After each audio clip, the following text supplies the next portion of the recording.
Okay. Sehr geehrte Ladies and gentlemen, dear speakers, dear colleagues, dear audience, also in front of the screens. Today is the 9th of April 2025, and I warmly welcome you at the Federal Foundation for the Reappraisal of the SED Dictatorship on the second day of our conference, Experience, Memory and Instrumentalisation, the Long End of the Second World War in Europe. My name is Amelie zu Eulenburg, and I am the head of the Department for Memorials and Culture of Remembrance. And I welcome you warmly on behalf of our cooperation partners, the Bundeswehr Center for Military History and Social Sciences, the German-Polish House, the Foundation Memorial to the Murdered Jews of Europe, and the Museum Berlin-Karlshorst. The conference assembles more than 30 experts from more than 15 countries. And we want to create a space of debate in order to analyze the contradictory perceptions of the end of the war. Today we will have 4 different panels. The first one is called The Long End of the War, Military and Territorial Dimensions, Border Realignments and Their Consequences. The second one is called The Long End of the War in National Memory, Memory Experiences, Battlegrounds and Historical Data.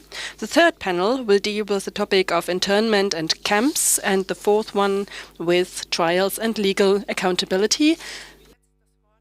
I am looking forward to the conference, and I pass the floor to Friederike Hartung, who is the moderator of the first panel.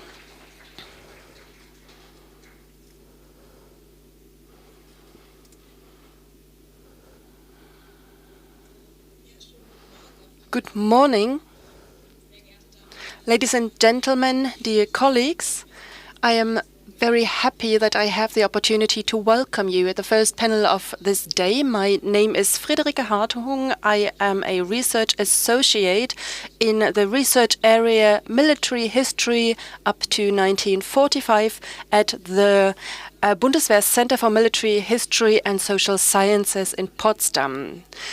What will this panel look like? We will start with a keynote, and I'm going to present the speaker to you. And after that, we will listen to the comments of our experts. And of course, I'm also going to introduce them to you. After that, we'll have about 30 minutes for a panel discussion. And then we will open the discussion also for the audience. Now I would like to introduce our keynote speaker. Colonel John Zimmermann is an officer of the German Air Force. And since 2019, he has been heading the research area of military history up to 1945 in Potsdam. He studied history, social sciences, constitutional law and international law at the Bundeswehr University in Hamburg. In 2006, he completed his doctorate with the thesis, A Duty to Perish, the German military warfare in the rest of the Reich in 1944-45. Since 2008, he has been a lecturer at the University of Potsdam, and he habilitated with the study Ulrich de Maizière, General of the Bonn Republic. In addition to various positions at the Center for Military History and also its predecessor, the Military History Research Office, Mr. Zimmermann headed the redesign of the Military History Museum at Berlin-Gatow Airfield. And he was also a research consultant at the German Bundestag. He has published extensively. I already mentioned 2 theses, and I would like to highlight 2 other works. The book The Wehrmacht, War and Crimes, which he published together with Michael Ebkenhans in 2019, and his most recent essays on military resistance and the Stauffenberg reception in Germany. This essay was published in 2024. As you can see, our keynote speaker is a real expert for our opening panel. And now, dear John, we are looking forward to your lecture.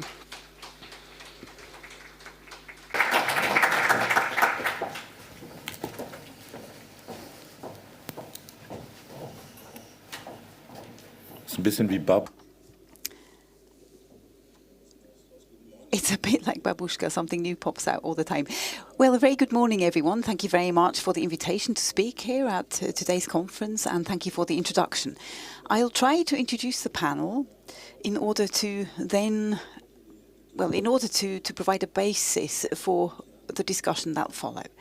Ladies and gentlemen, when we speak about the end of the Second World War, one of the first questions that pops up is when exactly did it end and how did it end? In Germany and in great parts of Europe, it's the 8th of May 1945. That is a marker. In the Soviet Union / the Russian Federation, it is the 9th of May. And in the successor states and other Eastern European states, other dates are used as markers since the end of the Cold War. We know why that is, and therefore I don't need to go into too much detail. An added concern is that the Second World War wasn't just a European war. After the Battle of Berlin, the Red Army joined the Asian theatre of war. The United States used nuclear bombs on Hiroshima and Nagasaki. And it wasn't until the 2nd of December 1945 that the capitulation of the Japanese Empire ended the global slaughter. In many corners of the world, there were also rearguard actions, but the next global confrontation soon dawned on the horizon, which would develop into the Cold War. Below this level, however, there were also numerous other violent conflicts. The Indo-Chinese War from 1946 to 1954, the Greek Civil War, 46 to 49, the Palestinian War, 48-49, and the Korean War, 1950 to 1954. Those are just some examples for wars that followed the Second World War. So the First World War wasn't the end of all wars, and of course this did not happen as a consequence of the Second World War, quite the opposite. Under the impression of the first use of nuclear weapons, a Third World War became a permanent nightmare for all societies that followed the Second World War. The tensions often were released in so-called proxy wars. When speaking about cultures of remembrance during this conference, we're looking towards Eastern Europe.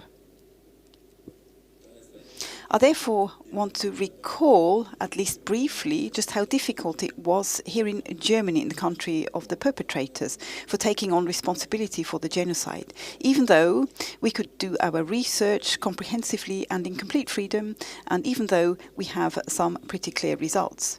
It took 52 years for the German Bundestag for a corresponding declaration, which you see on the slide. German society took even longer for understanding generally that the Wehrmacht was by no means clean, and that it wasn't the Nazis who brought death and suffering to their fellow citizens and Europe and the world, but that it had been ordinary men, to quote Christopher Browning, and to expand on what he said, also ordinary women. Wolfgang Benz gave us an insight into the motives and backgrounds of those acting in an impressive way. Oh, can't move my slides. Here we go. He also pointed out, and in days like ours we can't say this often enough, that we must not look at the end of the Second World War without also considering its beginnings. So we cannot ignore 1933, and may I add, 1939. Therefore, let me briefly recall you the dimensions whose remembrance we'd like to talk about today and tomorrow. And when you look at the figures here on the slides, I have been dealing with the Second World War for many, many years. I'm always shocked, yet again, when I look at the number of victims. And I think it's a good point in time to begin with, at the beginning of our conference, to just point that out to you, even though, of course, I'm sure that those figures aren't new to you.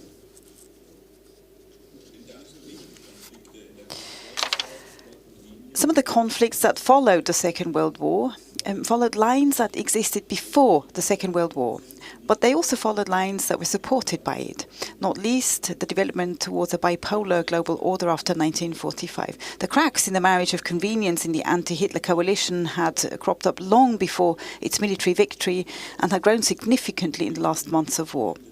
The increasing fragility of the alliance had been influencing political and military decisions for a while. There was a rumour over an ominous German Alpine fortress, and the chief commander of the Western Allied forces, General Dwight D. Eisenhower, took it up in order to send his troops after the strike right through the area of the Reich towards the north and south, instead of ordering them to attack Berlin, which was something that Churchill had been demanded. And last but not least, the Western Allied stuck to the previously agreed demarcation lines in the German Reich because they wanted to use the Western Allied forces in the Pacific War against Japan. For the Western heads of state, it was rather surprising to note that the Germans did not capitulate, even though the successful landings in France in the west and the collapse of the German Army Group Center in Eastern Europe, the defeat had become so obvious for everyone. This, however, made it necessary to militarily conquer the entire German Reich. So when the war ended, for whom depended entirely on the successful progress of the anti-Hitler coalition, it dragged on for another 18 months, more or less. This completely senseless continuation from a military perspective cost as many German soldiers' lives as all the previous years of the war. Added to this are the losses of the anti-Hitler coalition under hundreds and thousands of dead in civil society. Most of all, however, these last 18 months prolonged the existence of the Nazi regime, which made use of this time to escalate its own strategies of terror and murder. The east of Europe was affected hardest. In the west, the Germans were soon afraid of their own soldiers more than the opposing armies. In full knowledge of the crimes committed by Germans, the struggle against the Red Army was tough and relentless. Occupation by Soviet troops, however, also meant liberation from the criminal NS regime, but in many places the old tyranny was replaced by a new one. A similar story was experienced by the population in East European areas that had been liberated by the German occupants. Attack formations were usually replaced by political administrations installed by the grace of Stalin. They hardly ever corresponded to the will of the local majority population. A good example is the Warsaw Uprising. Because the units of the Red Army did not intervene, the German occupiers managed to brutally quash the biggest European uprising against them. Between 180,000 and 240,000 Polish citizens paid for this with their lives. So these Eastern European societies also experienced the end of the war in the context of the armies of the anti-Hitler coalition, in their case the Red Army. Since the victory at Stalingrad in February 1943, the Red Army had gradually fought their way across Europe. Of course, it was superior in terms of human and material resources and managed to move west. You see an example here on the slide, and I've also brought some figures. After the breakup of the German Army Group Center in early summer 1944 and the crushing of 28 German divisions, units of the Red Army reached the borders of East Prussia. On 3rd of July, Minsk was liberated. In October 1944, the German Army Group North retreated to Kurland. In Yugoslavia, Soviet troops liberated Belgrade together with local partisans. Early 1945, nevertheless, German troops still held a fair amount of area. It reached from the North Cape to northern Italy, from the Netherlands via the Rhine to Warsaw. Germans also still controlled some Channel Islands and Greek islands and a handful of harbours that had been declared safe spaces in France. The military potential, however, did not match this. last German reserves had been used up at the end of 1944, we had to make do somehow with what was still available, and that's exactly what the German army did. There were also still allies in Hungary, in Slovakia. There were no longer allies in Hungary, Slovakia and Croatia. So it was no longer a question of how the war would end. The question was simply when it would end and how many victims it would still result in. On 12th of January 1945, the Red Army began a large offensive, the so-called Vistula-Oder operation, along the 1,200 kilometers of front between the Baltic and the Carpathian Mountains. The first and second Belarusian front reached Kustrin, which means they cut off Eastern Prussia and the remains of 25 German divisions from the Reich, and reached the center of the Oder and Neisse, whilst the first Ukrainian front also managed to take the Silesian industrial area and attacked along the Oder River. The fourth Ukrainian front, meanwhile, liberated southern Poland and northern Slovakia. On 27th of January 1945, the 322nd Soviet Division managed to liberate Auschwitz extermination camp. They liberated the 9,000 prisoners that remained. Nearly 56,000 inmates had been sent on a death march by their captors on 17th of January. The majority of those did not survive. What the liberators found in Auschwitz, and I think that's very important when we talk about remembrance, shows in an awful way how the regime extended its existence. Apart from 600 dead bodies and hundreds and thousands of items of clothing of men and women, what was found were 7 tons of human hair. 231 Red Army members paid for the liberation of that camp with their lives.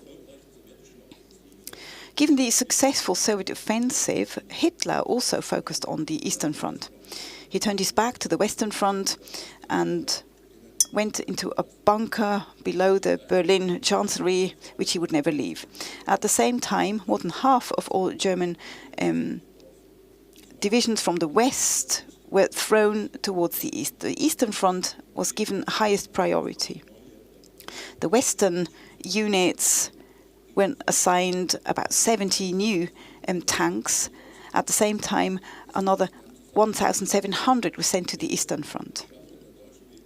This gave the German troops a slight opportunity to create something like a defensive force. The Red Army lost 200,000 men, 1,700 tanks and about 350 aircraft during that period.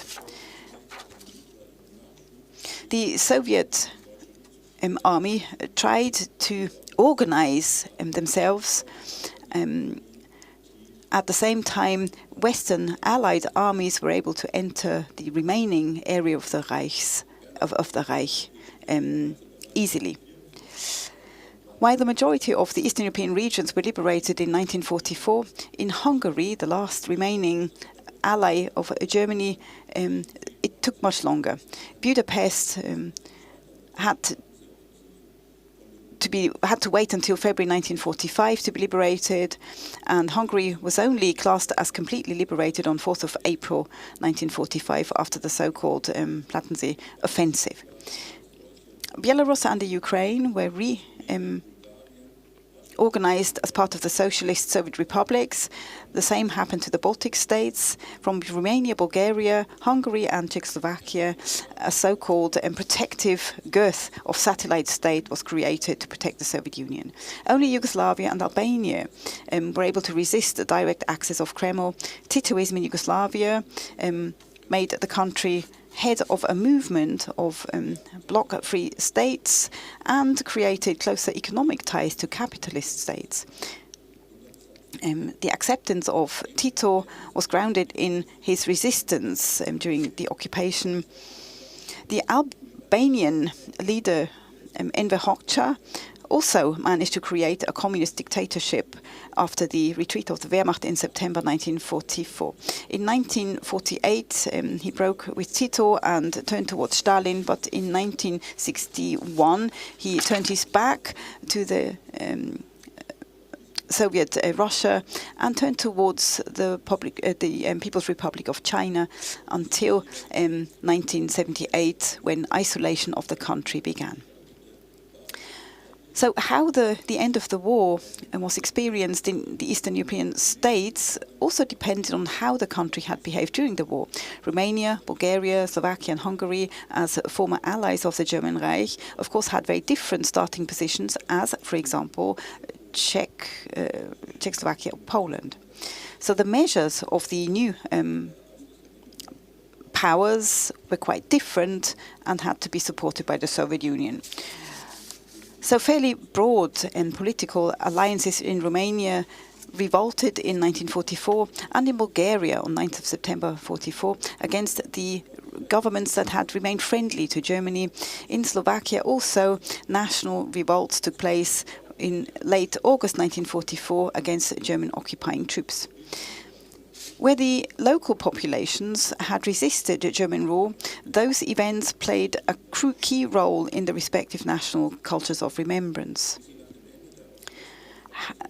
But what can be seen after the end of the East-West confrontation, the Soviet supremacy only managed to place its own narratives in parts or on the surface.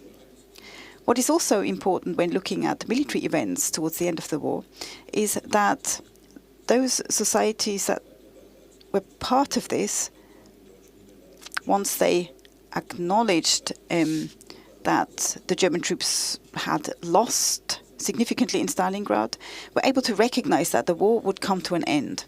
It also became clear that the end of the war could either be supported by whatever they could do themselves, or would depend on the Red Army. Which means in these societies, the stories around the end of the Second World War don't start with the last few months of the war.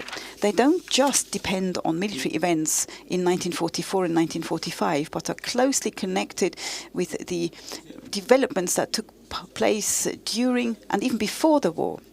This is important when we talk about the respective cultures of memory and the surrounding narratives. For many of the successor societies, it was the Second World War that ended, but not the experience of a dictatorship and not forced lack of freedom. Remembrance of 1944 and 1945 is therefore framed very differently as that in Western societies. And that is why I also look very much forward to the panels to come. And I really look forward to the comments and conversations with colleagues from Latvia, Croatia and the Czech Republic. And I also look forward to a European perspective presented by Libera Picchianti of the House of European History in Brussels. Thank you for your attention.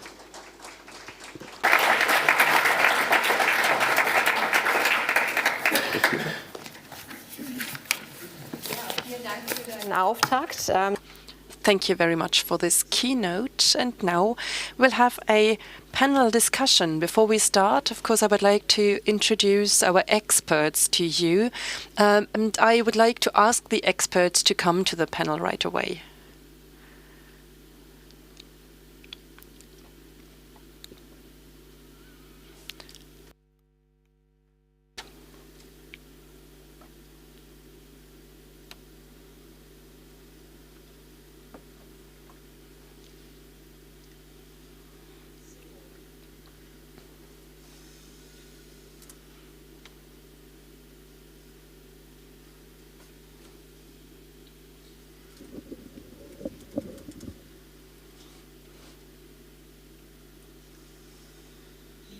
Libera Picchianti studied political sciences and economics at the University of Freiburg and did a master's studies in the field of Holocaust studies. She is an assistant curator at the House of European History in Brussels, and she works on a traveling exhibition on falsifications and distortions in European history, and also evaluates the permanent exhibition of the house. Dr. Tomáš Malínek studied modern history at the Charles University in Prague. In 2021, he finished his doctorate. Since 2016, he has been a research associate at the Institute for the Study of Totalitarian Regimes in Prague. His focus lies on the history of the Czechoslovak state security and the German-Czechoslovak relations after 1945.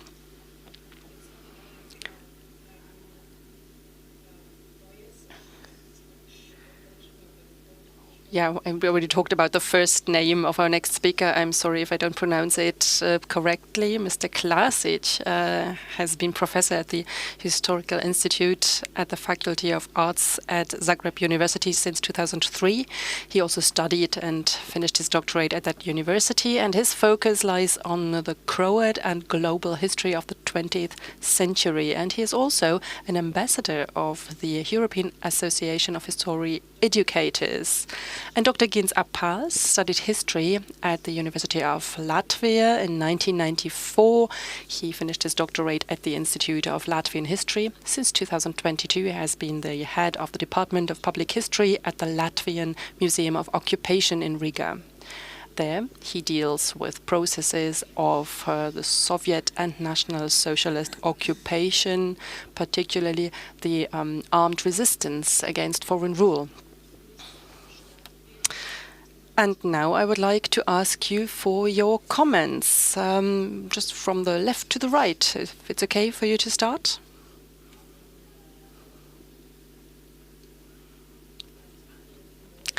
When Mr. Reichherzer contacted me and asked me to participate in this panel, actually I decided to speak in English. We decided this panel would be in English, so I will speak in English. So when I was first contacted by Mr.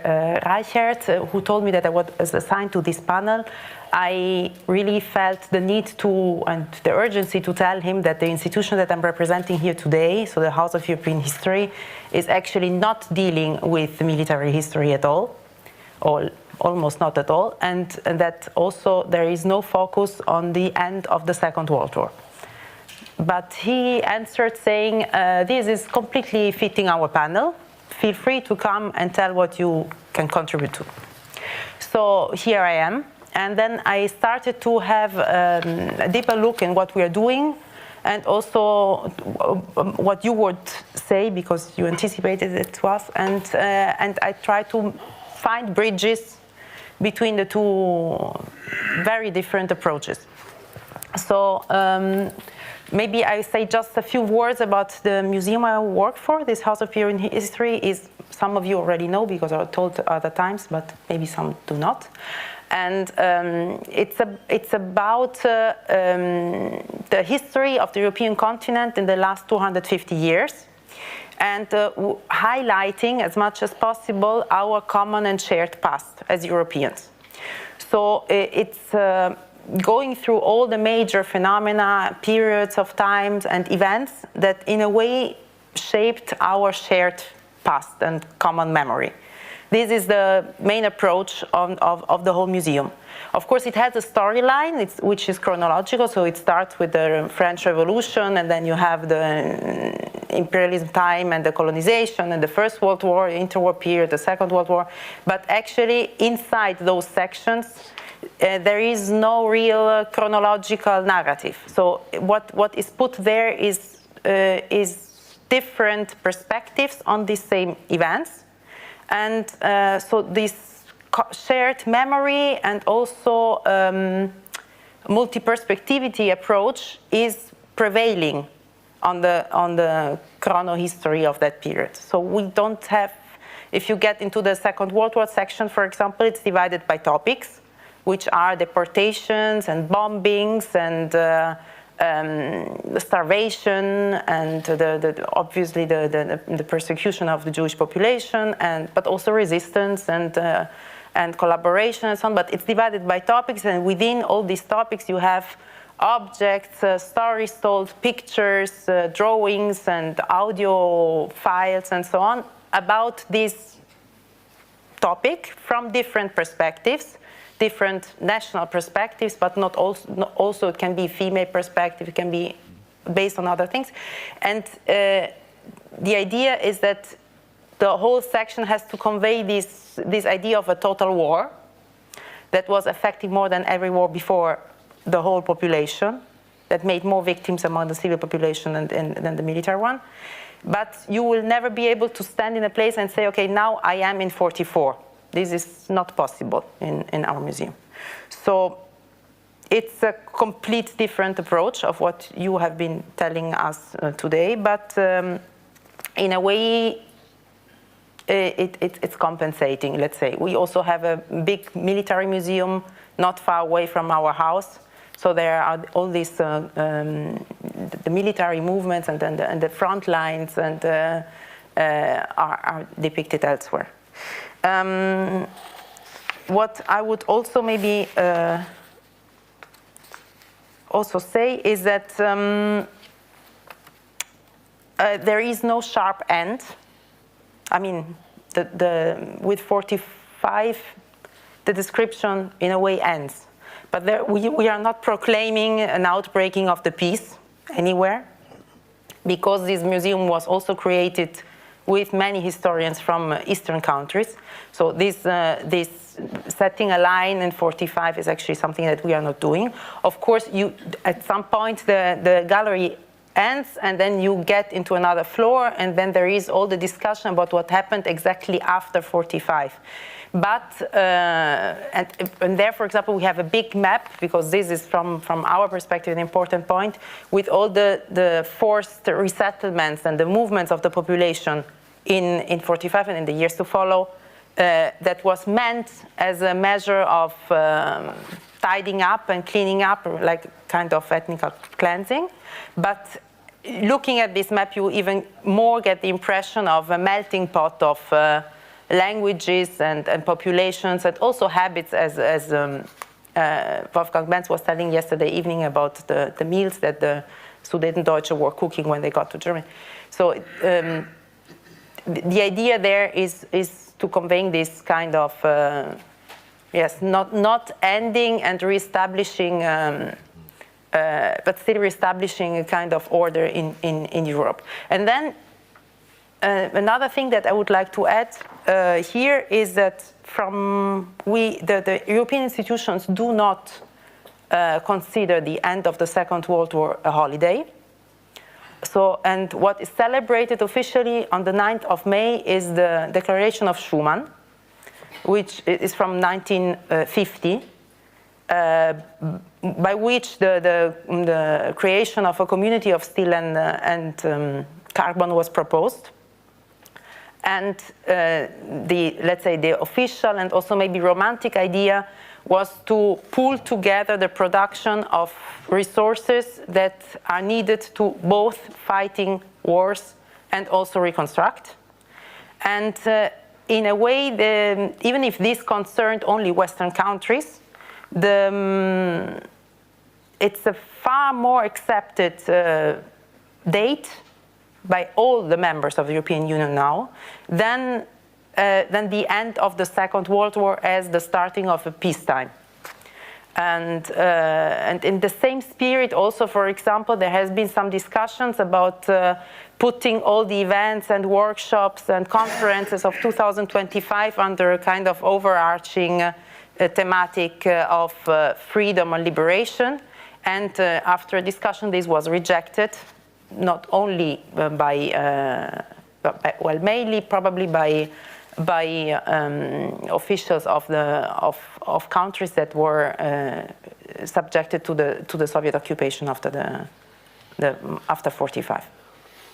And to get very concrete, what I will take with me from your intervention is how useful maps are, because in a very paradoxical way we kind of lack these geographical references.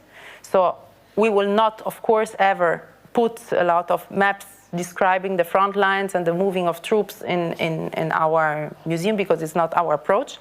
But it's really important to see these things because to understand what, and also just to be remembered because some of us know, but it's good to have it there to see where things happened. Very often also explains how things then evolved. This is what I would like to comment. Thank you. Mr. Malínek, please. I would like to mention probably just one point regarding the Czechoslovak point of view. Today we are talking about the long end of the Second World War. But in case of Czechoslovakia, we also have to talk about the long beginning of the war. Because for Czechoslovakia, the Second World War actually didn't start in September 1939, but in September or in summer 1938. It was the so-called Czechoslovak crisis, which was not just about political tensions between Prague and Berlin or between Adolf Hitler and Czechoslovak President Eduard Beneš, but it was also about violent clashes between the Czechoslovak army and police on the one side and the German militia supported from Germany on the other side. The well-known Munich Agreement, Münchner Abkommen, ended the crisis, and the areas or territories of Czechoslovakia with the German-speaking majority, or most of them, became part of Germany. But it wasn't the only consequence of Munich Agreement. It also meant the beginning of the end of Czechoslovakia as an independent country, and it was also the end of Czechoslovak democracy. And the so-called Second Czechoslovak Republic survived just a few months till March 1939, when the German army occupied the western part, today's Czech Republic, and it became part of the Nazi Empire. To people who are not very familiar with Czech or Czechoslovak history, it may sound pretty strange, but from the Czechoslovak or Czech point of view, the year 1938 could be actually called probably the worst point in our modern history. Not just because of lost territories, it's actually not that much important, but it really damaged the national self-confidence and also the confidence of Czech people in Western powers, especially in France and the United Kingdom.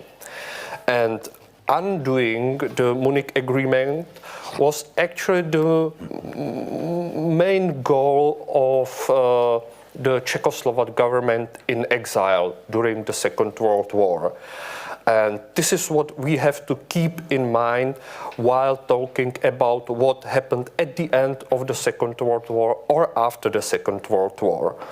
Since the core of the Communist Party foreign policy, I mean the Czechoslovak Communist Party, the core of its foreign policy was that the Soviet Union is the only country in the world that can defend Czechoslovakia if Germany decides to attack it again.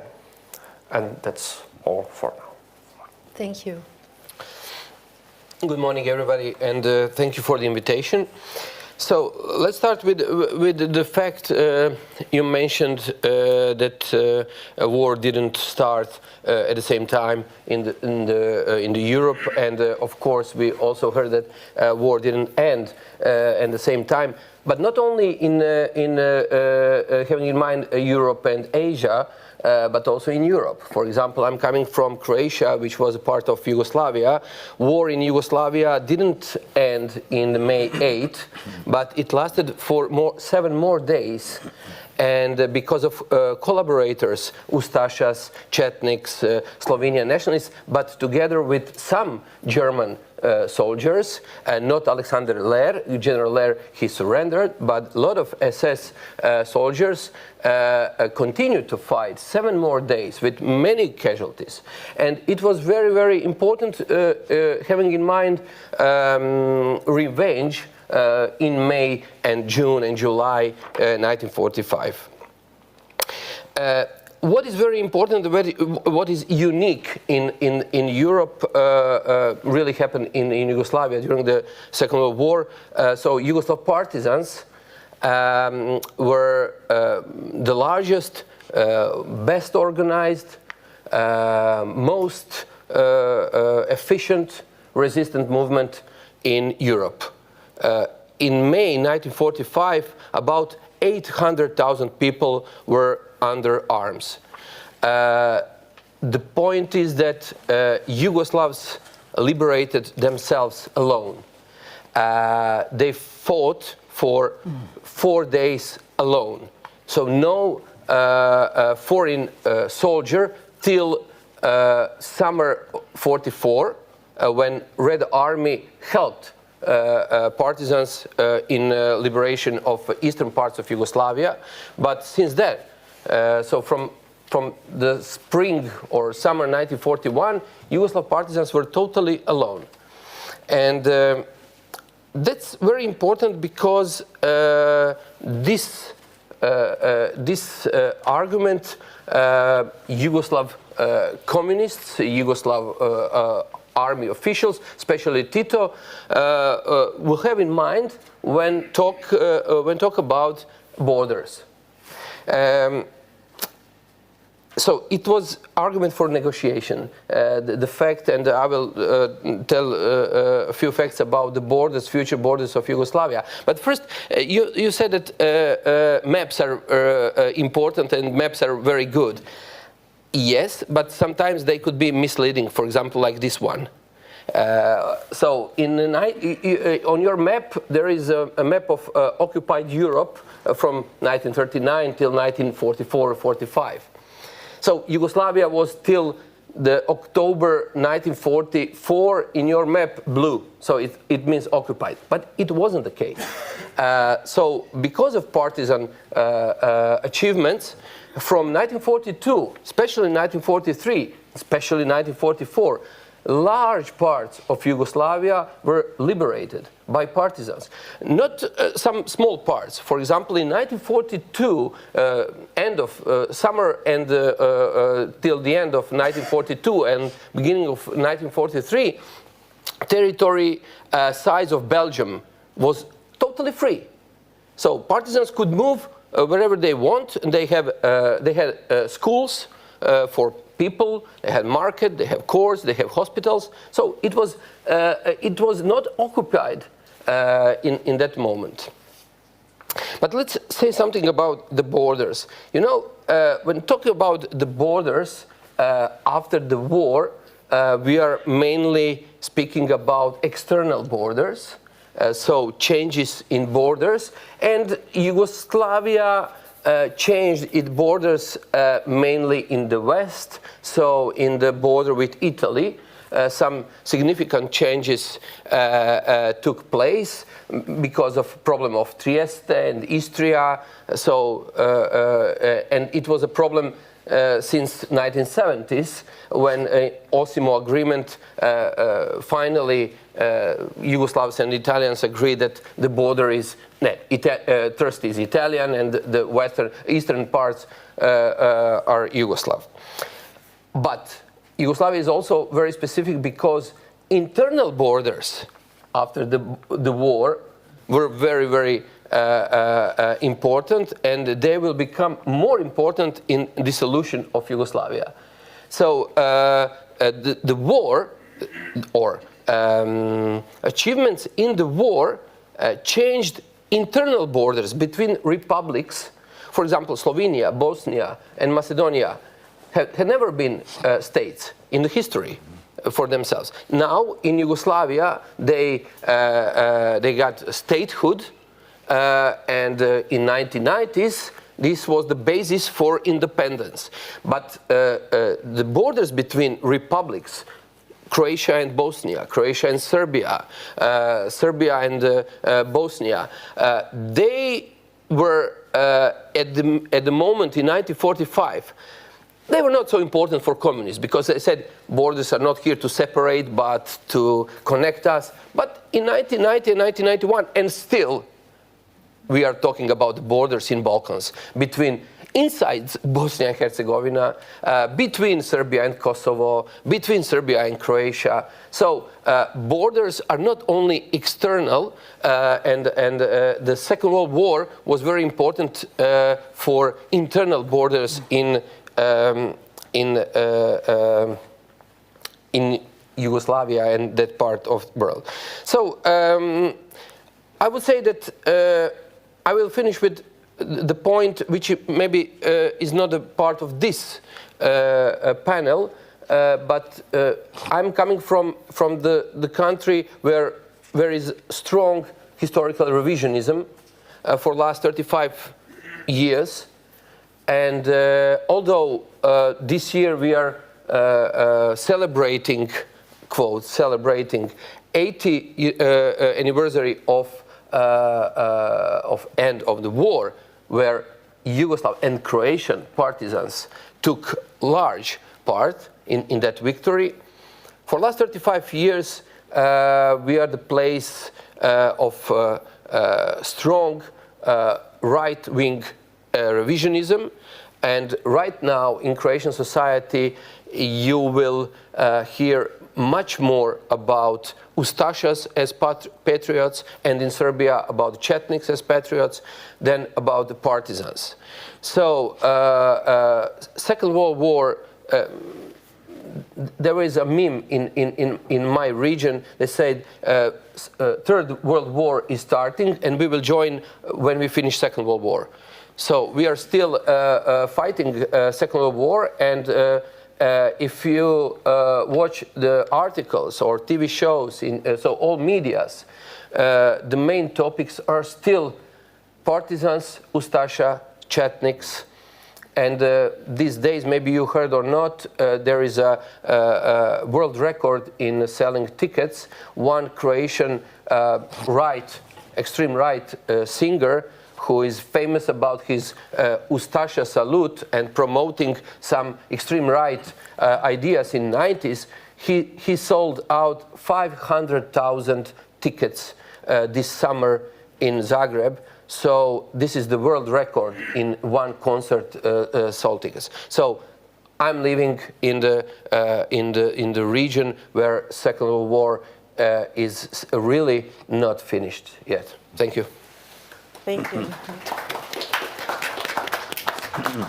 Mr. Apals, let me start from commenting on that European dimension.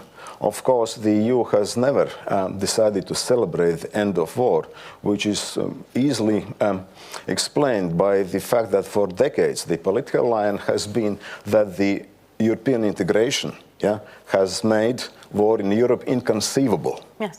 Of course, now we can again reflect once again whether this premise is still valid. But while the enlargement of the EU made possible some other development, namely the partial recognition of suffering of Central and Eastern European nations under both totalitarian systems. So in 2009, the European Parliament invited member states to designate August 23 as the European Day of Remembrance for the victims of Stalinism and Nazism. Only 13 member states so far have followed that invitation. Again, mostly in Central and Eastern Europe. So from what we can deduct, that surely there is a significant divide in historical memory in different parts of Europe. And while speaking of a consolidated European understanding of World War II, or its consequences, is much premature. And I will therefore now switch to comments on the introductory speech, keynote speech, just saying a few words about the key concepts employed both today and yesterday. by Professor Benz. So first of all, the question of liberation. Of course, this is an element of divide because Central and Eastern European countries do not really recognize 1945 as the moment of liberation. For Western Europe, of course, 1945 meant peace and free development. European integration, also NATO, defense, peace and security, and prosperity, of course. Yeah? Whereas for Eastern European countries, that only meant continued oppression. And then, well, the next concept is when really did the end of war came for that part of Europe? Well, there are several theories here. One is with the end of massive violence. That would be to say in mid-1950s, yeah, when armed resistance against communist rule or insurgency or, well, the national partisan movement, call it what you want, ceased in Central and Eastern European countries, in the Baltic states, in Poland and elsewhere. So, but well, shall I listen to political leaders of my country and neighboring countries? Then many would employ the idea that only with the fragmentation of Soviet Union and restoration of Baltic independencies, well, the World War II was at last over. So, of course, that, I think, could be kept in mind. And then, of course, the question, another concept, well, concerning the attribution of guilt. Of course, speaking in Berlin, I very much respect the declarations of German Parliament and the fact that the German nation has accepted primary responsibility for World War II and suffering inflicted on the whole of Europe. But again, in Central and Eastern Europe, so the perspective could be slightly different. First, shall we celebrate, well, not really celebrate, shall we use the idea of, well, August 23 as the defining moment and the direct cause for war? Then many countries and historians in these countries would say, the prevailing opinion being that, well, there is equal guilt to be attributed to both. 39? Yes. 33? 39, yes, yeah. To both Nazi Germany and Soviet Union, because these countries, these governments, these regimes acted as partners in crime. They were not, well, allies from a legal perspective, but certainly close partners, cooperated in many issues. Still, even when employing such a politicized concept, one should recognize, and well, the number of possibly revisionist historians is growing, so arguing that, well, each of these totalitarian powers had a primary responsibility and guilt for what happened in territories controlled by that country. This is to say, of course, well, Nazi Germany, well, has full responsibility for the Holocaust, but Soviet Union has full responsibility for occupation of the Baltic states, for example, realignment of borders, yeah, in Southern and Eastern Europe, for also Stalinist deportations and Stalinist terror. So, and therefore, shall we look closer? So, the concept of equal attribution of guilt does not really function, at least for professional historians. So what else here could be say? I think a few words concerning again the military dimension. Of course, I appreciate that keynote speaker mentioned the bridgehead of Kurland, yeah, which had decisive importance for military developments and political developments around the Baltic Sea. I would not speak of developments in Finland or Norway, yeah, but well, certainly the existence of Kurland Pocket, some 16 full, well-armed divisions of Army Group North that managed to preserve full operational command structure was a military factor and reserve for a German counteroffensive in the east should the counteroffensive in the west succeed in 1945. So that was the idea according to military historians. So anyway, but well, the existence of this bridgehead till May 10 in reality, 1945, yeah, along with smaller pockets around Danzig, for example, yeah, or around Königsberg till April 1945, created expectations for alternative futures. Namely, so at least local nationalist elites hoped that the situation in 1945 could repeat what happened in 1990. Namely, so a separate peace or armistice between Western governments and Germany, and Western invitation for Germany to continue fighting against the Bolsheviks. So that was the expectation. And there were also, of course, political preparations for such situation. For example, with the Latvian pro-German elites establishing a national committee. Well, there were several national committees in Europe established in late 1944 and early 1945. So, but also organizing a provisional government on May 8, 1945 in Libera, in Kurland, for example. So again, so that was much too late.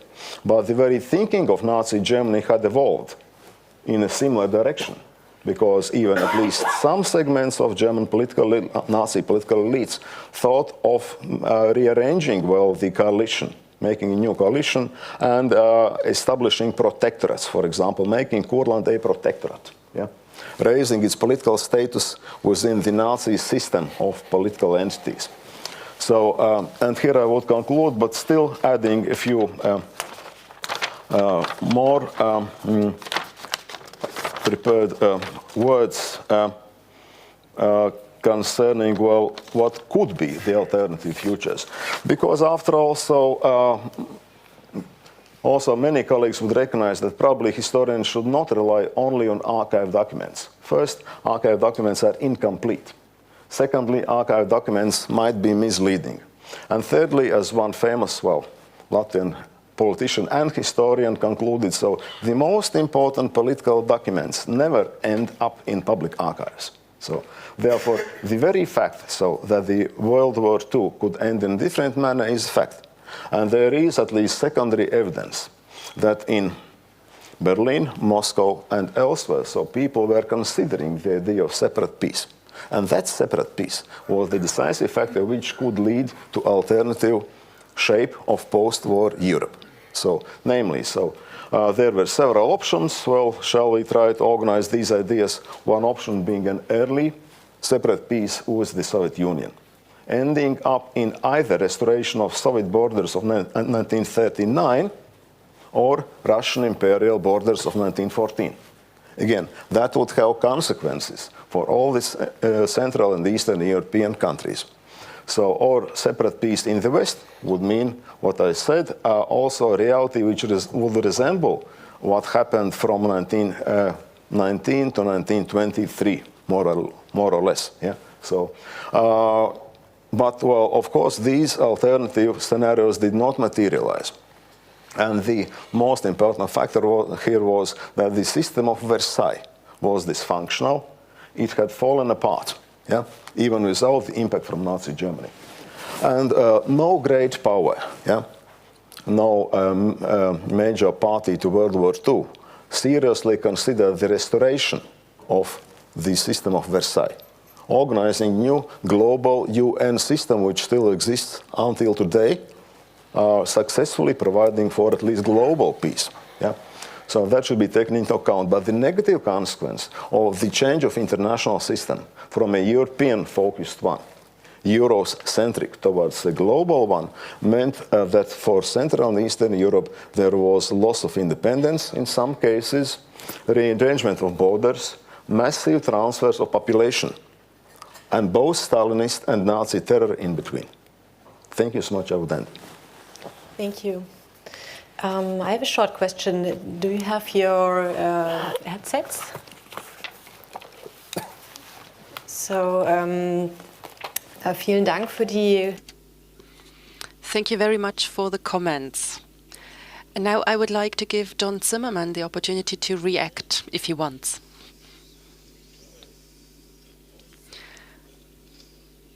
Actually, I think I don't have to react that much. I'm very glad for receiving your remarks concerning my keynote.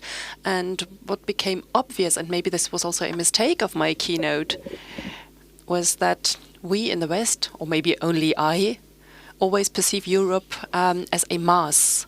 And I think that your examples from national perspectives have shown that we really have to pay a closer look. The example of Yugoslavia with the blue color it's of course absolutely clear to experts that Yugoslavia was never fully controlled by Germans, but for us it's just a marginal fact if we look at these things from the West, because for 40 or 50 years we have had completely diverse and different historic narratives and research focuses. And I think all of your contributions have shown how evident the Second World War still is today for many social and political developments, even if we don't see that at first glance. And the public discourse does not always perceive it in that way. And in the last contribution, we heard that there was also a possibility that the Second World War could have ended in a completely different way. And we should definitely keep in mind that the things that happened did not happen necessarily. And this is not just a game of if and when, which is, of course, always a terrible thing for historians. But we should always keep thinking, why did things happen? How did they happen? I think this is a really important insight also for us today. We heard about we are living in times where we have nationalist and populist waves in all parts of Europe. Mr. Benz mentioned that yesterday evening, and I think it's extremely important.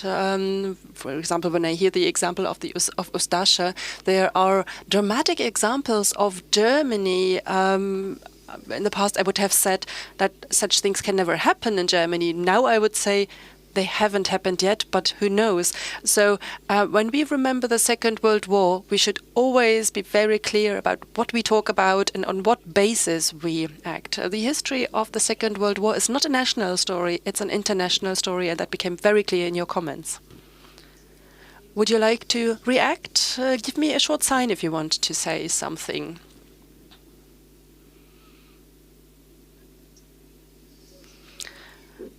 If not, we can already accept questions from the audience.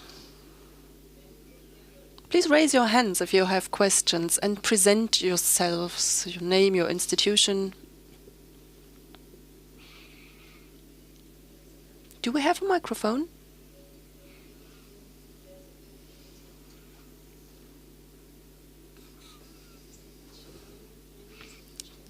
And I'm from the Moses Mendelssohn Center for European Jewish Studies. We've been talking a lot about the end of the war and the war, which of course is the theme of our conference. But we've been talking little about occupation. And I wondered if to bring in the occupation as part of the war would alter a bit how we talk about the end of war as also end of occupation. What I mean by that is, Libera, you've been talking about total war, which also means the everyday life of people and how it was affected by the occupation. We've been seeing the maps, which are not only maps of the fronts moving, but of occupations moving around. You showed on your map, Mr. Zimmermann, the 60% of all fatalities were civilians, which of course, if you look in Eastern Europe, to Poland, for example, this number is also much higher. So how to bring occupation and war together and talk more about not only borders shifting and military fronts shifting, but also the experience of people.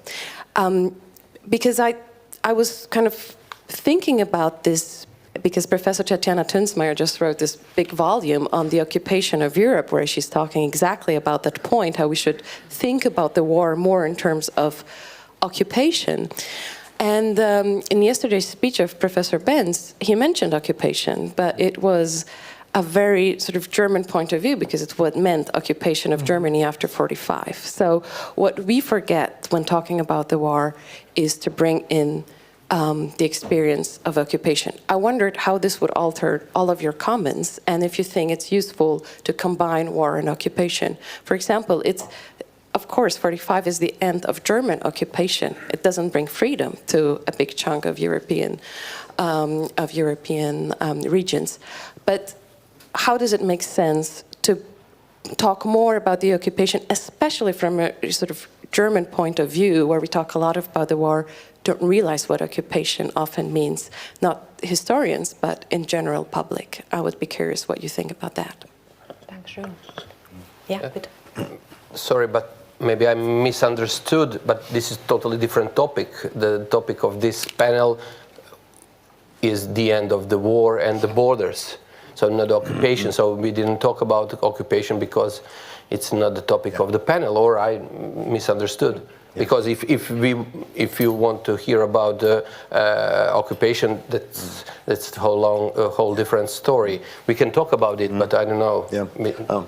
Let me say a few words. I'm obliged to say a few words because I represent the Museum of Occupation of Latvia. So, and this is a bit instructive. So, in my part of the world, people frequently use the term occupation in well, absolutely negative sense. Yeah, occupation is the absolute evil for many people. So, but well, of course, for historians to think in terms of dichotomy, either independence or occupation, yeah, is misleading. So, there are many different shades of grey between black and white. And same we could say about that dichotomy of independence versus occupation. So there are all different forms of self-government and autonomy, different degrees of collaboration with the occupying power, if you wish. And well, the ultimate evil people witnessed during World War II was always the result of both combination of external factor, totalitarian power, intervening with normal, stable, everyday life, and also with local participation and collaboration with that power. So that, I think, should be kept in mind. That after all, so to end, there are many forms starting from almost absolute absence of self-government, say, for example, in Belarus, yeah, or in parts of Russia, or in Ukraine, to, say, protectorate of Denmark, yeah, where in 1942, so free elections to Danish parliament could take place with social democrats receiving the majority of votes under Nazi occupation. Okay.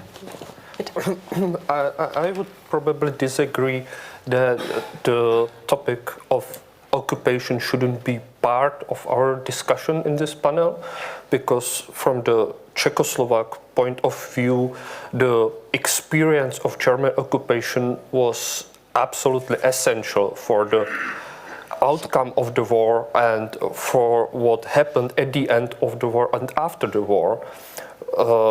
The experience of German occupation made actually impossible stay together two nations, Czechs and Germans, in one republic. I can imagine that the exile government would agree on keeping German inhabitants in Czechoslovakia, but I can't imagine that the home resistance, partisans and people in resistance would agree with such a deal. So the Czech experience of German occupation actually means the end of 1,000 years of living together of Czech and German people in one country. So I would disagree that this shouldn't be the topic. Okay. John? Oh, sorry. No, please. I just wanted briefly to say that I'm the way I have studied and also working on it so far, it has always also interpreted war more as from the occupation point of view than from the military point of view. So for me, it's very interesting also to see it from the other side, because actually it's normally we speak about war a lot through occupation. So I was telling you before we divided it by topics, and if I had to think of a topic that is really purely related to war, it's the bombing. So we have like melted objects from London, but also destroyed objects from Warsaw and from Dresden and so on. So trying to show this. And all the rest of the topics are more related with occupation than with the military developments themselves. John? Ja, nur zwei kurze Anmerkungen. Das eine. Just two short remarks. Indeed, I didn't think that we should talk about occupation, but about the hard facts of the end of the war, timelines, borders, and so on. But that should not mean that occupation didn't play a role. Quite the opposite. I think it is absolutely not disputed here on the panel. And I just thought it's not the topic. And the second aspect, why is it not the topic? I teach at Potsdam University, and 4 years ago, I worked together with students who want to become teachers, and we looked at history textbooks for the federal state of Brandenburg, and we looked at what happened during the Second World War. You can read everything about the Second World War in these textbooks, but nothing about the war. There is no military war in these textbooks. My grandfather, who fought in the Soviet Union, said that the war started, the war ended, and we talk about occupation, Holocaust, and other things, but we don't talk about the real evil. And the evil is that the Wehrmacht attacks its neighbors. It means that the Japanese Empire attacks Manchuria. We can talk about what happened in China already in 1937. I'm a bit older already, and I think it's really a big mistake when we reappraise our past that we say the war is something evil and don't talk about it. Because without a Wehrmacht attacking Poland, there wouldn't have been Auschwitz. Only the Wehrmacht attack made that possible. And we withdrew from this discourse by saying war is bad, military is bad, we don't want to talk about this. But I think this is a really big mistake. And that is why, at this panel, I put my focus on the military end of the war. But this was not meant to mean that other topics, such as occupation, are not important. Of course, the largest number of victims of the war were produced during the occupation rule. But the focus of my keynote was the military started the war and the military ended the war, and all victims are a consequence of that. And that is why we also have to talk about warfare during the Second World War, and maybe we will have to do it more in the future than we did in the past. Thank you, Mrs. Janicke.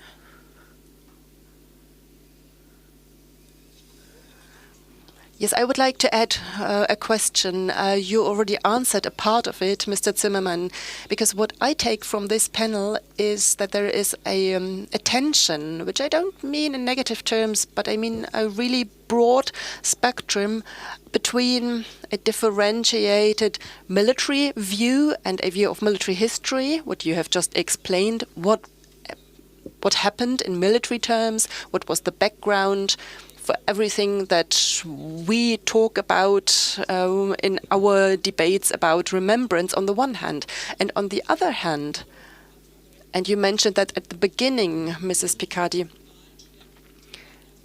the national perspectives in the museum are very different. You said there the military perspective is rather a minor topic in your museum, but you show the more differentiated national points of view. I completely agree with Mr. Zimmermann that the military perspective is often lacking, also in our discourse about remembrance and our policy of history, which we analyze as historians. However, we often focus on culture. And now 80 years have passed, and I would like to know, how can we bring these two perspectives together? Both perspectives are very differentiated and need this differentiation in order to understand the war and the end of the war. A military perspective and a perspective of military history, and also a national and regional one. So this is something that we attempt also at the Bundeswehr Center. But I would like to hear the opinion of the panelists. How can we make the scientific debate a public debate? And how can we promote a bigger differentiation? I don't know what it looks like in your countries, but in Germany we would always be attacked, and it would be said that we come back to occupation history or war history, but we should show how important this history is in order to support the discourses about remembrance. So I would be really interested in the perspectives from the different countries. Who would like to start? I will just agree with both of you. Besides I'm academic, I'm also making TV documentaries for Croatian television, Al Jazeera, and other. And I made a few TV documentaries, series, for example, about the independent state of Croatia, and the last one was about the partisan movement, partisan, 6 episodes. Why am I telling this? Because when I was trying to find people or experts to talk about military history, almost nobody, but about the occupation, everybody. So a lot of people who are experts in Holocaust studies, a lot of experts about, I don't know, some aspects of occupation, but right now, in the region of Balkans, but not only in the region of Balkans, I was really in a problem to find experts in really military history to explain on new documents, on new literature, military events in, for example, in Balkan region. I interviewed Klaus Schmieder. I was in Sandhurst Military Academy, and one guy in Sarajevo who wrote a book about partisan movement. But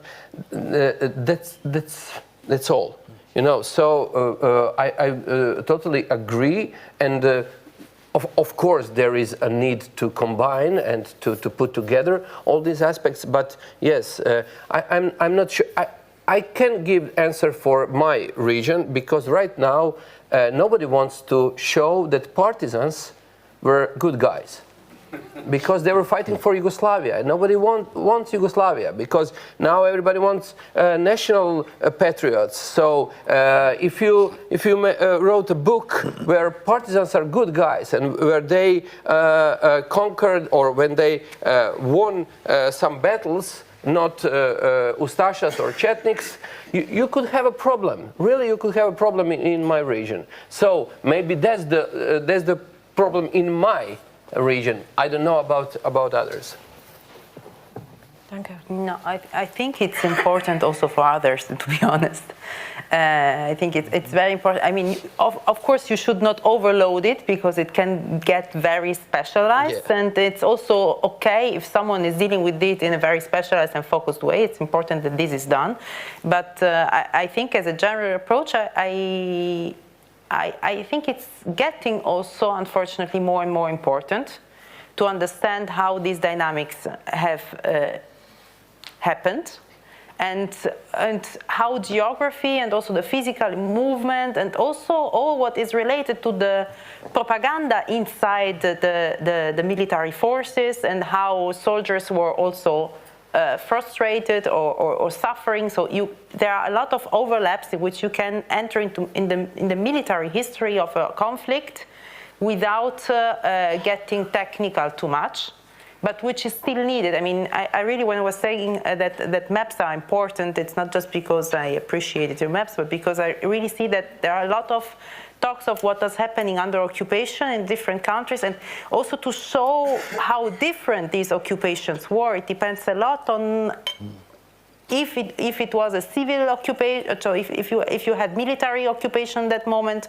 or if it was already established a kind of civil occupation by the Germans, but also from the Soviet side.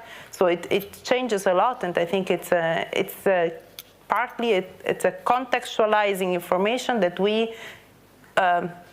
I would even say we had the luxury of having the impression we can afford not to talk about. And now it's getting less and less because of what is happening around the world and also in Europe.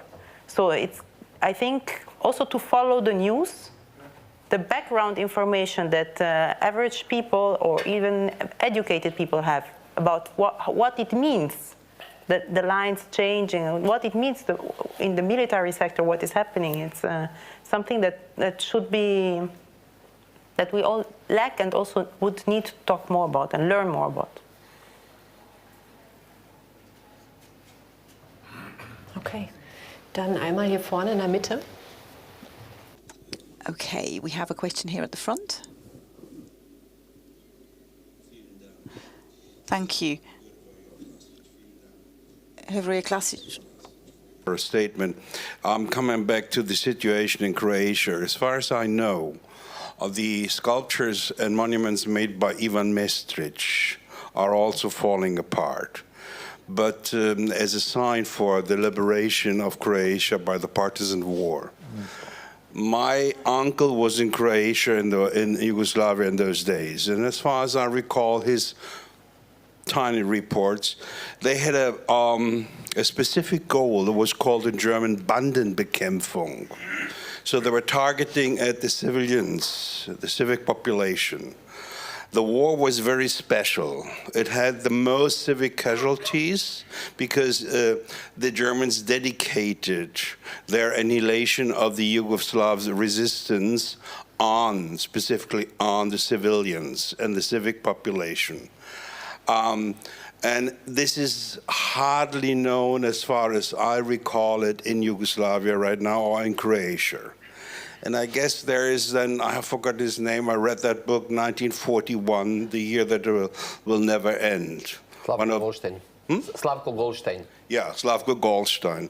And Slavko Goldstein himself has meticulously explained why you're now having this sort of resurrection of a nationalism and partly of Croatian as well as Serbian nationalism.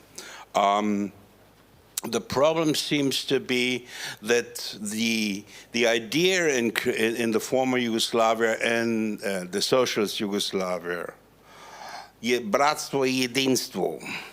So that was the anthem, and nobody thinks of bratstvo and jedinstvo anymore, of brotherhood and uniqueness.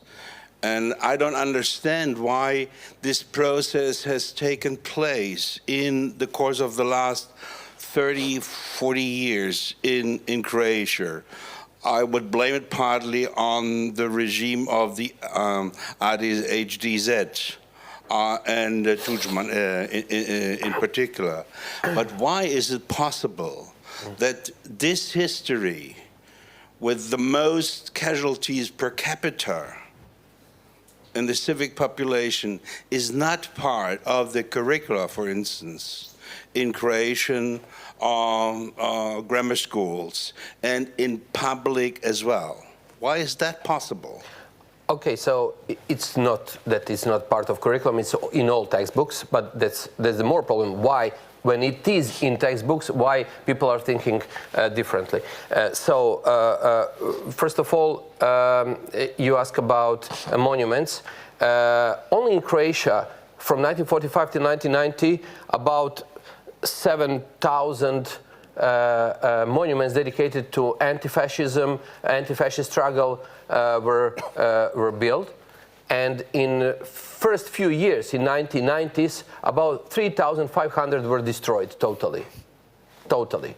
Why is that so? You mentioned guy, Franjo Tuđman, he was the first president of Croatia. He was a partisan, he was a volunteer, he was a communist, and he was general of Yugoslav army after the war.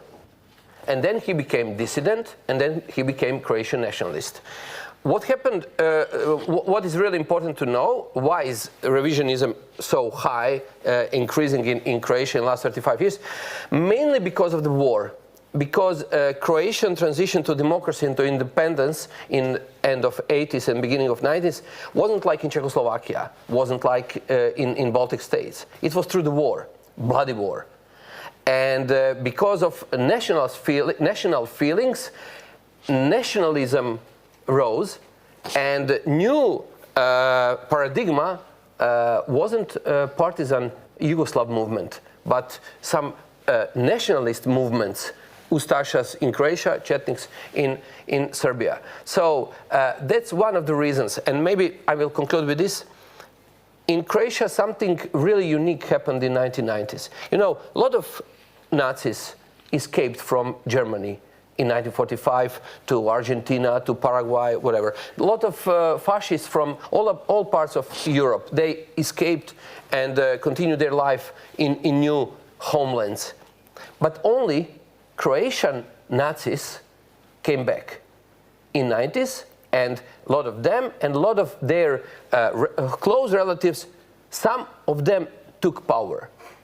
And they came back with completely new narratives, completely different narratives about victims of Croats, about Croatian statehood and everything. And they would say, okay, Ustašas committed crimes, but partisans also committed crimes. So we committed crimes for independent Croatia, and they committed crimes for independent Yugoslavia. Who is better? And that's just a part of answer, but this should be about few panels. But thank you for your question. Vielen Dank. Würden Sie das Mikrofon einmal hinter sich reichen? Dankeschön. Yes, Thomas Rai from Germany. We are working with the most difficult heritage, which is 5 million dead of the German Wehrmacht. I'm from the German War Graves Commission. I want to make clear that the Poland struggle had a very different perspective. It was violence against people, plundering the country. It was all part of the plan. There are many historians here that can offer a much better interpretation, but that's an important aspect, I think, at least in our educational work. This is one thing that we always think along. There's no separation, really. Let me give you 2 examples. Mazabotta in Italy, Televak in Norway, and Oradisuglan in France are special war crimes, whilst in the eastern countries, those that were attacked by Berlin, they were almost, in inverted commas, everyday occurrences. There's different interpretations of that, and that became clear to me when I started working in Eastern European countries. There are different dimensions. So I think we need to differentiate more. Forced labour also needs to be differentiated. You just need to look at the relation, the figures. If you look at who worked as forced labourer in Germany, you get a feeling for that quite quickly. And a last thing, Normandy in France, occupied period. The greatest number of victims actually arose during the period of liberation, when the Americans came from the West and liberated those regions. The greatest number of victims arose then, whereas the situation was very, very different in Eastern European countries. It was just a comment, not a question. Thank you. Okay, France. Yes, sorry, there's a question at the back. Comment on the back, in the back. Yes, thank you, Frank Reichherzer, also from the ZMSBw. Not so much a question, but a comment. I've observed incredibly different experiences and impacts the Second World War has had. When we look at the military aspects alone, this becomes quite clear. When we then add the civil war of extermination, forced labour and so on, it becomes even clearer. All of that is interconnected, of course. We are doing research in very, very different communities. Christian Janneke said it, you've said it as well, and that's, of course, the point of this event, to link those different communities of research as well and to get us talking. And I think that's an important point. When we think of future research on the Second World War, we need to think about these interconnections much, much more. Things that seem a long way away, but when you look at it closely, they are related much, much more than we might think at first glance. Sociologists, they use the term glocal, so global and local. And World War II, both occupation and military, we should take in care this global phenomena and local. So in combination of those two, we will get the whole picture, maybe. Dann haben wir noch eine Frage vorne links. Okay, there's one question at the front.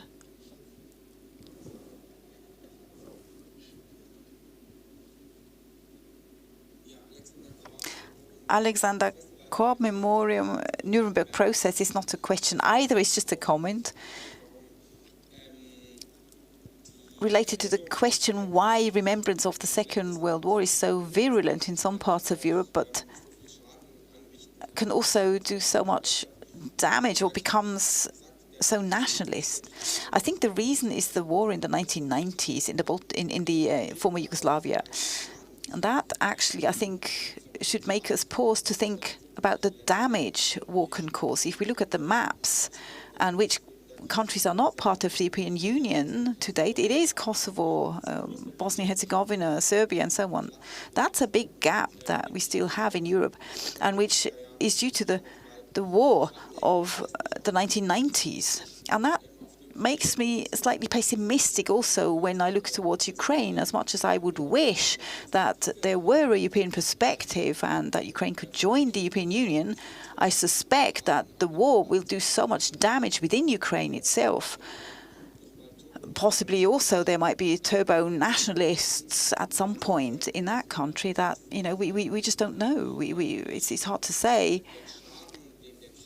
or to name the damage that would be caused by that war and how to overcome it, how we can help Ukraine in the longer term to deal with the damage that's being caused by the war. How can we learn from experiences from Bosnia? And well, that is really what's making me pessimistic, I have to say. Thank you. Thank you for the comment. Would anyone like to respond? Are there any further questions from the audience? Yes, over there. Adam Keplius from the Foundation Memorial for the Murdered Jews of Europe. You said at least 4 or 5 times the Czechoslovak experience. Can we still talk about the Czechoslovak experience? And could we talk about the common Czecho and Slovak experience also in 1938-39? Did people in Prague care about at all what happens in the southern parts of Slovakia, which were then annexed by the Hungarians? So, you know, Slovakia was forced into being an independent puppet state of the Nazis. So I was just surprised to hear Czechoslovak experience, and I was wondering if already at that time it would have been an obsolete term, and what it's like today. Yeah, I understand. It's really hard to talk about the Czechoslovak experience of the war. It's rather a Czech experience and Slovak experience now, and it was always like this, or at least a little bit. The Slovak experience is more about the uprising and resistance and partisans in 1944, and so they remember the war in a little bit different way. Maybe I go a little bit back to questions we heard before. I think in last 80 years in the Czech Republic and in Slovakia, we are somehow moving between two extremes when it comes to remembering the war. Before the revolution of 1989, it was all about the Soviet army and about the glorification of Soviet army. I think Professor Benz explained that problem very well yesterday. It was absolutely appropriate to say anything bad about Soviet soldiers and about the behavior of Soviet army at the end of the war. And I have to mention that the behavior was not that much bad like in other parts of Europe, since both Czech and Slovak people, or most of them, welcomed Soviet army. For most people in Czechoslovakia, it was liberation, or at least they feel that in that way. And after the revolution, it changed quite a lot. So before the revolution, we couldn't, or we were not allowed to remember the liberation of the western part of Czechoslovakia by the US Army. It wasn't a secret. It wasn't a secret, but it was appropriate to remember it. No, journalists were not allowed to write about it. It was all about the Soviet army. And after the revolution, the change is logical. So I think that young people or very young people today know much more about the liberation of the western part of the Czech Republic by the US Army, and they actually didn't know much about partisans or communist partisans and about the Soviet Army. I know it has something to do with the war of Russian Federation against Ukraine now, and I don't know if it will change in the future, and the Soviet Union or the role of Red Army will be more visible in remembering of the Second World War. I don't know. And one last point, I think that today, because of, let's say, political differences between Czech Republic and Slovakia. In Slovakia, there are definitely more people and definitely much more politicians who like to remember the liberation from Soviet Army, and they like to talk about it. And in the Czech Republic, it's probably not the right time to stress that topic too much right now. So to answer the question now, remembering the end of the Second World War is not the same in all parts of the former Czechoslovakia. Vielen Dank. Ja, dann sind wir jetzt 3 Minuten. Okay, wonderful. Is there? Oh, there's one more question. Yes. Yes, please. Microphone. Interpreters can't hear otherwise.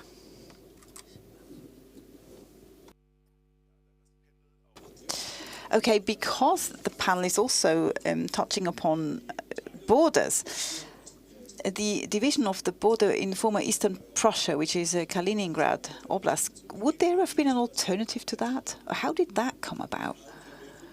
With all the difficulties that result from it today?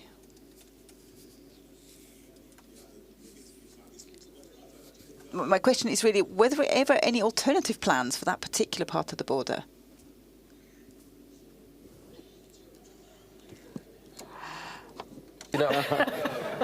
Also, ich könnte jetzt lange aus. Well, I could give you a long answer, but I think it's pretty simple in a way.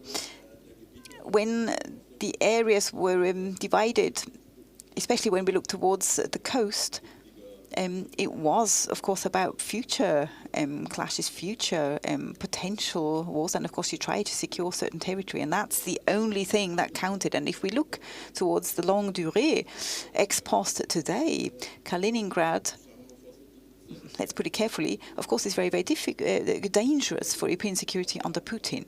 So again, this is a different perspective. Maybe just one sentence because we're coming to the end. One thing that became very clear to me during the panel, and this is something that I've been thinking about for a while, is that, you know, we're celebrating 80 years of the end of the war and liberation from Nazi Germany. I actually don't think that we have been liberated from Nazism. Especially the country perspectives have made that clear to me.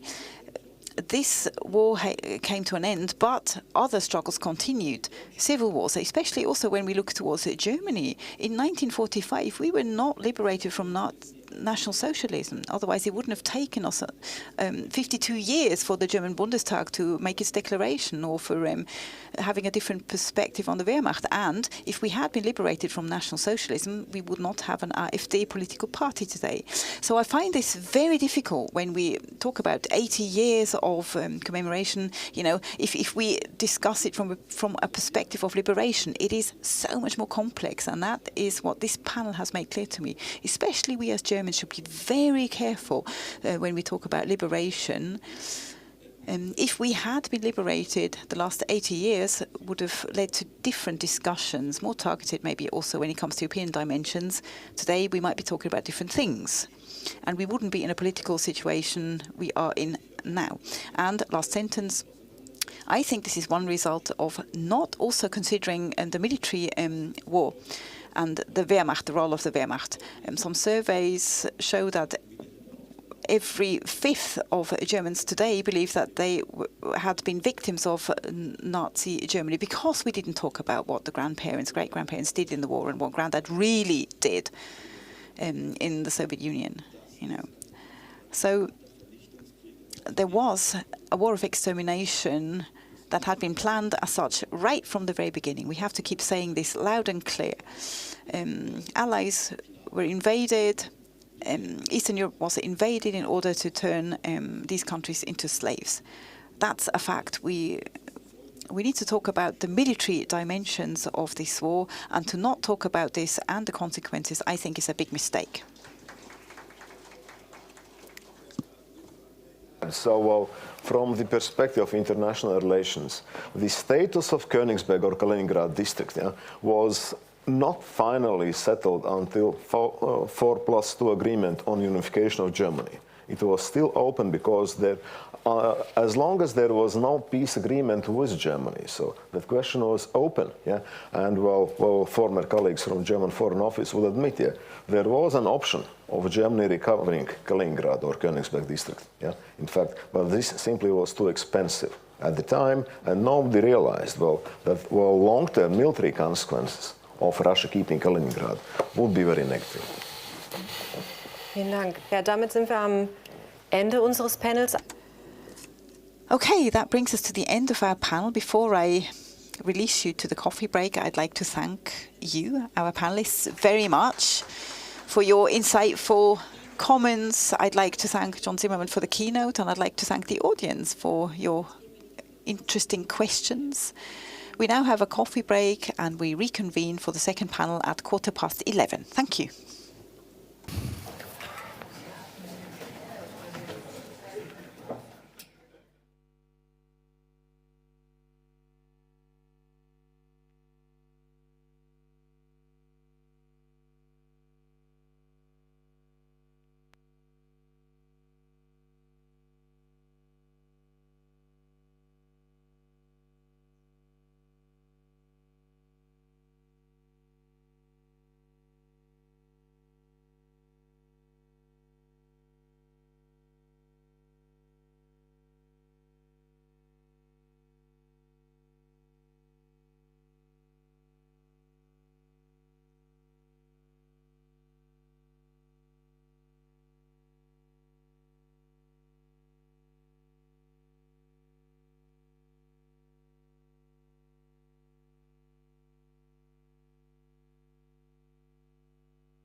Nehmen Sie gerne Ihre Plätze ein. Please take your seats. We'll start shortly. That's also really important for the live stream, the millions of you out there who are watching and listening online. Millions, isn't it?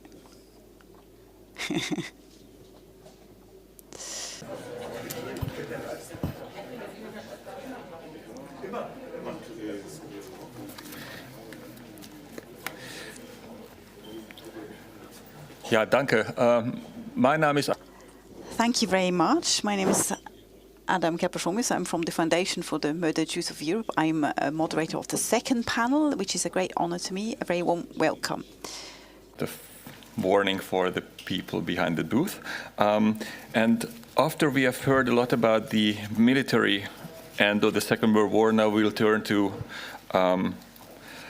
different national experiences of what the end of the war meant and how it's being remembered today. And I think we found some very exciting case studies because we'll have a closer look at the Netherlands, at Finland and Ukraine. But first of all, we'll start with a keynote by Dr. Anna Delius, and we are happy that she made it here today. It was on a knife's edge almost, but she works at the Federal Agency for Civic Education, which sounds a bit like the FBI, but it's actually it's the Bundeszentrale für politische Bildung. Everybody knows it in Germany, but the English translation sounds a bit very, very official. So she's now a policy officer for Poland and the Baltic states in the project group Central, Eastern and Southeastern Europe. She also has a big focus on the Baltic states and especially in Poland, and she has been doing a lot of research, also her PhD thesis on political opposition in Spain and in Poland, opposition movements in the 20th century. She is also a co-author of a study on collective memory and European identities in Europe, and has written a lot of articles about cultures and remembrance and the democratic opposition. So the floor is hers, and we are looking forward to her keynote, which has the title, by the way. I'm sorry, she told me to tell it to you. How many Easts, how many Wests? Challenging the alleged East-West dichotomy on European memory. So thank you very much. So.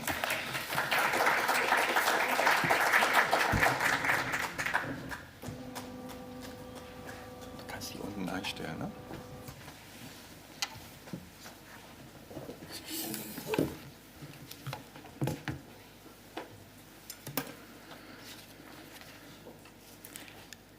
First question, should I speak into this microphone now or into the other one? This one.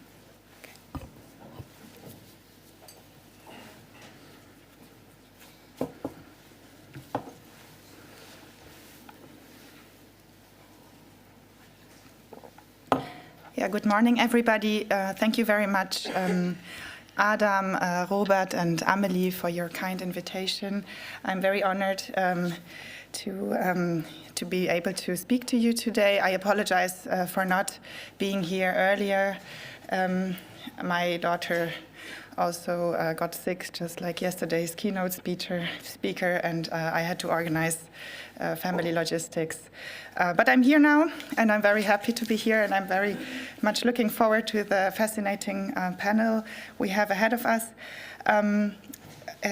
So today I would like to speak to you about what we call European memories and give you some impulses maybe for the later discussion. How many Wests, how many Easts? Challenging the alleged East-West dichotomy of European memories. Today, it is almost a commonplace to say that we live in a time of multiple crises. Even more so, it seems like in the spring of 2025, this expression was no longer enough. It was used already last year, already the year before, and also the year before that, even before the global cacophony of unsettling policies and developments reached a seemingly unrelenting crescendo that seems to compress a year into a week. But what do we actually mean when we refer to our contemporary moment? Are we referring to this year, this month, this week? What shall be the entity of our very own interesting times? I'm sure many of you here in the room had to think of the writings of Reinhard Koselleck and his concept of Zeitverdichtung, the compression or also condensation of time, that people tend to perceive during periods of crisis. Looking at this phenomenon through the lens of collective memories, also they seem to be condensed, as if the past and the present had moved closer. It is, however, clear that collective memories undergo a massive transformation right now. This transformation has to do a lot with conceptions of a divided European memory or two European memories, as I argue today. Because how can we discuss European memories and the traumas of the Second World War when the very regions once scared by such horrors are now again ravaged by a brutal war of aggression, one aimed at erasing Ukrainian culture while claiming to free it from Nazis? And to the Germans in the room who go to demonstrations a lot, when did the famous notion never again become inextricably linked with the suffix never again is now? When did this now come into being, and when did the again come so close? In this brief talk, I want to make two arguments. My first argument is that there has never been an Eastern or Western memory. It never existed, and it does not exist today. Having said that, my second argument is that it is wrong to position German and specifically Western German memories within the context of Western European memories. The narrative of two European memories gained prominence in the context of a strong political will for European integration, particularly after 1989. It was later updated in the context of EU enlargement in 2004. Many here will recall Michael Rothberg's polemic in which he presented a critical Holocaust memory as an entry ticket to the European Union. A first approach is to look at Rothberg's ironic comment as a comment of cultural asymmetry. Thus, in the eyes of Western European decision makers, collective memories in the East overemphasized Stalinist crimes while lacking mature Holocaust memory, one that links the atrocities of the National Socialists to democratic values such as tolerance and human rights, and discusses the own responsibility or collaboration with German occupants. This idea of an ideal type of European memory is connected to a notion of modernity, which, as post-colonial thinkers have laid out at large, not only bears a positivist and teleological connotation, but also has a Eurocentric Western bias. My colleague Klara Frestacka has argued how the German notion of a Zeitenwende, shaped by the soon-to-be ex-Chancellor Olaf Scholz, is only a real one if we move behind a hierarchical understanding of Eastern and Western Europe and embrace the idea of multiple times that free the concept of Europe from the power dynamics of modernity. I might add that, interestingly, the notion of a Zeitenwende for Germans also came to include listening more attentively to the voices from Central and Eastern Europe, voices they had previously dismissed as overly sensitive or even nationalistic and Russophobic. What appeared as a Wende for Germans, the French and many Western societies, seemed to many in Central and Eastern Europe more like a logical continuity. Polish philosophers Karolina Wigura and Jarosław Kuisz's concept of post-traumatic sovereignty highlights how Central and Eastern European nations, particularly Poland, have forged a unique geopolitical sovereignty shaped by their history of being caught between two imperial powers, with their experiences of oppression and struggle against subjugation not only informing their political identity, but also positioning them as assertive actors on the European and global stage. The East-West dichotomy is problematic not only because of its asymmetry, but also due to the colonial gaze embedded in it. This binary narrative often adopts a Soviet perspective, treating Central and Eastern Europe as a homogeneous, almost Russian space, and positioning it as a transitional zone between East and West, without an own culture. In so doing, this narrative reduces the region to a mere backdrop for the larger European historical narrative, erasing its complexities and diverse experiences. However, as cultural scientist Daria Klingenberg argued, the sharp focus brought about by the war opens the view onto diverse and complicated societies. What is true is that the countries of the Soviet Union or under Soviet rule were forced to push forward pro-Soviet politics of history. However, this top-down order did not resonate with the actual experiences of the people living in the CEE region. Underneath, a vibrant landscape of alternative interpretations of history, of own traumatic experiences, and of critical aspects such as anti-Semitism emerged. I would like to illustrate this on the Polish example, since the Polish underground publishing scene was one of the most flourishing ones in state socialist Central and Eastern Europe. Poles were able to draw on a long tradition of underground publishing that dated back to the 19th century. Under state socialism, the term drugi obieg, or second circulation or second circuit, became widely used. This referred to publications produced in private basements, which over time evolved into semi-professional printing operations. The underground press in Poland was not only limited to leaflets, pamphlets, or magazines, but also included novels and academic monographs, all of which were printed and circulated thanks to a wide network of collaborators, the majority of whom were women. The topics addressed in this context often revolved around historical taboos, such as the Soviet crimes during World War II, including the secret annex to the Molotov-Ribbentrop Pact and the invasion of Poland in 1939, and the Katyń massacre of 1940, when the NKVD executed thousands of nearly 20,000 Polish members of the military, police, and intellectual elites. It also covered the failure of the Red Army to intervene during the German suppression of the Warsaw Uprising in 1944, as well as the complex relationships with the neighboring countries, particularly Germany.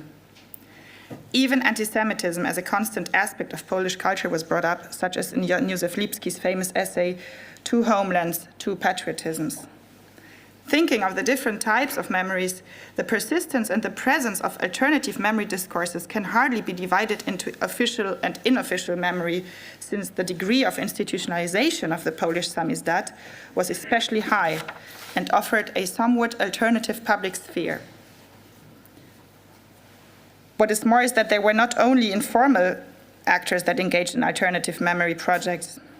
In 1965, Polish bishops wrote a letter to their German peers and wrote that they forgive and ask for forgiveness for the expulsion of ethnic Germans from what is now the Polish West and Northeast.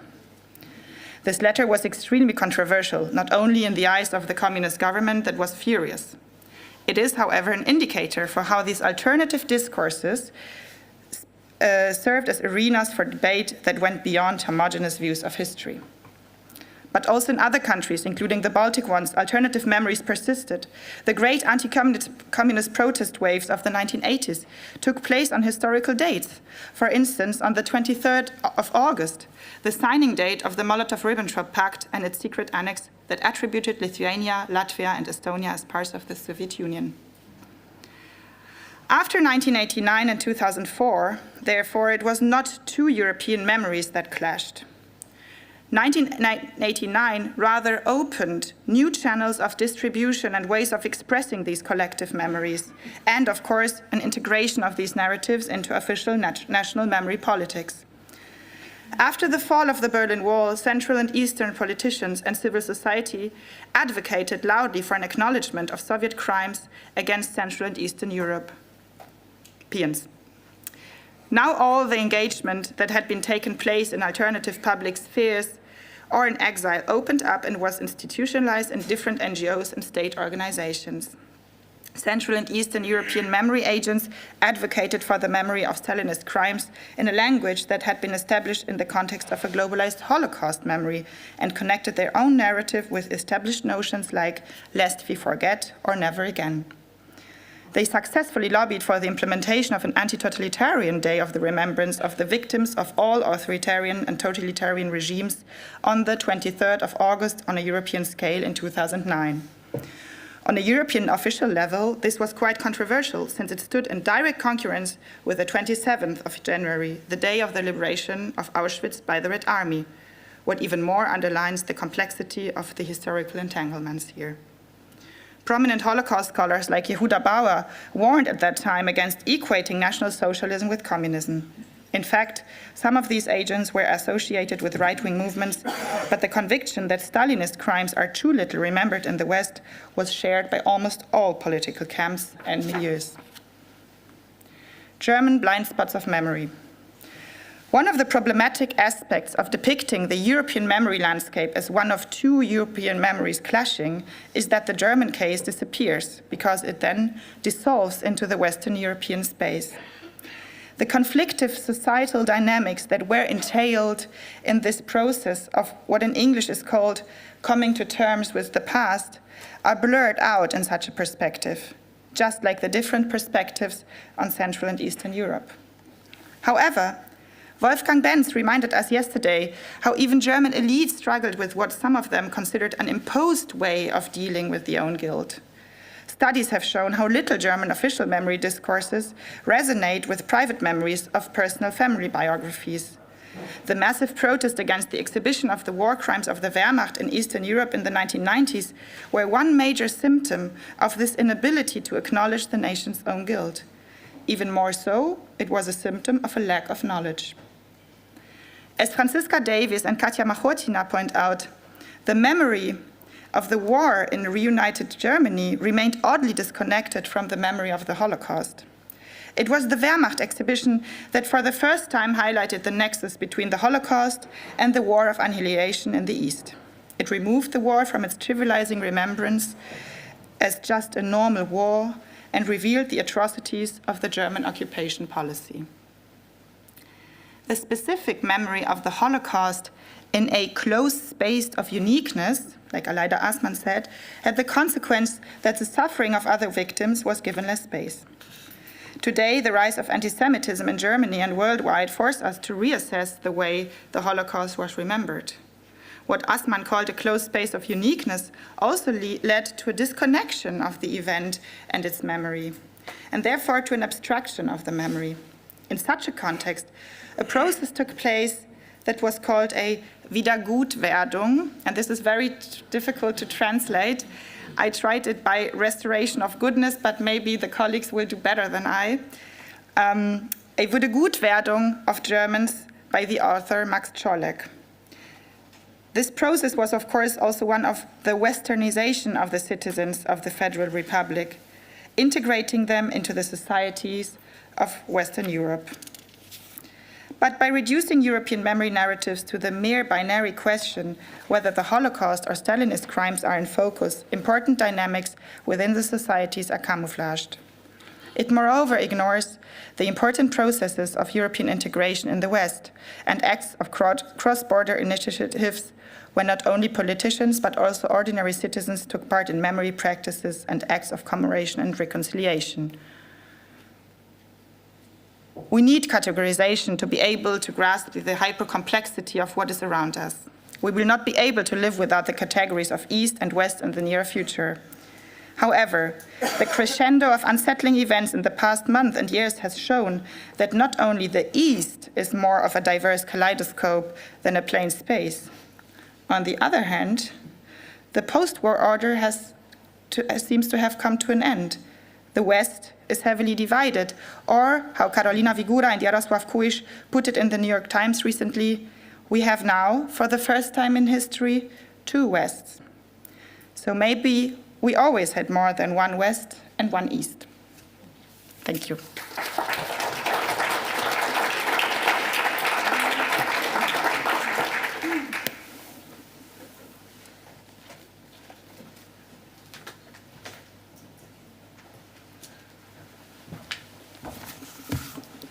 Thank you so much for this food for thought and very, very exciting keynote. Thank you so much. Next up is, now we are going to present 3 case studies, and we'll begin with Netherlands and with Anne van Moerik. And she works at NIOD Institute, that is the official institute remembering the Second World War, and Institute for War, Holocaust and Genocide Studies, and the University of Amsterdam. She is mostly interested in hunger and the heritage of hunger, and also she works about how Germans remember the hunger crisis which took place, for example, after the First World War, and how that shaped German national identity. She also worked a lot in her work about the work of the Dutch Red Cross during the Second World War, and also done research on Dutch violence in Indonesia following the Second World War from 1945 1945 until Indonesia gained independence in 1950. And if you want to listen to her voice more, she also does a podcast together with Neo, and it's a very good one, actually. So, Anna, the floor is yours.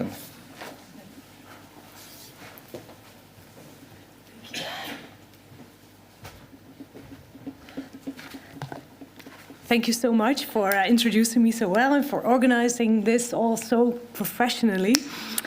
Today I will talk about the power of narratives. Narratives, and I mean by narratives not how the past, what actually happened, but how it is told. So narratives are often about victims, perpetrators, and heroes. So are always simplified stories. And obviously the true history is far more complex. And I argue that these narratives are often used for legitimizing violence. So I taught this course at the UvA, the University of Amsterdam, together with Professor Peter Romein. And he and I asked our students, what do you think of when you think of the Dutch liberation? And the students were all telling stories about the flags, the Nazi flags being changed for Dutch flags again, people cheering on the streets, Canadians hugging Dutch women, all if it was sort of happening at once at this, and it sort of culminates sort of in this picture, right? All these people so happy, flags everywhere. So they sort of sketched the idea from fear to freedom. But actually, as you would already thought, reality is more complex. And that brings me to the maps, like also Zimmermann did. Liberation in the Netherlands happened in different steps. The south actually got liberated during Operation Market Garden in September 1944.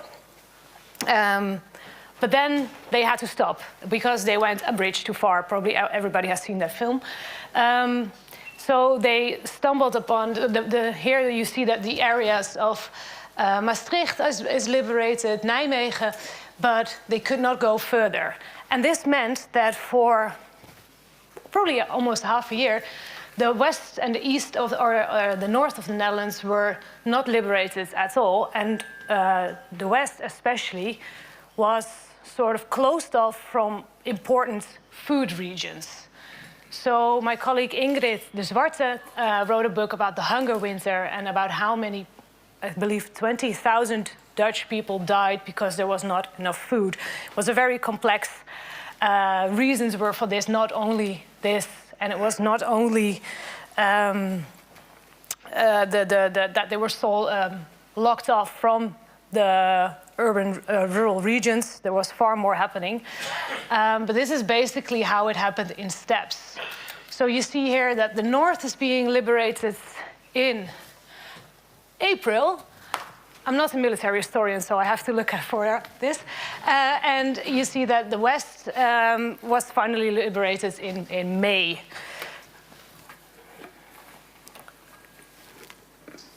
Yes. So what is also more complex is that Dutch mobilization, cultural mobilization of society did not stop in 1945 May. It continued. So what I mean by cultural mobilization is, I use the term here borrowed from John Horn. He says that cultural mobilization is about war efforts, both imaginatively, through collective representations and beliefs and value systems giving rise to these, and organizationally through the state and civil society. So practically how churches or Red Cross organizations or the media, how they talked about what, about war, about violence, about people having to accept violence. So it's about molding minds through stories. The reason for this was that Sukarno, a national freedom fighter in Indonesia, he called for freedom for the Indonesian people, and the Dutch were not so happy with this because they thought the Indonesians still needed the Dutch, and also the idea that the Dutch, economy would be rebuilt but through this colonial endeavor was very important at this time of after the Second World War.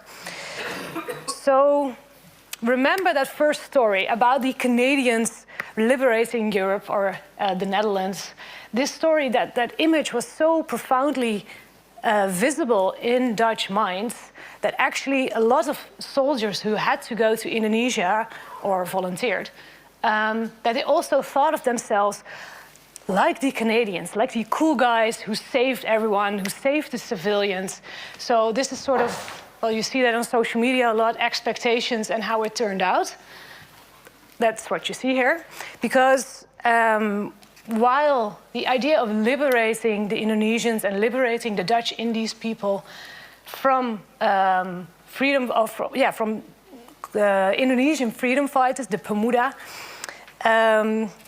it actually turned out to be a bloody war of recolonization. So this image, this first image, really shapes the meaning of this colonial endeavor. So it also really justified violence and the acceptance of violence, and that people were going to use violence because violence was necessary for this liberation. And this is what Professor Peter Romein calls the Lange Krieg der Nederlanden. He also wrote a book about it in German and in Dutch, so you can choose. And this actually, so 200,000 Dutch people went to Indonesia at this point, and it led to torture, war crimes, and approximately 100,000 Indonesian deaths. So, memories of the Second World War not only gave meaning to this idea of liberation, but also to the crimes, the war crimes that the Dutch did. So to actions of perpetration. The Dutch soldiers found out that it was actually not only the Germans who were capable of extremely violent behavior, but also the Dutch themselves. And some wrote in their diaries and wrote about how these actions that they now did themselves, how that reminded them of actually SS soldiers, the behavior of SS soldiers during the Second World War. And you see here the diary of Lieutenant Bart Hoogstraate, and he wrote in 1947 when he saw how Dutch soldiers beat up Indonesian prisoners of war until they bled. He wrote, "We're like a kind of German occupation army. The only difference is that the resistance works better here." And he also wrote about the racism that he experienced. He says, "Is this people equal to us? Dutch soldiers who themselves lived under German oppression are now committing excesses too." So you see here really how this idea of being the good ones against the bad ones now sort of changed to, okay, perhaps we are also sort of the bad ones here. Obviously, this also had to be justified, their actions, but we will talk about that later, I think. Let's see, where am I?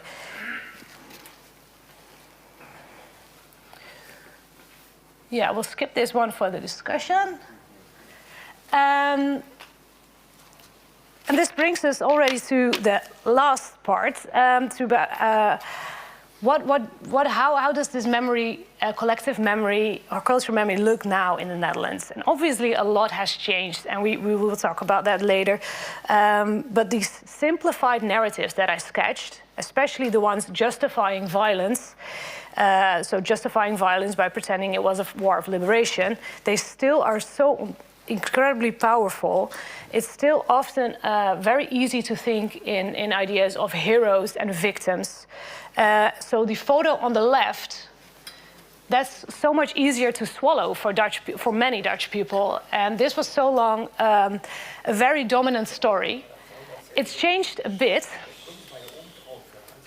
It changed a bit, this story, but still this push for liberation story is very important. Yeah, and this shows the power of simplified and comfortable narratives. They really tend to stick around, right? They are morally clear. There's a right and there's a wrong. It's like everyone resistant, and we are the good ones. And I argue that especially in these times, I think it's really important to acknowledge this power that these simplified narratives have, because I think we already see that the far right tend to pick especially these stories up. And it raises the question to how easily they can actually return in the school books. So coming all together, this all shows that there's no such thing as a straight path of coming to terms with the past. The past is constantly used for the present. Thank you.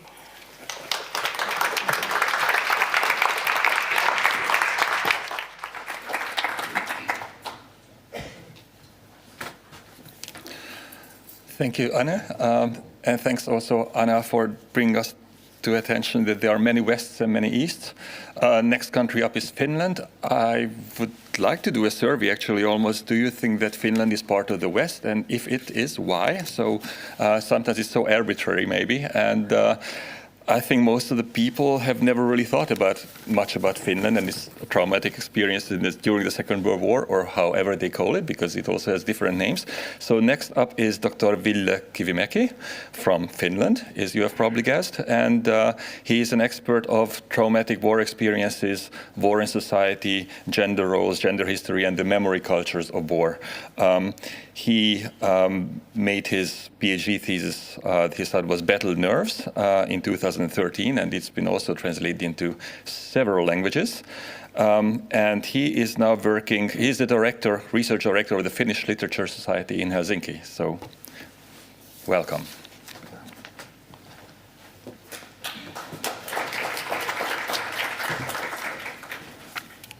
Thank you very much for the kind invitation and the possibility to join the discussion here today. I didn't prepare a detailed academic presentation, as we were given 8 to 10 minutes, so I rather thought of giving a very sweeping overview of the Finnish memory cultures of the Second World War, of the general trends in the Finnish memory cultures of the Second World War. As you know, during the Second World War, Finland fought 3 different wars. First, the Winter War, 1939-1940, against the Soviet aggression. Then the Continuation War of 1941-1944, as part of Operation Barbarossa. And then the Lapland War of 1944-1945, against German troops in northern Finland.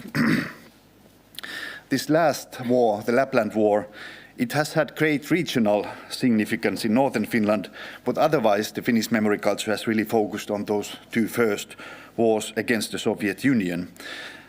In theory, the war against German troops in northern Finland would allow a narrative of Finland being part of the Allied powers at the end of the war, being on the victorious side, as is partly the case in Italy after 1943. But that narrative is really rarely, if ever, discussed or used in Finnish publicity. It's too preposterous for that.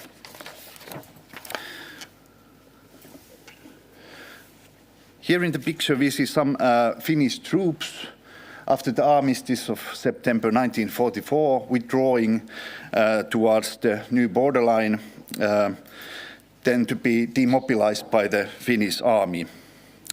As the Continuation War ended in September 1944, the war's outcome was experienced as nothing less than a defeat in Finland. Finland was not occupied, the army did not surrender, but country was left largely at the mercy of the Soviet Union. Finland lost about 10% of its territory. There was a Soviet-led control commission in Helsinki, or actually overall in Finland, and there were war reparations and a Soviet naval base just next to Helsinki, which put the capital inside the artillery range of the Soviet heavy artillery. It was realistic to expect that Finland would share the fate of the Baltic countries or East Central Europe and there was little optimistic ideas of the country's future. And this was in stark contrast to the expectations of 1941, where there were idea of creating a greater Finland and gaining a final victory over Russia or Soviet Union. However, although the situation was experienced as a defeat, for some parts of the population, the situation in 1944-1945 was a kind of a victory or a moment of empowerment. It was not a victory over Germany, but it was a victory actually over the white side of the Finnish Civil War in 1918. By the Finnish communists and the left-wing socialists who had been banished from public politics in the 1930s and who carried the memory of the red side of the Civil War in 1918. And this end of the Second World War, then this image is from the May celebrations, May 1945 in Helsinki. You see the Allied flags there together with the Finnish flag. This was organized by the Finnish leftist organizations to celebrate the end of the war, and in a way a victory over the white side of the 1918, although that was not officially that was not the official discourse, but that was the experience by many Finns. The memory of the defeated Reds in the Finnish Civil War was reinvigorated, and there was the idea of a new democratic Finland after the right-wing tendencies in the 1930s. The things changed already from the early 1950s onwards. If at the end of the 1940s there was a very dark vision of the country's future, there was instant fear of occupation or communist coup in Finland. From the early 1950s onwards, there was a revitalization in the memory culture of the Second World War. First instance in this respect was the death of Marshal Mannerheim in 1951, which was the first instance which was celebrated in a way or in which the Finns returned to the memory of the Second World War, also in a positive tone. In novels and films, a more positive interpretation of the war years started to emerge, a kind of survival narrative. This image here is from 1960, from the unveiling of the statue of Marshal Mannerheim at the heart of Helsinki. It's interesting to imagine that there's a statue there on the left corner, and he was the leader of the Finnish army during the Second World War, fighting alongside the German army. And it's quite hard to imagine this kind of ceremonies taking place elsewhere at that time. Also, the Finnish war veterans began to organize themselves and started to occupy a public space at the end of the 1950s. In the 1960s and 1970s, President Urho Kekkonen, his policy of close and friendly ties with the Soviet Union discouraged from the official commemoration of the Winter War. It would be wrong to say that it was censored or that there wouldn't have been a discourse on the Winter War. There was. Finland was a democratic country, there was free speech, but the official policy underlined or kind of downplayed the memory of the Winter War. Kekkonen's Finland was a country that acknowledged the outcome of the continuation war in 1944. It was, in a way, it was created by that outcome, by the idea that Finnish independence relies on close ties and friendly ties with the Soviet Union. And Stalin's war of aggression against Finland in 1939 did not fit well to this history. And here we see Leonid Brezhnev. There are actually two war veterans there.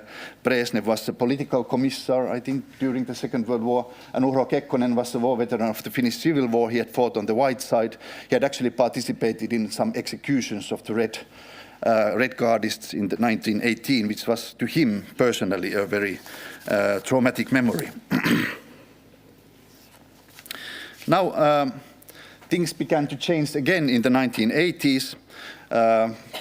Obvious reason is the policies of perestroika and glasnost in the Soviet Union, which created more space in the Finnish public discourse to remember the Winter War as well. And then the 50th anniversary of the outbreak of the Winter War in 1989 became a huge event in many ways.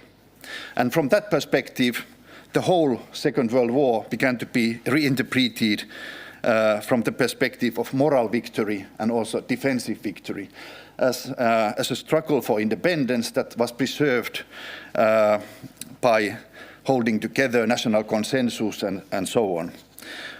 This has been called the so-called neo-patriotic turn in the memory culture of war in Finland. At the same time, though, it must be underlined, there was very rich discourse on different aspects of the Second World War. This does not mean a monolithic idea of the memory of the war, but it was a tendency in public space to underline kind of positive discourses of the Second World War, of the Winter War. And finally, what we see here is the statue there. It has been the nuisance of the city of Helsinki. City of Moscow donated this World Peace statue to the city of Helsinki in 1980s. It was established, if I remember right, it was close to the end of the Soviet Union when the statue was raised in Helsinki. And the war in Ukraine there was already discussion about this statue already before, but the war in Ukraine then again brought this statue under debate. The World Peace statue, it was decorated with Ukrainian flags, and as a reminder of the Soviet Union, Soviet discourses of the Second World War, it was not considered very appropriate anymore, and this is the picture where it's been deconstructed in 2022.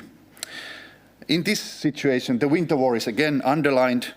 Finnish membership in the NATO and abandoning the policy of neutrality is part of the discourse. There are often critical and more moralizing views on the close Finnish-Soviet relations during President Kekkonen's reign. But it remains to be seen what will happen now when the Trump administration's pro-Russian policies, attitudes are affecting again the Finnish view of the West. But I will finish here, and maybe this will give some food for thought when we will discuss later. Thank you.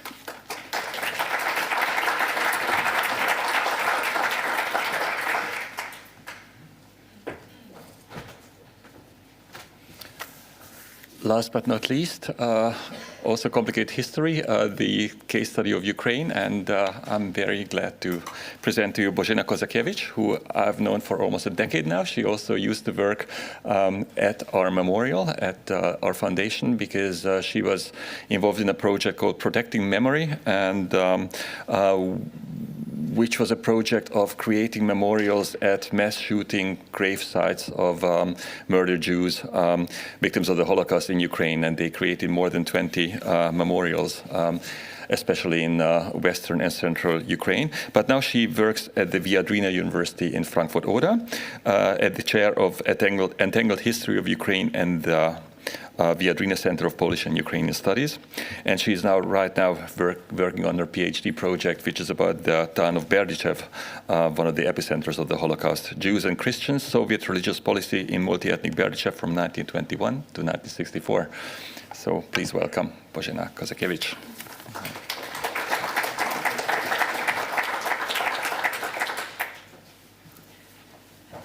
Thank you very much for that kind introduction and for the invitation to this conference.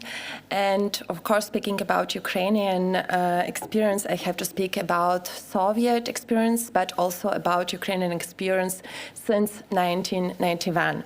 So I decided to divide my contribution into 5 main thematic blocks, which I will briefly outline. Some key data on Ukraine during Second World War, the memory of the Great Patriotic War in the Soviet Union, the transformation of a memory since 1991, maybe I just let it and comment it a little bit later. The break with the Soviet nostalgic memory politics in 2014 after the annexation of Crimea and the Russian attack on the Donbass, and the changed political landscape of World War II memory since the Russian invasion in 2022. Between 1941 and 1944, the whole Ukraine was under German occupation, as you know. At this point, I would like to mention a few features to illustrate the extent of the occupation. 5.7 million people lost their lives on the territory of today's Ukraine, including 1.5 million Jewish children, women and men. 2.4 million Ukrainians were deported and used as forced laborers. Between 400 and 450,000 lost their lives. Over 100 of Ukrainians fought in the Ukrainian insurgent army, I will call it Father UPA, which participated in the murder of the Jewish population and carried out ethnic cleansing of the Polish population in Volyn. The majority of Ukrainians also, over 6 million, fought in the Red Army. In Ukraine, as in Belarus, there were a lot of villages and towns which were completely burnt out. And in Ukraine, we speak about 670 villages and towns. And the biggest punitive action against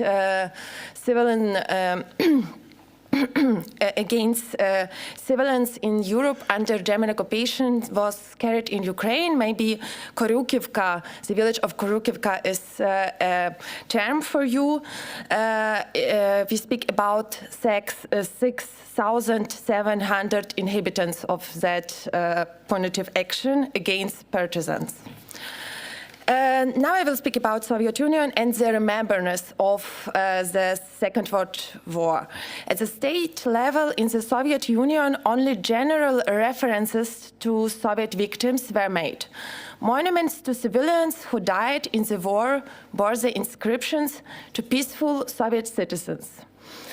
The Holocaust was discussed only in private, but the private often mixed with the public. The first memorials at the sites of the mass shootings of Jewish children, women and men were erected immediately after the return of family members from evacuation or military service. On September 24, 1966, on the 25th anniversary of the mass shooting at Baben Yar, a place in Kyiv that is synonymous with the Holocaust by bullets, over 500 people gathered for a demonstration and gave spontaneous speeches, including many Ukrainian intellectuals, representatives of so-called Шестидесятники movement. In the Soviet Union, the myth of the Great Patriotic War was created with the days, as you know, 1941, 1945. In Belarus and the Russian Federation, official propaganda still refers to the Second World War in this way. It helps to avoid talking about the Hitler-Stalin Pact and own responsibility for this war. This dating negated the experience of some Ukrainians for whom the war began in 1939 with the Soviet occupation of Eastern Poland. Also, representatives of all Soviet ethnic groups fought in the Red Army. Stalin's toast to victory over Nazi Germany in 1945 emphasized the Russians' people share in the victory. This narrative prevailed until the end of the Soviet Union and is still cultivated in the Russian Federation, and not only there.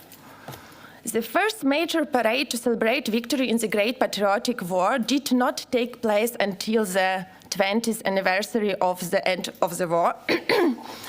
It was increasing, which is connected to Brezhnev's policy of heroization of the war. Huge victory monuments were erected. Oh no? Yeah. Huge victory monuments were erected throughout the Soviet Union. In Kyiv, the Motherland Monument was opened in 1981, which I will talk about later. The victory over Nazi Germany was elevated to the status of the most important achievement of the Soviet society.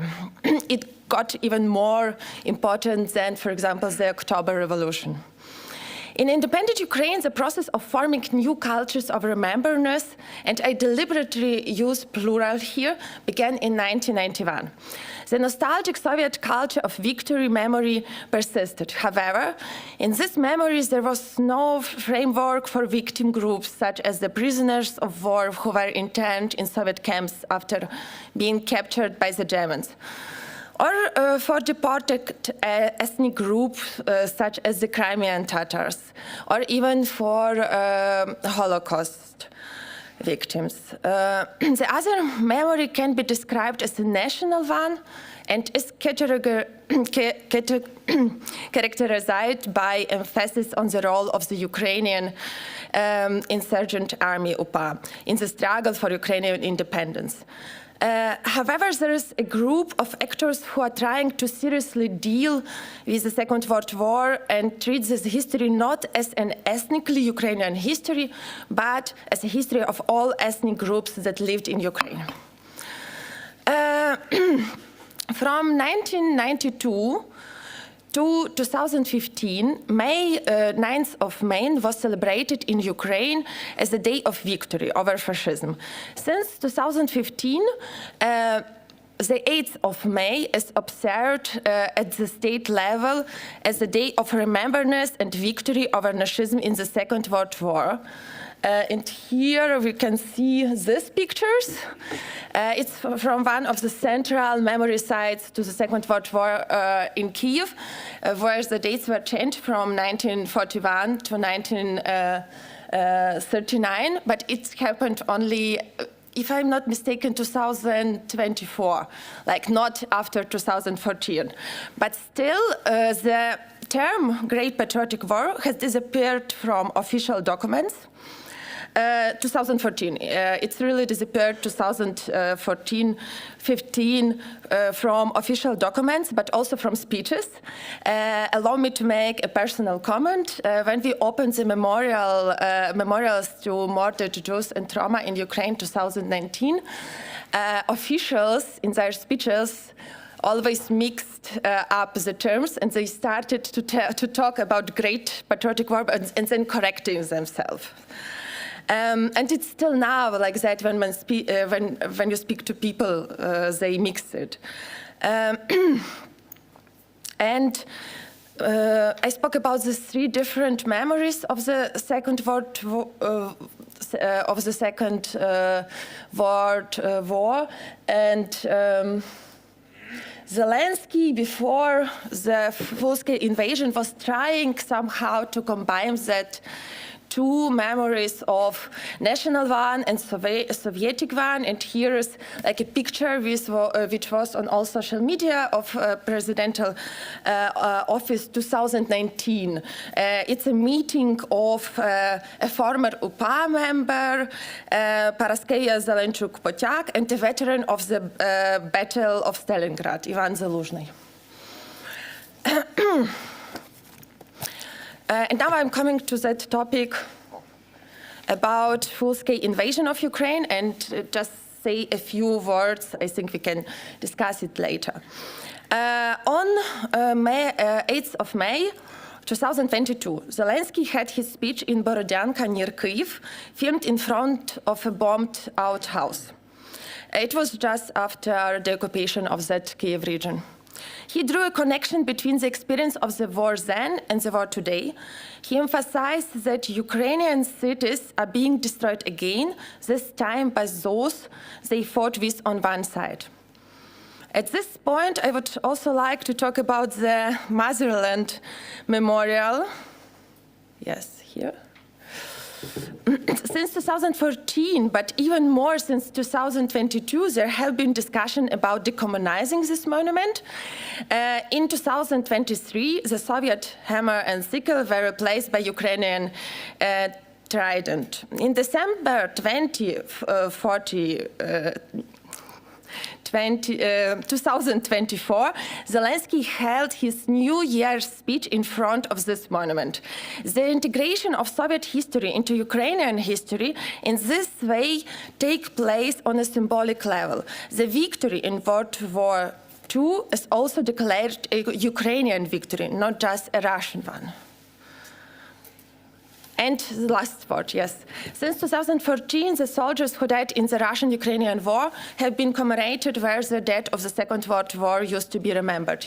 Maybe you know that one pictures from the news, because all the presidents, heads of different states are visiting this place. It was a place where Soviet soldiers were buried after Second World War, and since 2022, Ukrainian soldiers are buried there in Lviv. The trauma of the Second World War is overlaid by a new one. Of course, the research into the Second World War continues and the various groups of victims are commemorated, but more and more research is also being carried out into the entanglements of the experiences of that two wars. And all further things we can discuss afterwards. Thank you.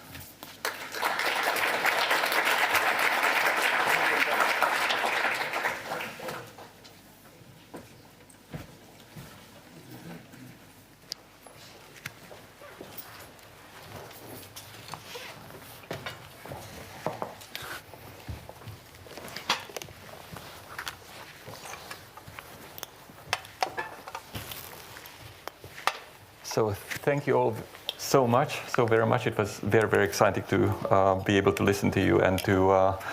I would like to ask Anna Delius first. Do you think that the three presentations just heard strengthen your argument that there were many Wests and many Easts, and we cannot that we have to part with this dichotomy of Eastern Western things? And the other thing is, which I also found. Is also food for thought, of which I found very exciting, that also you talked about how already in those countries there were contested memories, and especially in Eastern Europe, in these dictatorships, you also had a second public sphere. I remember from my childhood, I grew up in Hungary, that we were given, even as children, the feeling that we shouldn't believe the official the official narratives, but there's another truth behind it. So it makes people think that there's all these things happening at the same time and exist parallel to each other. So what are your thoughts when you listen to these three presentations? So first of all, I would like to thank you for the presentations. I found them each one very fascinating. Yes, of course, they strengthened my argument. I have to admit that, of course, also I knew who would be on the panel, so I could prepare a bit. And also, Adam, I would like to thank you for the question you raised about Finland, because I think this is already an indicator for how problematic the concepts are. Because is it a ethnical concept? Is it a political concept? Is it a cultural concept? What do we mean? What do we attribute to the terms West? And I think at the end of my talk, I quoted again Vigura and Kuiš, who of course referred to the recent developments in the United States, which until very recently used to be the flagship of what we understand when we say West. I'm sorry, I somehow turned my back to the people on the left side. I try to.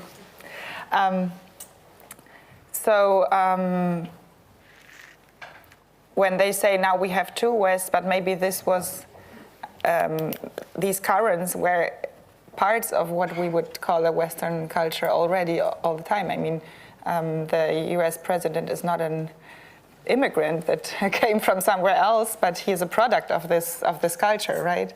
So I think they strengthened my argument, and also thank you, Anne, for your reference to colonialism and to colonial wars and to the connection between Second World War and colonialism. I mean, this is a topic that was also discussed, of course, in the German context.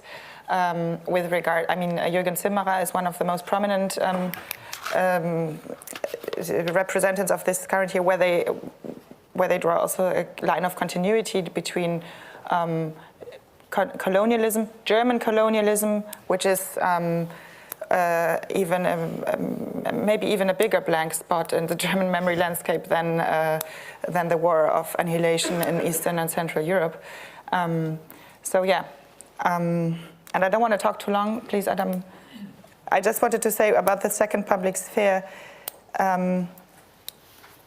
Yes, and also I hope this was clear by what I said earlier. This second public sphere was, of course, not a monolith, but was very diverse and controversial itself, because the oppositions that discussed these issues were not coming from one political milieu or of different groups. You had leftist people, you had conservatives, you had nationalistic people, you had Jewish positions. Yeah, I make a point here.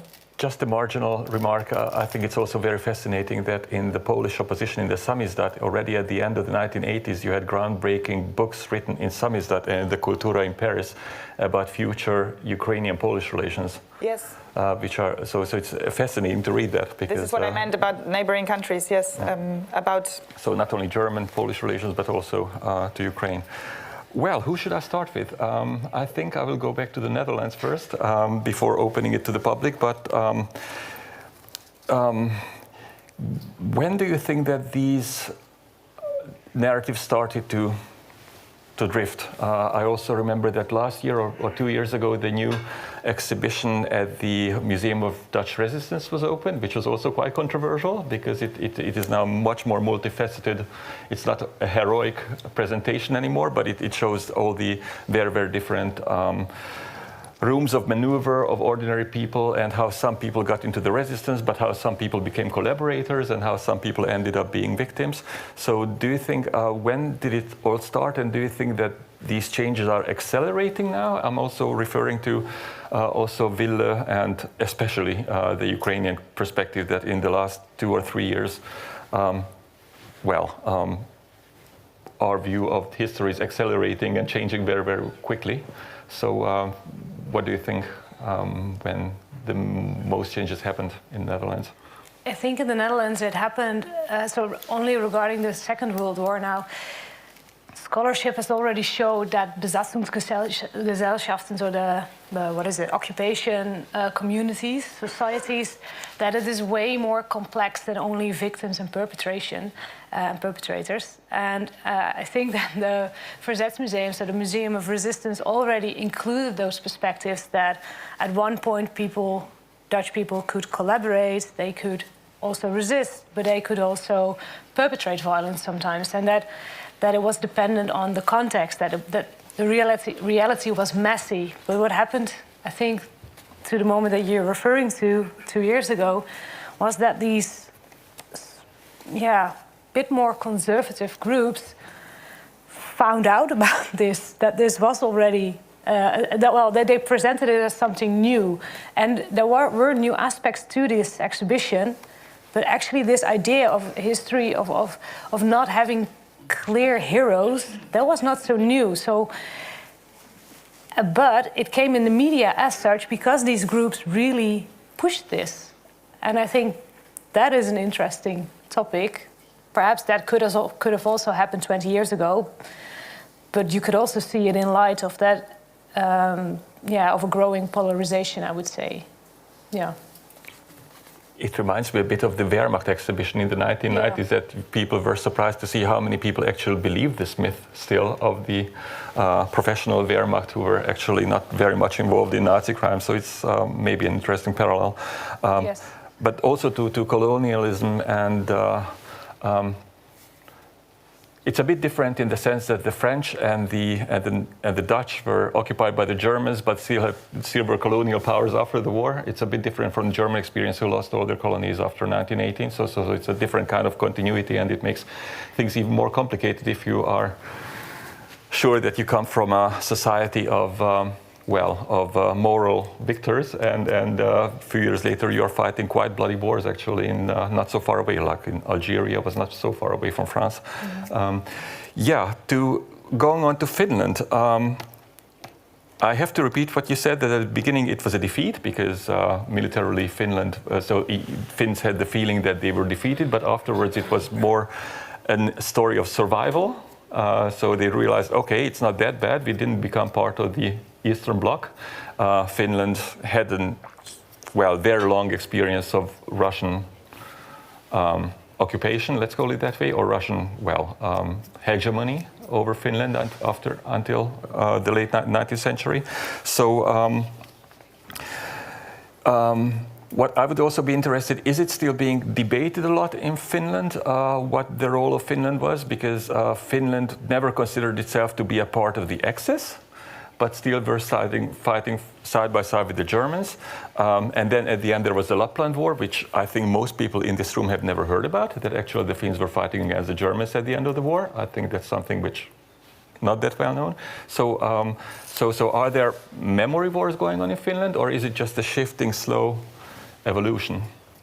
Well, I think usually there has been a temptation to find a consensus about these events, but of course it has been it was a big debate in the 1980s, still in the 1990s, early 2000s. What was the Finnish relationship with the Nazi Germany in 1941, all the way till 1944? I wouldn't call them memory wars anymore. But I have to say that it's now, again, it's not so much on the agenda, the continuation war, as the Winter War is now kind of the war that is most easily remembered in this context of the war in Ukraine. I also find it interesting how, that comes also to all the presentations here, how powerful the national narratives of war can be, memory cultures can be, but at the same time how flexible they can be. How easily they can actually change in a short period of time from one interpretation to another. But I don't think the family narratives or the family histories or personal memories, they are not at all as flexible. So there's these continuities of narrating or remembering the war in a different way compared to the official narrative. And they can be often quite conflictual with each other, and they don't easily fit into these grand narratives by the state. But at the same time, I have to say it has been very difficult to create any kind of transnational memory cultures, like maybe Western memory of the Second World War, Eastern memory. They are not so... the national memory cultures, they have their agents that keep them going and keep them ritualized. So that has been much more powerful, I think. Yes. And last but not least, I would have a question to Božena in Ukraine, because she's also a scholar in Holocaust. And you already said that after the 1990s, there were some who wanted to look at different, not from an ethnic national perspective of the history of Ukraine, but also to look at Ukraine as a multinational and very complicated state and country. So now with the full-scale invasion, which has been going on for 3 years now, are there still debates in Ukrainian communities about this, or are they buried under the surface and just let's wait until the end of the war and continue these things afterwards because we have more important things to do, or is there still a debate going on about what happened during the Second World War, what happened during the Holocaust? How does it alter our view of what is happening now? So what would you say? Difficult question. It's a good, difficult question with a lot of layers. I will try to answer very shortly. I mean, no, it was not some people in the 90s. It actually a lot of intellectuals tried somehow to work on that complicated history of Ukrainian society, which was not only Ukrainian one, but like. And for example, the first Ukrainian president, Kravchuk, Leonid Kravchuk, as he went to Israel, he apologizes for the crimes which also Ukrainians conducted during the Holocaust. But it was for the foreigners, and he really hoped that with that apology it will be done. In Ukraine, the first president who spoke about Holocaust at the state level, it was actually Yushchenko. Mm-hmm. I think some of you will be even surprised, because he is no more like someone who tried to heroize Bandera and like that part of Ukrainian history, but he was also the one who openly spoke about about Holocaust. And to your question, how it is now, a lot of scholars still conducting their research on the Second World War. The thing is that it is really overlapping, and people are re-traumatized. And here maybe I will just tell you a personal story. My grandfather, he is 91, and he lived through the German occupation in eastern Poland, where moved to western Ukraine now. And sometimes when he speaks about war now, he called Russian occupation German occupation. And it is not because of dementia, he's very clear in the head. And I spoke to my colleagues who are conducting interviews in deoccupied parts of Ukraine, for example, in Kiev region or in Kharkiv region. They spoke to the residents of that villages and towns, and the elder generation, they really speak sometimes of Germans when they mean Russian soldiers. And I think we have to take it into account when we speak about Ukrainian policy on the Second World War now, because here is a lot of re-traumatizing the society. Yeah. I think I would like to open to the public, and we might need a microphone if there is someone who would like to ask a question. Don't be shy. Yeah. Oh, Julia Landau, for example. Yeah. Okay. I'm from the Buchenwald Memorial, and thank you for your great presentations. I have a question for Božena Kozakovic. I'm just coming from the commemorations celebration in Buchenwald, liberation of the Buchenwald camp, and also among the Buchenwald prisoners were many prisoners from Ukraine as well, and among them Boris Timofeyevich Romanchenko is Kharkiv, who survived Holodomor and was a prisoner in Buchenwald, a soldier in a Soviet occupation army near Berlin, and was killed through Russian bombardment in Kharkiv in 2022, and the relatives just told me that not long ago the date, the Soviet commemoration date for commemorating the liberated prisoners, the 11th April, which is also the historical date of the liberation of Buchenwald, was amended by the government, and this was just interesting, and they argumented that it was because of seeing it as a Soviet date of commemoration, or and this was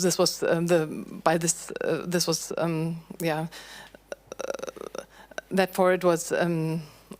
I'm just wondering if it was changed into another date of commemoration, or what was the argumentation, or if you know about the context.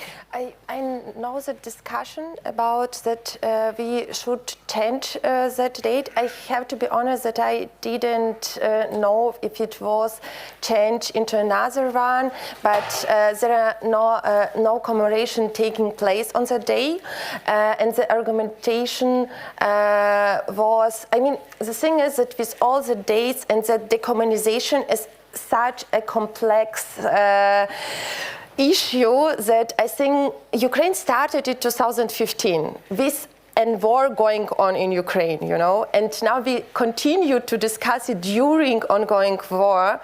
I mean, I think all that commemoration, memories, it isn't finished yet.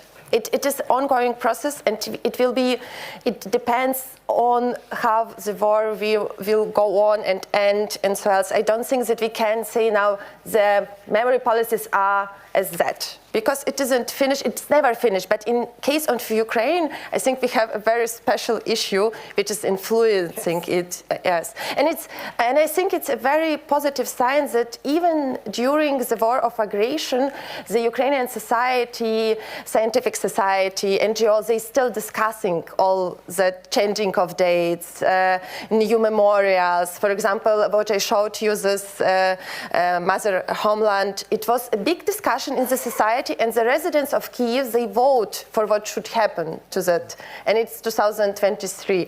That's why, yes, we will see how it ends. There was a question back there, but...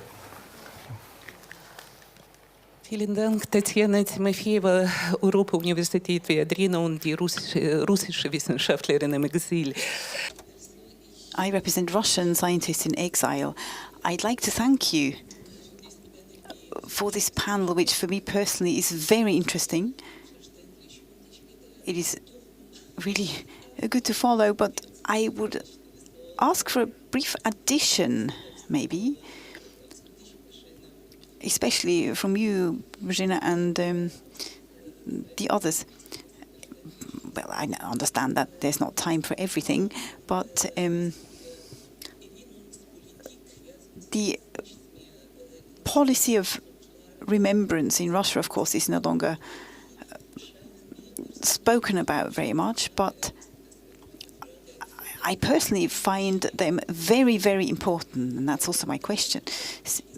Since the beginning of the war, I would have said that in earlier periods there wasn't really a culture of remembrance. In Russia, there was only a policy of remembrance and a historical memory, shall we say, during the period of Gorbachev, during Perestroika, and so on.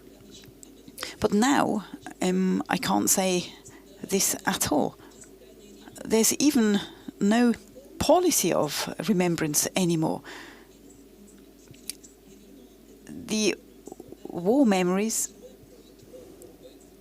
became a kind of test of trustworthiness and faithfulness, in a way, to the regime.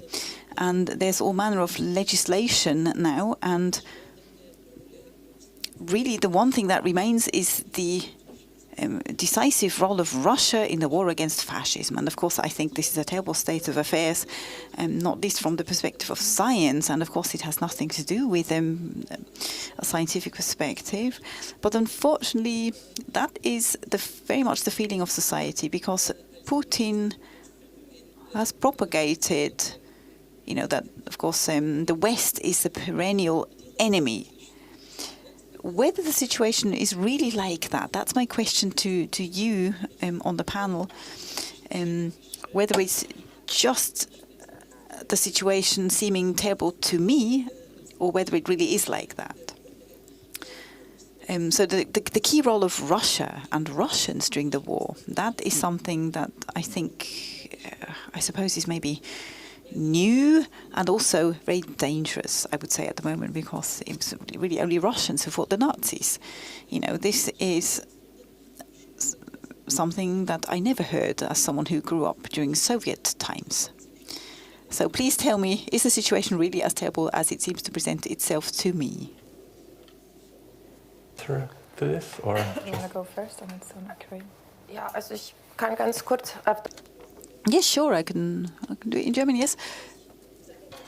Very briefly, my task was not to speak about Russian policy of remembrance. That's why I concentrated on Ukraine. So I proposed that in 1945, there was the speech by Stalin, who said very clearly that it was the Russian people who had made a decisive contribution to victory. Why this victory is portrayed or conceived as a Russian victory is something we could debate for days. There's plenty of literature on that. One of the simplest explanations is that here the Soviet Union, from the perspective of the West, the Soviet Union was equated with Russia. So therefore, Soviet victory was understood as a Russian victory. And in Ukraine, it was mostly collaborators that were talked about, which is very interesting, actually, when you think about, yes, collaboration took place, but, whether there's even Ukrainian language or its own ethnicity, that is something that is being broadly debated even still today. So I actually think this proposal isn't even new. In 2022, we started to seriously discuss that it isn't like that. It wasn't just a Russian victory. In the Red Army, we had 6 million Ukrainians, but many other ethnicities as well, members of all the other 15 or 16 Soviet republics. They're all part of the Red Army, but for me that proposal is not new. It's not new at all. May I comment on that very briefly, on the topic of collaboration? A month ago, I had the opportunity to speak to the Holocaust historian Patrick Debois, or to listen to him rather. He is a French expert who specialized in the Holocaust through bullets, and who today conducts forensic research in the Ukraine and elsewhere. He is returning to the sites of the Holocaust because new mass graves are appearing. And he gave a keynote, and he said it doesn't matter where he went. Whenever he went to Central and Eastern Europe, he was warned about anti-Semitism. Only when he went to Russia, nobody warned him of it. So I just wanted to highlight how persistent certain narratives are that we are fed by the Russian side without, of course, wanting to belittle factually existing anti-Semitism. Okay, I saw a hand up there. There was a question. You were first. You were a little bit earlier than the hand over there. Okay. War Graves Commission. Yes, I have a question to you, Ms. Kosakiewicz. You briefly mentioned that cultivation of the remembrance of the World War II in the Russian-occupied areas and not only there. What did you mean with not only there? And then a question to you. In the introduction, you questioned whether Finns actually see themselves as Westerners or Easterners. What do you class yourself as? You're probably not a Southern European, are you? Iranian mindset. You can start. Okay, well, it's a good question. I think interesting thing is that there's a strong discourse in Finland that we are now finally part of the West, like 100% after joining the NATO. But at the same time, discourse is connected with the narrative of the Second World War coming actually closer to Estonia, Baltic countries, Poland. After the Second World War, immediately after the war, the Finnish politicians quite skillfully used this Nordic dimension to distance themselves from the Baltic countries, Eastern Europe, Central Europe, to kind of underline that we are a special case. We are part of Scandinavia, peaceful Nordic people, democratic people. There could have been other narratives as well. During the 1920s and 1930s, Finland was often seen in the context of the Baltic countries, Poland, in that area. Or during the Second World War, during the Operation Barbarossa, Finland was in the context of Hungary, Romania, Slovakia, and so on. But that was more or less a conscious policy of kind of making us a Nordic country in order to kind of create a safe space between us and those countries that had a much worse fate after the Second World War.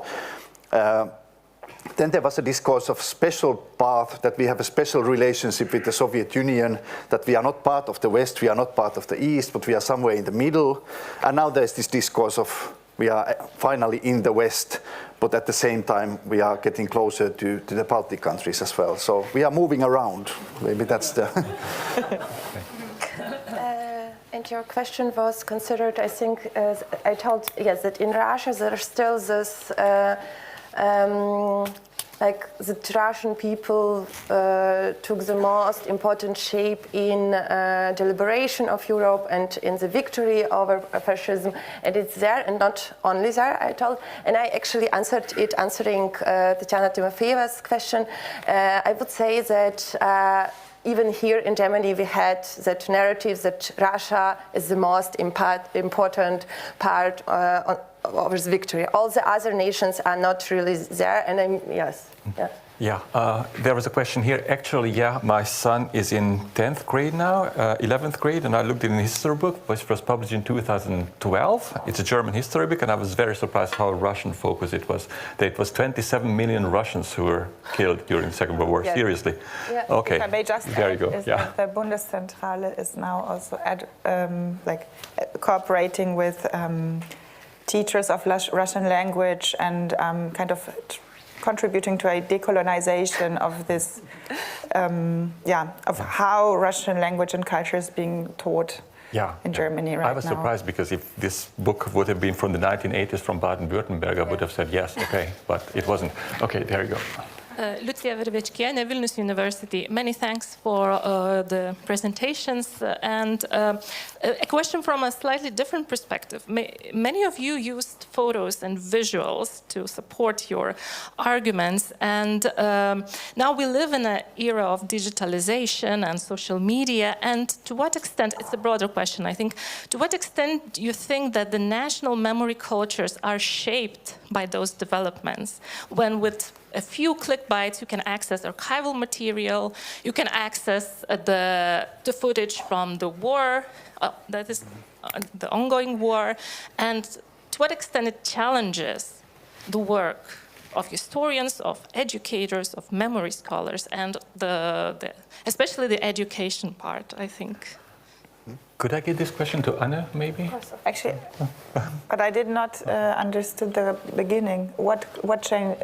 Like, the digitalization and social media, to what extent it shapes the national cultures of remembrance? Yeah, I know. Understand. Yeah, well, I think it's a brilliant question indeed, and I think it also has a large. Obviously, you're totally right in this assumption, I would say. And from my research to actually to how German hunger is remembered or politicized in German textbooks, I would also say that it is very much about the context of this image. So I will also come to your question about the digitalization, but first of all, I think the basis is how is this image presented and what story does it have to tell? So for example, you see in GDR textbooks that Kees Colby's pictures of or drawings of First World War hunger, that they are completely narrativized in a completely different context than in the West. And then it tells a completely different story. So in the East, you would see that it is used to legitimize the idea of anti-capitalism, anti-fascism, etc., to push for a story of socialism or communism. And in the West, it was completely used the other way around. And the digital part of this, yeah, I'm a historian, so I'm not sure if I should say something about this, but I think it has an incredible impact indeed. Also, I think you also see it in different sort of memory cultures happening at the moment. So what is presented in which newspapers where. I think, for example, in the Netherlands, there is a different focus on what is happening currently in Gaza and Israel than perhaps in a lot of newspaper outlets in Germany. And I think that also pushes for a different story and a different way to act or not act or to remember this. Time is getting a bit short, but there were two questions here, and I would like to give them the microphone first here, and then. Ja, das ist jetzt. Yeah, it's a bit tough to be the person who's between you and lunch. Nick Soheitzer, I'm from the Sachsenhausen Memorial. I'll be brief, and therefore it's probably a bit black and white.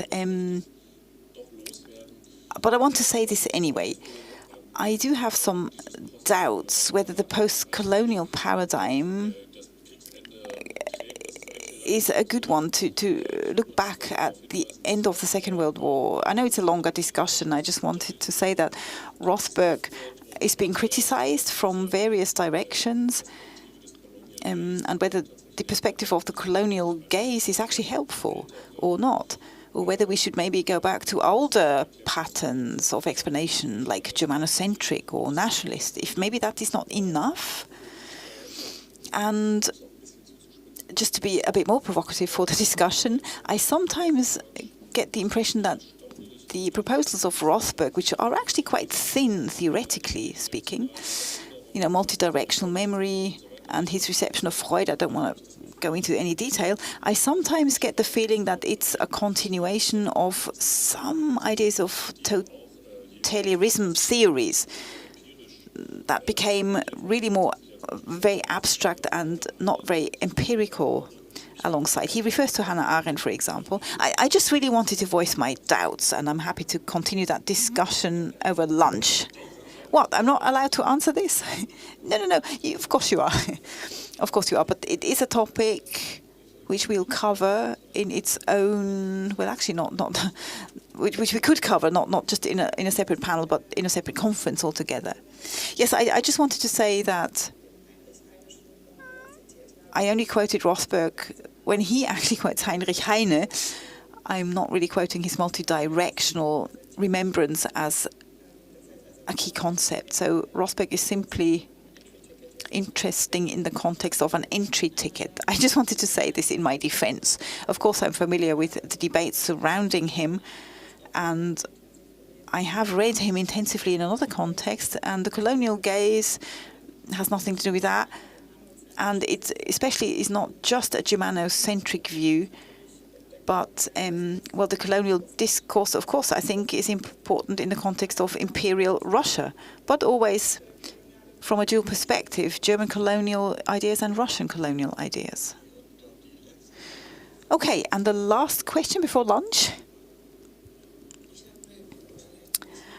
Yes, I have a question concerning Finland. It might be slightly detailed. The Finnish army was part in the Leningrad blockade. I don't know exactly, but is that a topic in any way? Because that would then also be in a context of crimes against humanity. Because that. Yeah, it's a good question. It's not really thoroughly debated in the Finnish discussion. It's true that Finland participated, at least to some extent, although it must be also said that the German army made requests to the Finnish army to participate much more actively. Leningrad, for example, was not bombed from the Finnish side, or there was no artillery fire from the Finnish side, and the Finnish army did not close the siege where the German army requested the Finnish army to close the siege. From the 1942 onwards, the Finnish military leadership was very cautious about participating more actively in any operations around Leningrad. But still, it's true that it could be a more thoroughly discussed. At the moment, the time is not very encouraging for that discussion because the trends are pointing elsewhere. But that's, yeah, it's a good point. Okay, with that, I would like to wrap up this very, very intensive and exciting discussion. And I thank you so much from this order of appearance, Anna, Ville and Božena, thank you so much. And we'll meet again in about 60 minutes. And until then, enjoy your lunch.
Sehr geehrte Damen. Ladies and gentlemen, colleagues and speakers, I'd like to welcome you back to the third panel of our conference, which focuses on a particularly complex chapter of European post-war history, which is internment and camps as a means of repression and persecution between 1945 and the early 50s. It's a topic that gives rise to controversial debates, and we'll have an initial presentation, a keynote by Julia Landau. Let me introduce her. She has been curator of the history of Soviet Special Camp No. 2 at the Buchenwald Memorial since 2012. She has organized a traveling exhibition of the Buchenwald Memorial and Memorial Moscow, and she has curated special exhibitions on the history of the Soviet Special Camp No. 2. She is a historian of Eastern Europe and has worked as a research associate at the Ruhr University Bochum. Her dissertation was published under the title "We Are Building the Great Kuzbass: Miners' Everyday Life Under Stalinism 1921 to 1941." She's also published on the history of compensation for Nazi forced labor in Ukraine and on the history of Soviet special camps. On behalf of the Buchenwald Memorial, she has edited an anthology of the history of the Soviet special camps and the history of the Gulag, which has just been published and gives a good overview of the current state of research. So that's the perfect background for our discussions later today, and I look forward to the keynote. Thank you.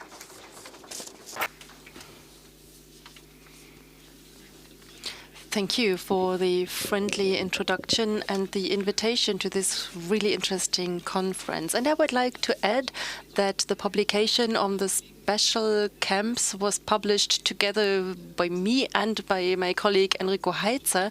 So he is responsible for investigating the story of Soviet special camps at Sachsenhausen Memorial. Our panel will deal with camps and internment practice after the Second World War and the different perspectives on internment camps in Europe. And we want to put the special Soviet camps in the context of internment after the end of the war. I would like to discuss three questions. The first one is dealing with the situation of the Allies at the end of the war.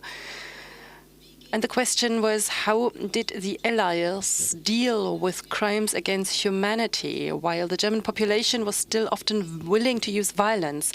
And how should internment be classified between securing the occupation on the one hand and, on the other hand, investigating and punishing war crimes?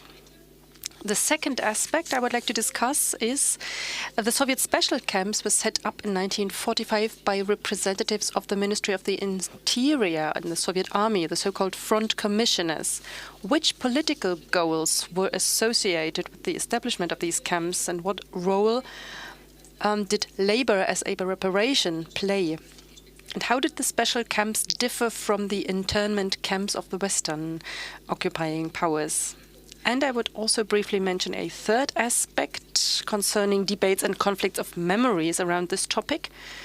What kind of debates were held around the Soviet special camps when they were abolished at the end of the GDR and in the 1990s?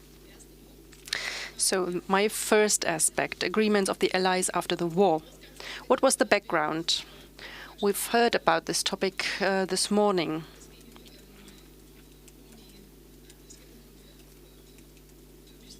The situation was that lands were devastated. The Wehrmacht had committed crimes, the police and the SS as well, particularly in Eastern Europe and during the occupation of the Soviet Union. Jews and Sinti and Roma were forced to live in ghettos and murdered. Sick people were murdered. There was deportation, forced labor, deliberate starvation, and also Soviet prisoners of war, and the policy of scorched earth as the Wehrmacht retreated. And in view of these unprecedented crimes, the Allies agreed during the war on measures for dealing with those responsible. This also included dealing with a population that had largely supported these policies and had resisted the Soviet army in paramilitary organizations such as the so-called Volkssturm. In Moscow, These issues were discussed at the Conference of Foreign Ministers from the 19th to the 30th of October 1943. The participants included the United States Secretary of State, Gordon Hull, the British Foreign Secretary Anthony Eden, and the People's Commissar for Foreign Affairs Vyacheslav Molotov. The results was an agreement on reparation payments, including also labor services, also in view of the large losses the Soviet Union had suffered. And it was agreed to establish the European Advisory Commission based in London. And Section 18 of what became known as the Moscow Declaration, it says there was a declaration on the responsibility of the Hitlerites for the crimes committed. And this declaration dealt with the crimes of the Wehrmacht, particularly when the Wehrmacht retreated from the Soviet Union, France and Italy. And it said that the retreating Hitlerites should be tried in the countries where they committed their crimes. 2 weeks earlier, Voroshilov had formed the basis for the unconditional surrender of the Axis states and sent a document to Foreign Commissar Molotov. And this document already demanded a disarming and interning of SS members and of other similar organizations that participated in the fights. And it also included the disarming and dissolution of the NSDAP and all Nazi organizations, including also youth and women's associations. These, the internment conditions and preconditions were then explained by Voroshilov in October 1944. It was claimed that members of the SA, the SD, and the Gestapo should be interned, and they should also be disarmed. And next to these fighting units, it was also claimed that party officials should be interned, like district leaders, low group leaders, cell leaders, and block leaders. The ministers agreed to establish the European Advisory Commission, and it was then constituted on the 13th of December 1943 and prepared the conferences in Yalta and Potsdam. The internment is mentioned in several plans of the EAC, and internment also had different objectives: detaining war criminals, disarming paramilitary organizations, eliminating threats to Allied security, and recruiting labor force. In July 1944, the EAC determined that the Allies could consider all members of SS, SA, and Gestapo as prisoners of war. And this shows that already during the war and in the context of the war, the aspect of reparation payments played a big role.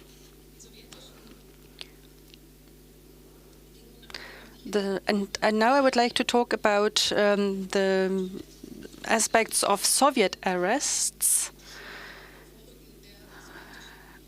because with the movement of the Soviet troops, these internments took place on the basis of an order of the 18th April 1945, which amended an existing order of the 11th of January in 1945. This morning we talked about the approaching of individual units of the Red Army. We saw it at a map that was presented this morning.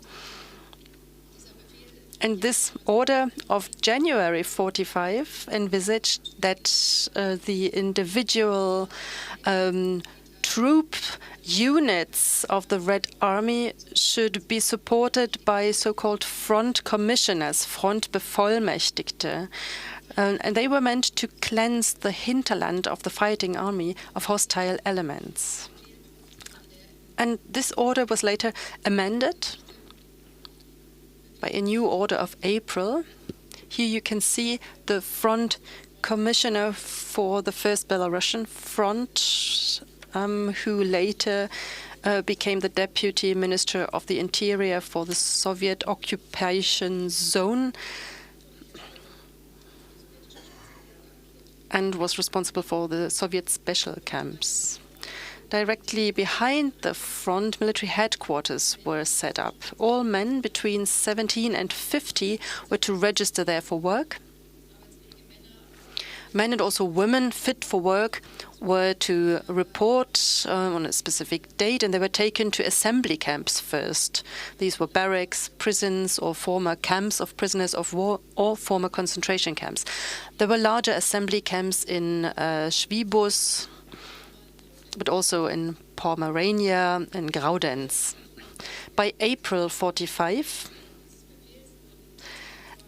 215,000 men and women were taken to the Soviet Union, including 138,000 Germans, 39,000 Poles, and over 27,000 Russians and other Soviet citizens. This was a measure of political cleansing that also served economic purposes and was intended to compensate for the labor shortage in the Soviet Union. Particularly after the German occupation and the deportation of Soviet citizens to Nazi Germany for forced labor, there was a large labor shortage. As Beria explained to Stalin in April 45, half of the internees were unfit for work due to age and illness. As a result, most of the transports were stopped, but until summer 45, there were still both categories of prisoners, the interned on the one hand and the mobilized on the other. Another picture of Ivan Sierov, the former front commissioner. In the order of the 18th of April, the groups of people were listed who were to be interned locally in the Soviet occupation zone. They were members of groups which posed a danger to the occupying forces, like saboteurs or terrorists, and also members of the NSDAP, who, particularly the active members of the party. Leaders of fascist youth organizations, people who worked for SA, SD, and also other authorities. So these were people fulfilling certain party functions or administrative functions who were supposed to spy for Germany against the occupying forces. The front commissioners were also asked to liquidate people who who committed crimes. This concerned about 300 people. They were shot after the 18th of April. And as you can see, there's also the aspect of a recruited labor force, because members of the SA, the Volkssturm, and the Gestapo were meant to be sent to the Soviet Union as laborers. The Soviet leaders perceived the work of these prisoners of war as a reparation service. About 30,000 German and Austrian prisoners of war were convicted by military courts in the Soviet Union, and this also included the staff of concentration camps.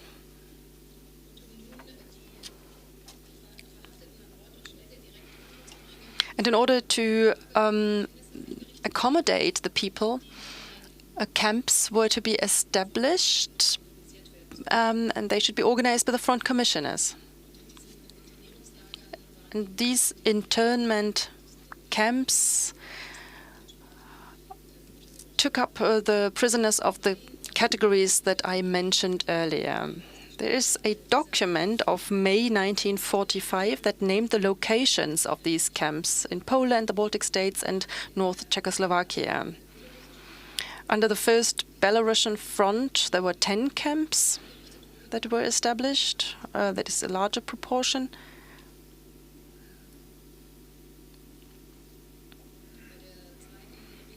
Under the Second Belarusian Front, there were 3 prisons set up. Under the Third Belarusian Front, it was 4 prisons and 3 camps. And these were former camps for prisoners of war and already existing prisons.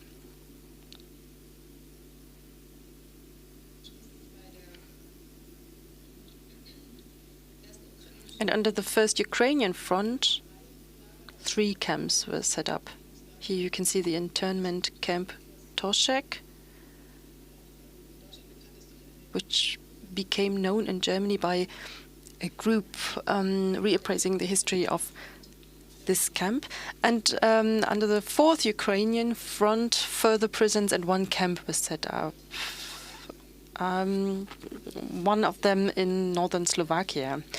The camps on Polish territory were later dissolved after the Potsdam Conference or relocated to the Soviet occupation zone.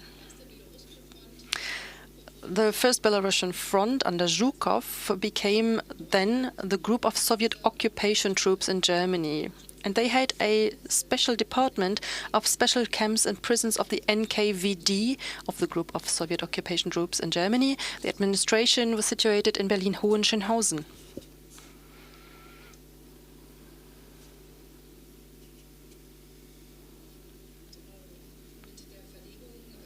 With the relocation of these earlier internment camps, many internees were relocated to the Soviet occupation zone to Germany. In December 1946, 6,000 inmates were transferred, for example, from Landsberg-Warthe, Gorzów Wielkopolski, to Buchenwald. What were the objectives of the special camps and how did they differ from one another?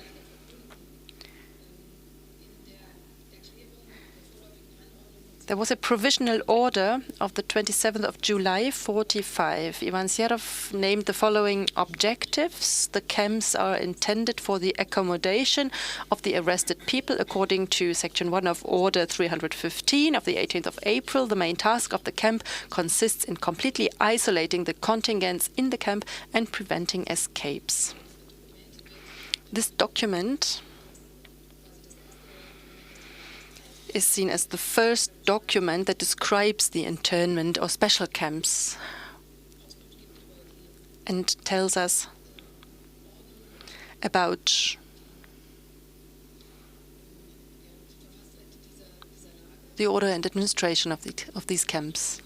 The Order 315, which I showed you earlier, described internment measures as a measure of cleansing of the defeated territories from political enemies. Political enemies were defined by their active membership in the NSDAP, the Gestapo, the SD, and other organizations. They were defined by spreading anti-Soviet propaganda, or they were also administrative heads of local administrations. So this was a general denazification measure, which was referred to in the documents as cleansing. The isolation of the internees, as described in the document, was closely related to this measure.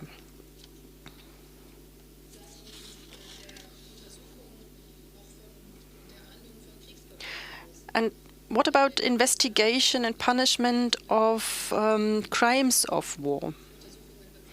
Several groups dealt with this task. They set up groups that were to observe the internees and to learn about the political views of the prisoners and their alleged or actual anti-Soviet statements, but it was also meant to investigate war crimes. In Buchenwald, this operative group that investigated the internees was located in the gatehouse next to the camp gate. Interrogations and investigations took place, and the operative group focused on basically 2 different groups of suspects. On the one hand, it focused on Germans who committed atrocities on the temporarily occupied territory of the USSR, and Germans who committed crimes against Soviet citizens who were brought to Germany to do forced labor. So the investigations focused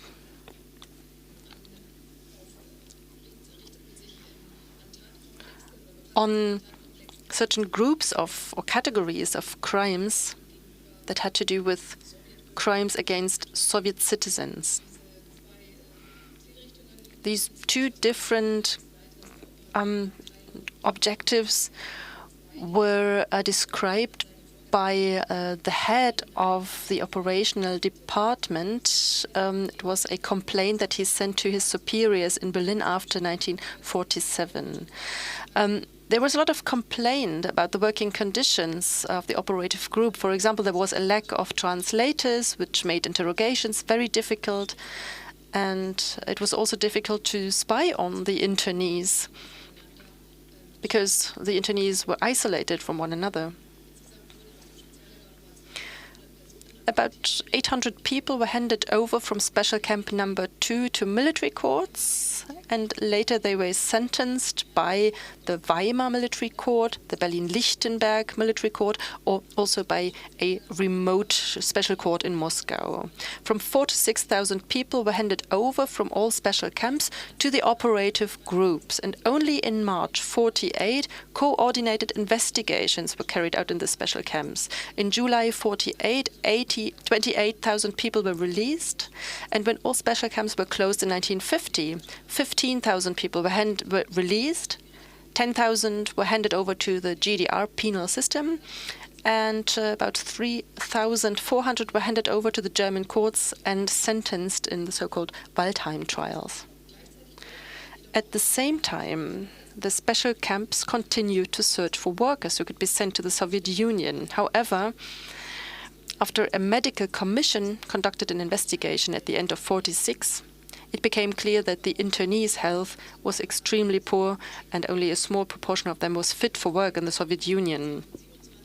Originally, it was planned to send 27,000 internees, but only 5,000 men were ultimately brought to the Soviet Union. During the hunger winter of 1946 and 7, the rate of illness among the prisoners rose sharply, and according to official data of the 158,000 camp inmates, about 43,000 people died because of a lack of medical services and food, and that was a mortality rate that was much higher than that of the Western camps. It was kept secret, actually, by the Soviet occupying power and the GDR government until the end.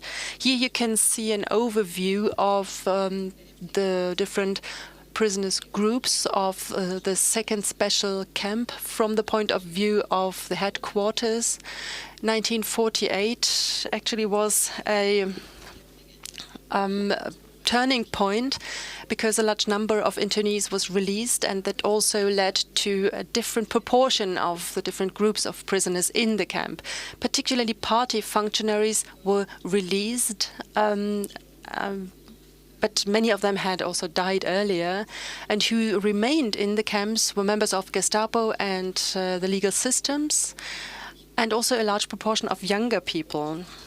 What was the difference between the Soviet special camps and the internment camps of the Western Allies? We will probably learn more about that later. Here you can see a picture from an internment camp in Regensburg. Unfortunately, it doesn't carry a date, but in the background you can see very weakly the Regensburg cathedral, and you can maybe also see that there is also a housing area next to the camp. But you can see a rather relaxed situation of a football match. All Allied armed forces were concerned about their security. And Saul Padover wrote in 1946 that everybody was convinced that the Germans, whom we assumed to be fanatical Hitlerites, would snipe at any American back the moment it was turned. Among us, there was a curious unanimity of agreement that the SS and the Gestapo had left agents behind them, and that no American was safe unless heavily armed. So the Allies distrusted the Germans, and in the months following the war, there were mass arrests among all occupying powers. The Western occupation zones also saw the internment measures as denazification and preventive security measure.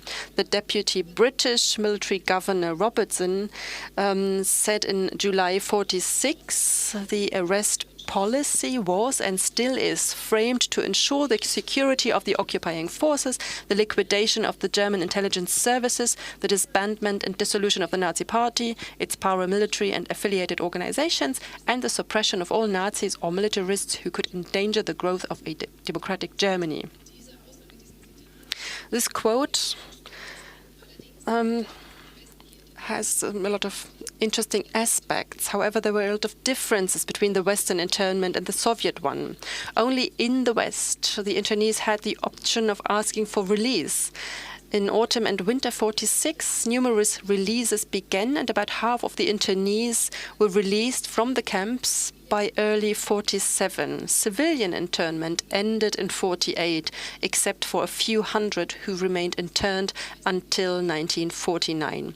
The death rate in the Western internment camps was equal to or even lower than the civilian death rate. However, it would have been higher if sick internees had not been released. In the Soviet special camps, the death rate was almost 35% higher. There was no opportunity for the internees to defend themselves, and there were no major releases until the mid-48s. I would now like briefly to talk about debates and conflicts of memory. I hope, okay, I get 2 more minutes.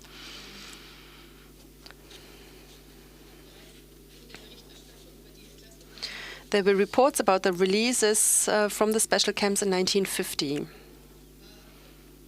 And these reports were already part of journalistic disputes of the Cold War. In the reports that were published in GDR newspapers, it was intended to give the impression that this kind of internment had been legal. The GDR government tried to counter West German reporting, particularly after 49. Many released people had reported on the special camps, and in the early days of the Federal Republic, the special camps served as a direct evidence of Stalinist injustice. The term Soviet concentration camp had a very strong symbolic character in the Federal Republic and contributed to an anti-communist consensus. It also often obscured the view of Nazi crimes. At the same time, the political instrumentalization of the history meant that the people affected soon disappeared from public perception. There were also other symbols of communist injustice, and these symbols came more into focus later.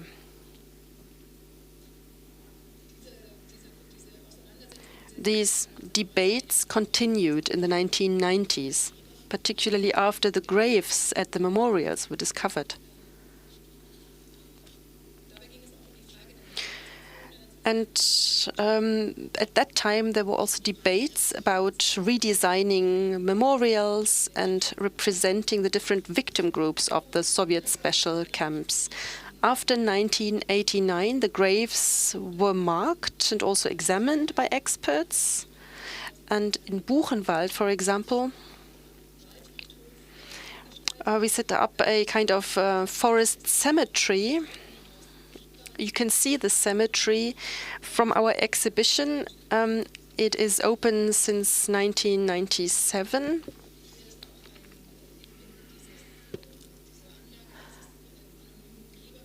This is an anonymous grave field that you can see from the exhibition. And until today, we get a lot of inquiries from relatives who ask about the fate of their family members. And we've realized that most of them are also very much interested in getting to know their family history.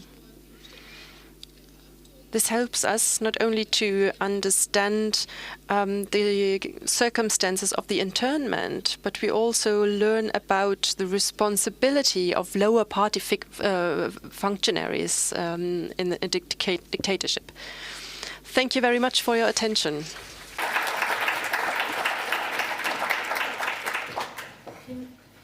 Vielen Dank, Julia Landau. Ich würde jetzt die Panelisten auf die Thank you very much, Julia Landau. I would ask all the panelists to come up to the stage because now we start with our discussion.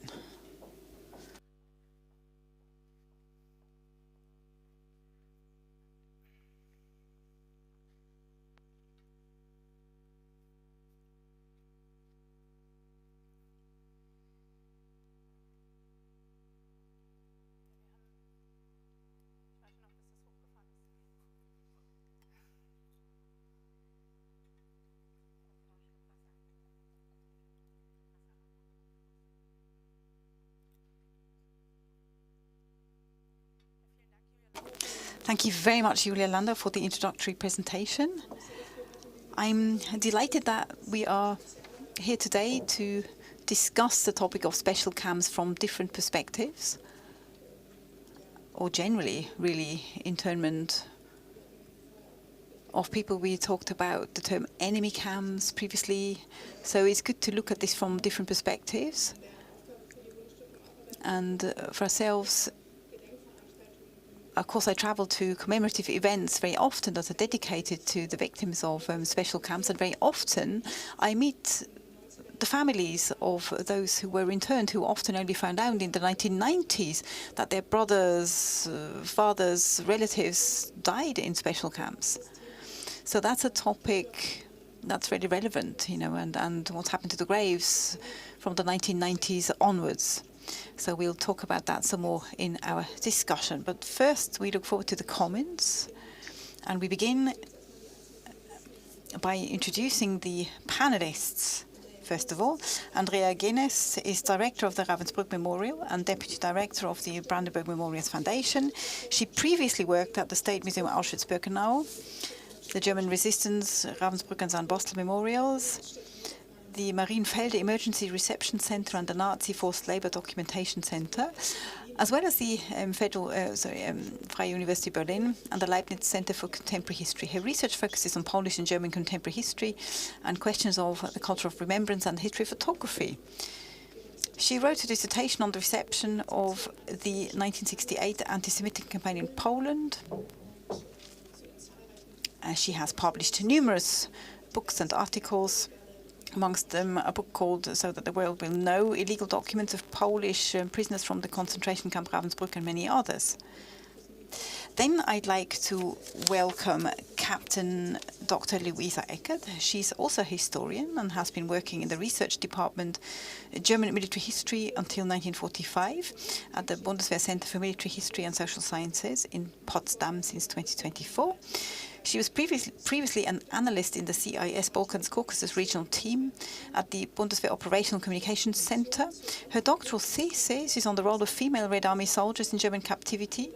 That is why we invited her, of course, and are very glad to have her. She wrote her dissertation at Helmut Schmidt University in Hamburg in cooperation with the German Historical Institute in Moscow. She's an officer of the German Armed Forces and has been honored several times for outstanding academic achievements. And last not least, Dr. Sebastian Rosenbaum is historian, research associate at the Institute of National Remembrance Department in Katowice. His research topics include the history of Upper Silesia in the 19th and 20th century, the repressive apparatus and camp system in Poland after 1945, and the German minority in the Second Polish Republic. We have just received or supported a publication, the translation into German rather, about the Toast camp. So yeah, and again we're very pleased to hear more about the Soviet camp. So yeah, I very much look forward to your comments, and let's begin with Andrea Gints. Yes, thank you. Thank you also to Julia Landau, and thank you for the introduction. First of all, thank you for, of course, the opportunity to give a comment. I'd like to present the sort of other side, so to speak, the internment camps in the West, using the example of Zandbostel, which interestingly, I just realized, probably wouldn't have become an issue unless it had been part of a bigger exhibition in Zandbostel, where the different camps and different types of camps that existed were presented. So there was a prison, an emergency reception camp for young refugees, a Bundeswehr camp. Anyway, different forms of camps existed there, including the internment camp, one of 9 British internment camps. But also to follow on from the last part of Julia Landau's presentation and the debates that are being waged, well, special camps are usually compared to concentration camps, which seems obvious because the site very often was the same. And then there are certain similarities that define camps per se, but it's also an expression of a sort of remembrance policy, so that internment camps were compared to concentration camps. The only point of comparison, if you take a historical approach, would be that internment camps in the Western occupied zone, I'm following Lutz Zimmermann, who I'm quoting here, what I would say that both at their core were designed to denazify, and they both go back to the same conference. And again, I want to use Zandbostel as an example. So this was really the site of a large prisoner of war camp, and the internment camp existed from 1945 to 1948.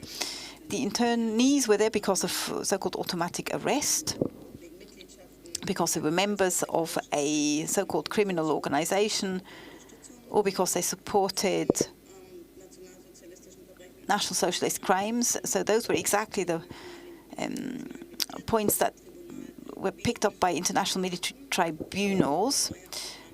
But, of course, it wasn't over yet, and that's why the International Military Tribunal was an important venue for debating or discussing things in the internment camp. So the procedure, well, first of all, the internees arrived in the camp, and to begin with, there was a big kind of rearrangement who was sent where. The further process of denazification in the British occupation zone was work in progress, so to speak. It wasn't really thought out to begin with, and that maybe is also part of the problems that arose later on. In order to draw the comparison to the special camps, I'd like to talk about 3 phases. The first phase lasted until about mid-1946. That was mostly to secure supposed perpetrators. In Zandbostel, these tended to be SS men and guards from concentration camps. They were kept in strict isolation. The point was that they should not be sent to work anywhere else. Isolation was paramount. And of course, there was a danger of flight. And there was also a prohibition to contact others. The only thing that was allowed was a 25-word postcard to be sent every other month. The winter of hunger was 1945 to 96, in my view. So there was a huge dearth of food, of course, especially also in the camps, also in the general population, of course. It meant that living conditions in the camps were terrible, and in Paderborn people died of hunger. And of course, that is a point of differentiation.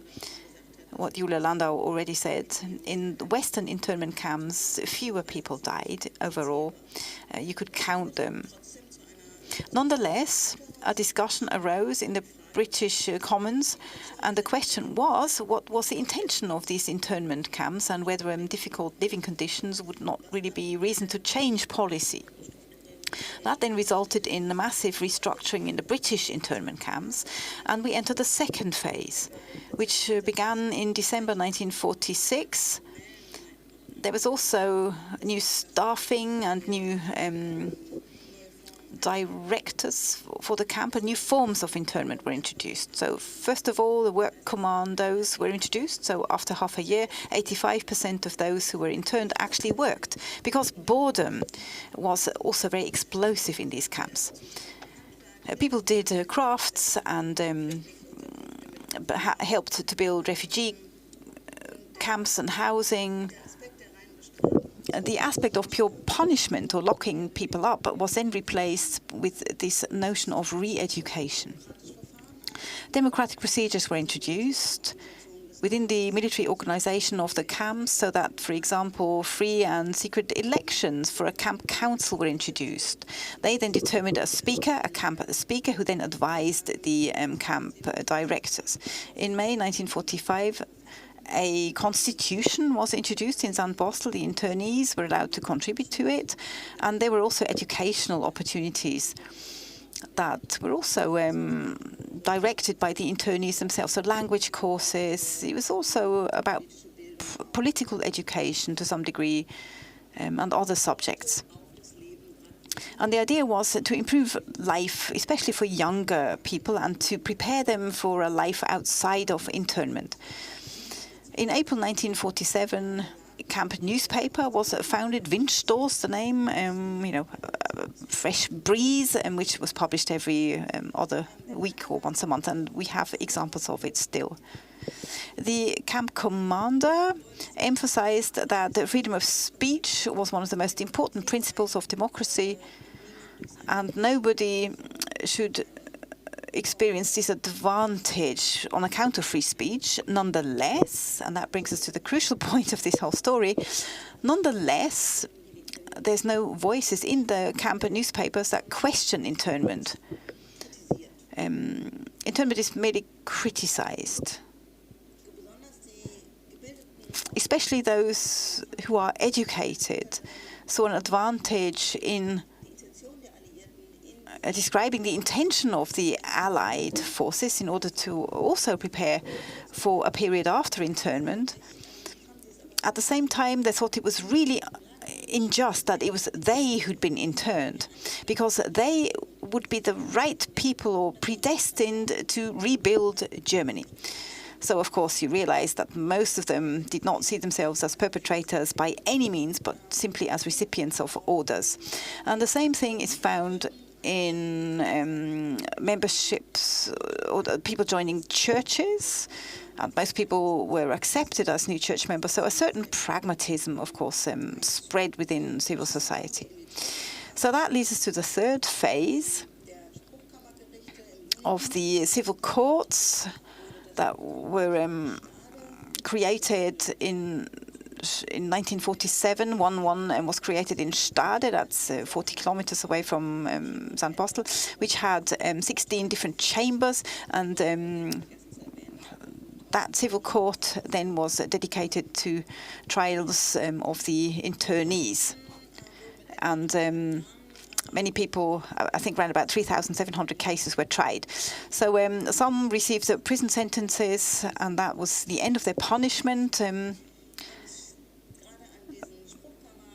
And especially those civil court trials showed up two problems.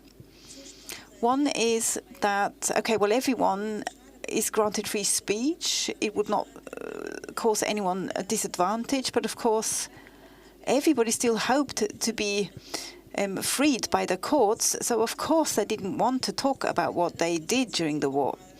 And the second aspect is concerned with the trials themselves. At that point, 2 years after the end of the war, there was very little knowledge or opportunity for research in order to even make possible proper trials and proper procedures. So as a result, we had situations where mass murderers only received a prison sentence of 1.5 years, for example, like Herbert Hagen, who at the time was able to hide the fact that some of the time he was head of the so-called Jewish Committee of the SD and a commissioner of the SD, and therefore responsible for deporting Jews from Frankfurt. Back in the 1950s, he was then sentenced again in France, and in the 1980s he was again tried and was sentenced to 12 years of prison. He only spent 4 years in prison. We know the problem in Western Germany. And without the personal commitment of Brigitte Glasfeld, even that would not have been possible. She tried to deport Kurt Dischka and him to France for the specific purpose of a trial. It didn't work. She herself was then tried, but she managed to generate a lot of publicity for those two specific cases. It means that the civic courts, of course, were important as instruments of denazification, but they couldn't really deliver what the Allied forces were hoping they could. Simply the debates of how to denazify Western Germany, well, they continued. And I again want to emphasize a certain pragmatism, because the idea was to rebuild Germany, and the decision had been taken by that point that it should become a partner country of the Allied forces. So reality kicked in, full stop. Thank you very much. We agreed that Luisa Eckert will now present her comment, and then Sebastian Rosenbaum. And I think after that we will have a good overview and can start our discussion. Luisa, I am looking forward to your comment. Thank you very much. We've now heard some things about the camps themselves, and now I would like to change the perspective and present the victim group of the so-called of the prisoners of wars among Red Army members. I would like to go into more detail because I will talk about female prisoners of wars. Women in the war, this is always something connected to many stereotypes. What was a woman at war? It was the mother of a soldier, a mother who loses her children, who loses her sons. It was the wife left alone who had to deal with the children on her own without having a husband at home, or a wife of a husband who returned from the war with physical disabilities or sickness. Maybe some women worked as nurses, but that was all. So these were the stereotypes about women at war after the war. What is often forgotten is that in the Red Army there were also female soldiers who served in the army. And this does not really fit the traditional stereotypes which we had not only in Germany and not only during the Second World War. There were from 800,000 to 1 million female soldiers in the Red Army. Why? Is there no research on these women? Why is this still a white spot on our landscape about the Second World War? It's quite easy to answer the question. And it can also be explained from the basis of research. For many years, it was assumed that these women were women who did not correspond to the stereotypes of wives and women, and that they were called Flintenweib. This was a very prerogative term.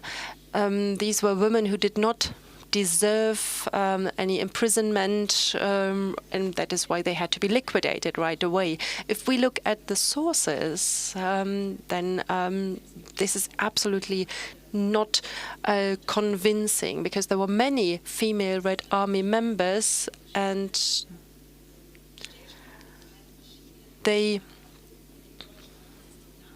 could be found in all internment camps in Germany. They could be found in all transition camps behind the front, and they were in concentration camps as well, and also in camps of forced labor. And here we can see the biggest difference between male and female soldiers. Of course, we always have to compare these two groups.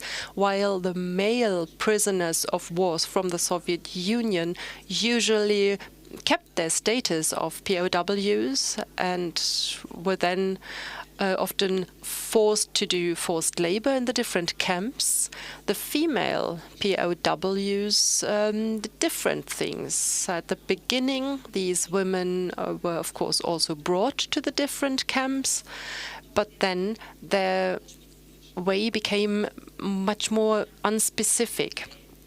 The sources and I've already, of course, contacted the institutions of these two colleagues here on stage. I assume that there were 2,000 female Red Army members who were also in the internment camps that you've just described. In St. Bostel, there were some. In Ravensbrück, the largest concentration camp for women, there was also a large proportion of women members of the army who I was able to identify. So there were many soldiers, female soldiers in Ravensbrück. These had, of course, logistic reasons. Because of their sex, these women could not be brought to the same camps as men, and that is why many were brought to Ravensbrück, while there probably were also other camps where they could have been sent. I don't know of any women who were sent to Buchenwald and Mittelbau-Dora. However, in the concentration camps, there were many of these female prisoners of war. The question is now, why did they get there? Why were they not kept in the camps for prisoners of war? But the core problem at that time was that nobody knew what to do with these female soldiers. They were women, and at the end of the day, there was very little space in the camps for POWs, so there was only one option. They could be exploited for civilian forced labor. This is a trend that we can see in the orders that were given until 1943. This exploitation, this forced labor, happened very often. Only those women who had really committed crimes, for example, sabotage during forced labor in ammunition factories, these women were brought to concentration camps, but the others remained. This is a very sad story, of course. But we are now talking about the long end of the war and what happened after the war. That is why we also have to take a look at what happened to these women after the war. They were in different kinds of camps. And when the war had ended, the military war had ended, they no longer were obliged to serve, and they were also no longer prisoners of war. However, when they started to work as Ostarbeiters in forced labor, that meant that when they were repatriated to their homelands, they had certain problems. They came back, but actually they were confronted with a threefold stigma. On the first hand, they were women in the army, and in the Soviet Union, this was not perceived as very positive. There were really sad stories how these women, when they came back, were not seen and celebrated as heroes, no matter where they were, prisoners of war in concentration camps, or whether they just returned with their military unit. They were stigmatized. And they also became prostitutes. A woman it was perceived like that. If a woman serves in the army, she wants to be a prostitute. So there was also a kind of competition between the women serving in the army and the women who remained at home. Then it was problematic that they had become prisoners of war, and at the end of the day, they had this threefold stigma. They were women, they were female soldiers, and also prisoners of war, which meant that basically they were perceived as traitors. So the end of the war ended the military operations, but at home these women still had to fight wars, to find housing, to emancipate themselves, to legitimize what they had done as members of the army. So for them, the fight was still going on, and from a social perspective, the situation was very difficult and did not really change in a positive way after 1945. Could you give us an example, if there is such an example, of women who were interned in an NS context how they were arrested by Soviet authorities later? There are very few examples of women who were arrested again.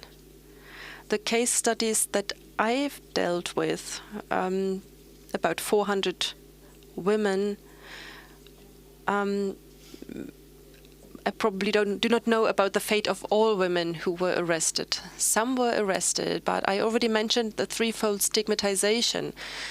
These women were more or less left alone or left on their own, but their stigma was also a kind of taboo.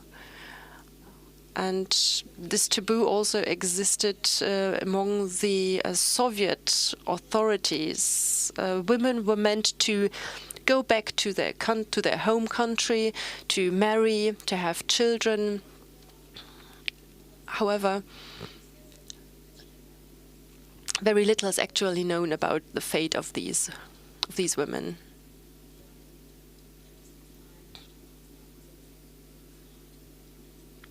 However, I already mentioned the wars they had to fight when they came back, look for housing, for work, and so on. Sebastian Rosenberg,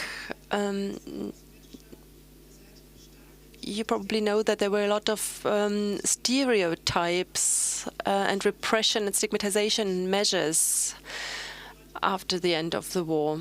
Does this also mean that the Germans had persecuted people also under the aspect of their gender? And were repatriates stigmatized because they were seen as spies? Maybe Sebastian Rosenbaum can also answer this question, and or you can do it later. And I would also like to ask Sebastian Rosenbaum about the Polish perspective, because internment camps and special camps have a different context. Well, I won't be speaking as nicely as the others, but I hope that you can understand me okay. What I want to tell you, well, Poland is its own chapter, really, even though, of course, there are certain intersections to what Ms. Landau said. I'm sure we all know what geopolitical situation Poland was in 1945. On the one hand, Poland, I'm saying she because Poland in Polish is a she. In German, of course, sorry, when I say her, I'm talking about Poland. Anyway, Poland lost its eastern territories from Vilna in the north to Lemberg in the south, but received the German eastern territories. And in 1945, this is when that geopolitical change takes place. In the former German eastern territories, like Silesia, Pomerania, that is exactly where such trials are taking place, as Ms. Landau described. The Soviets took the exact same approach as the Germans. We've seen the maps. We've seen just how many Soviet camps existed on Polish territory, even though back then it was still undecided whether these were to be Polish territories or were to become Polish territory or were already Polish territory. That then become clear a bit later. So that's one thing. When we're looking at the Polish territory, we do see certain parallels to the policy that were observed in the eastern parts of Germany. But then there's other examples too. In the eastern parts of Poland, the ones that were lost, but also the ones that remain, central Poland, the Soviet politics of repression began much earlier than in the German territory. It began in summer 1944. Back then, we had a wave of arrests in these territories, supported by NKWD. In the summer of 1944, the first camps were founded. They were called Prisorieginieri. These are the camps that, well, you can say reception camps and sort of transit camps. And the politics of cleansing the hinterland was very much in the foreground. So the people interned there were the ones classed as enemies of the Soviet Union. But on Polish territory, it's not primarily Nazi functionaries. They fled. We hardly find them in these internment camps. They tend to be representatives of the Polish political elite of the pre-war era. And we also find members of the Polish underground, armed underground. About 45,000 people were arrested up to the Vistula line. And about half of them were members of underground organization, especially the Home Army. So they were arrested and they are interned in these so-called transit camps. But the aim of these camps is not like the special camps in the eastern region. The objective is not to keep people there. These camps are kind of a first step towards deportation to the USSR. That is why these camps disappeared so quickly from the Polish collective memory, because they didn't exist for very long. They just existed briefly, they fulfilled their objectives, and then they were dissolved or shifted to somewhere else. And that's important also when it comes to these transit camps. They weren't permanent, they traveled, so to speak. There was a camp number 34, which initially was in Majdanek, near Lublin. It's a well-known name, of course, Majdanek. Camp number 34 was there.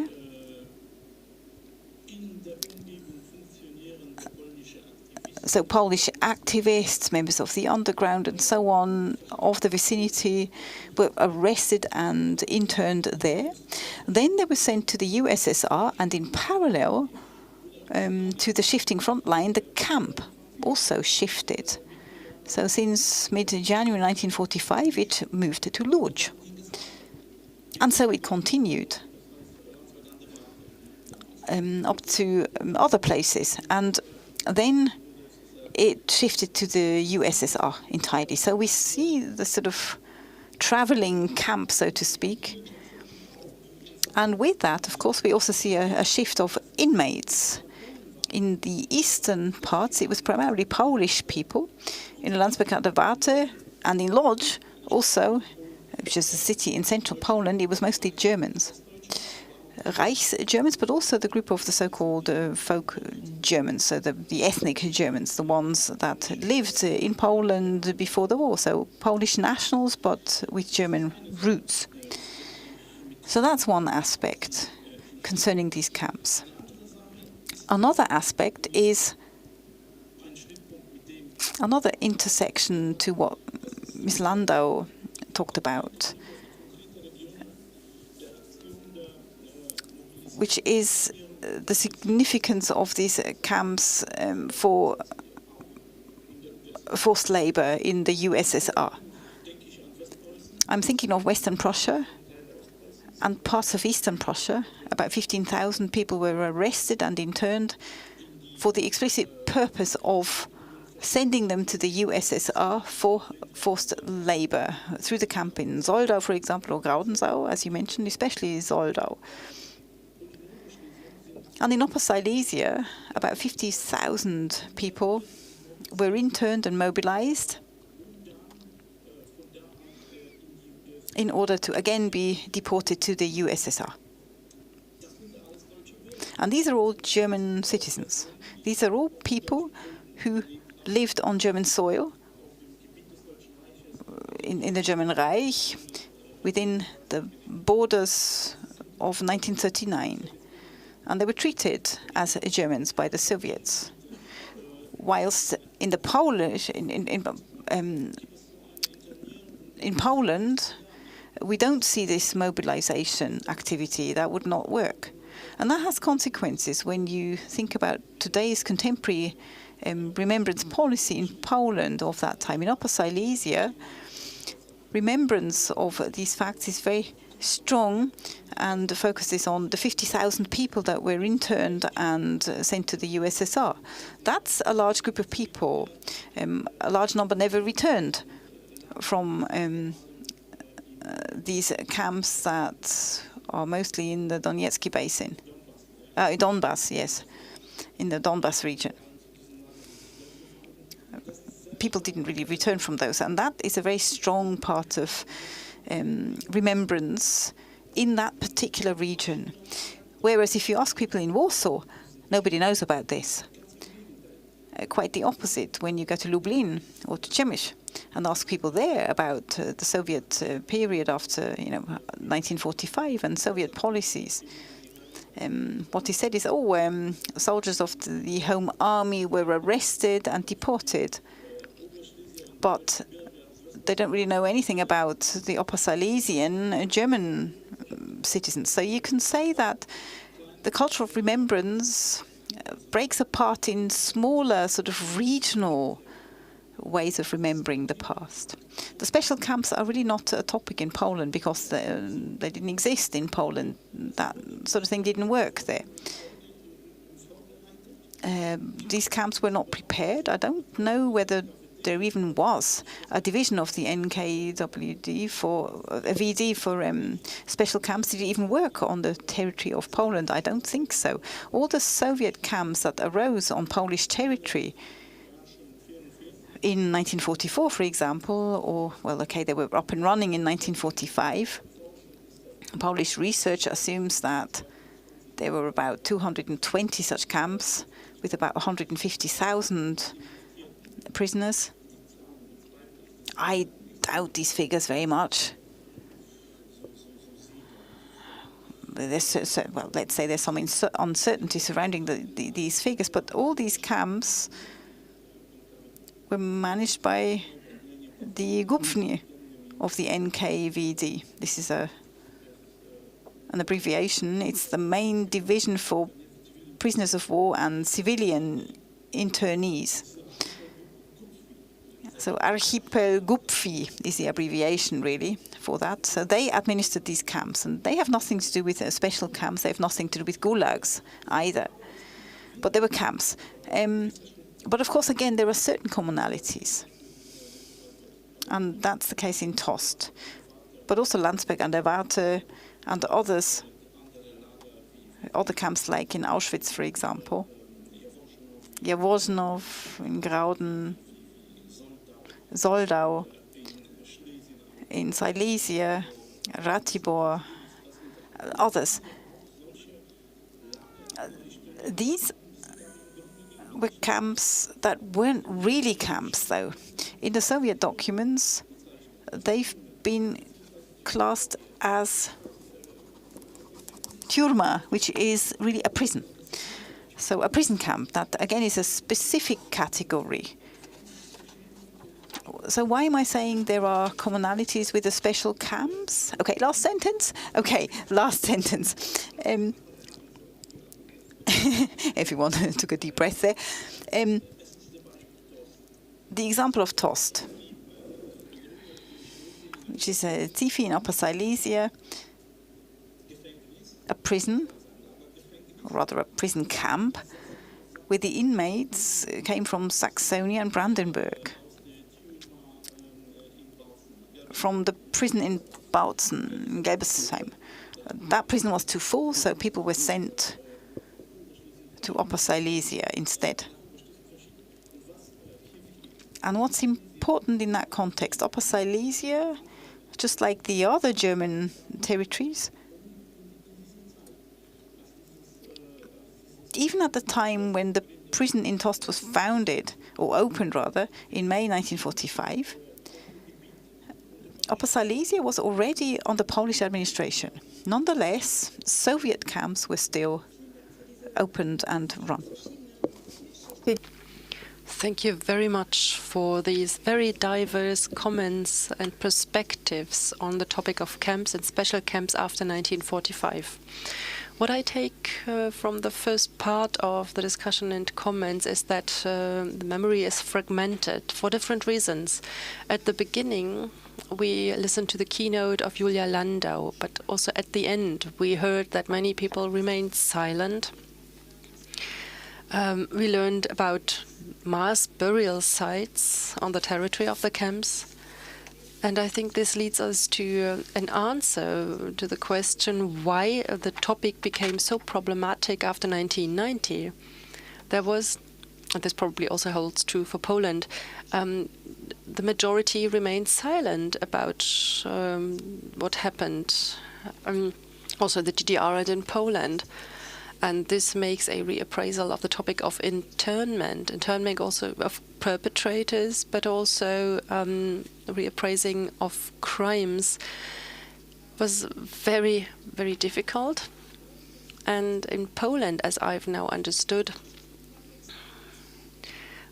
there were own camps for members of the Armia Krajowa and for the underground army, and these camps had similar functions and also similar consequences. In the GDR, the public remained silent. There was no possibility to reappraise this history, and in Poland we have a parallel development also concerning different groups. This is a characteristic that I would like to talk about. Do you want to comment on what your colleagues said? Or do you have any questions to what your colleagues said? Julia, you mentioned the different kinds of camps that were then transferred from the front line to the territory of the GDR, but it seems that new camps were then emerging along the front line. Well, maybe I could add. I think that this silence also has to do with the fact that there was no obvious opinion and knowledge about the groups of inmates. In Poland, many people were interned because they were attributed to the German nationalist because they were accused of collaboration with the Germans. And this led to a certain perception of this group that was in a somewhat grey area. They did not really fit to a certain category. And we could say the same about the Soviet special camps in Germany. Here it's also not always clear who were the inmates and why were they arrested. And of course these groups were later instrumentalized by different political groups, and this makes it even more difficult to deal with this history. Apart from that, there was this silence, graves were obscured. I've shown you a photograph of these steel stales, and everywhere where we have these stales, there was a mass grave.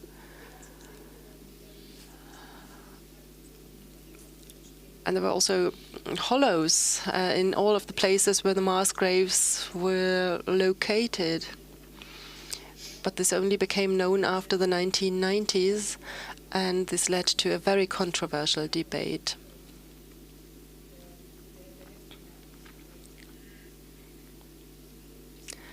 Andrea? Yes, I would like to mention two aspects. On the one hand, it has to do with the power. Those who built up these internment camps were also the ones who determined the system after the war. So there was no group of representatives where you could tell your own story. That happened only later. And the second, The second aspect is that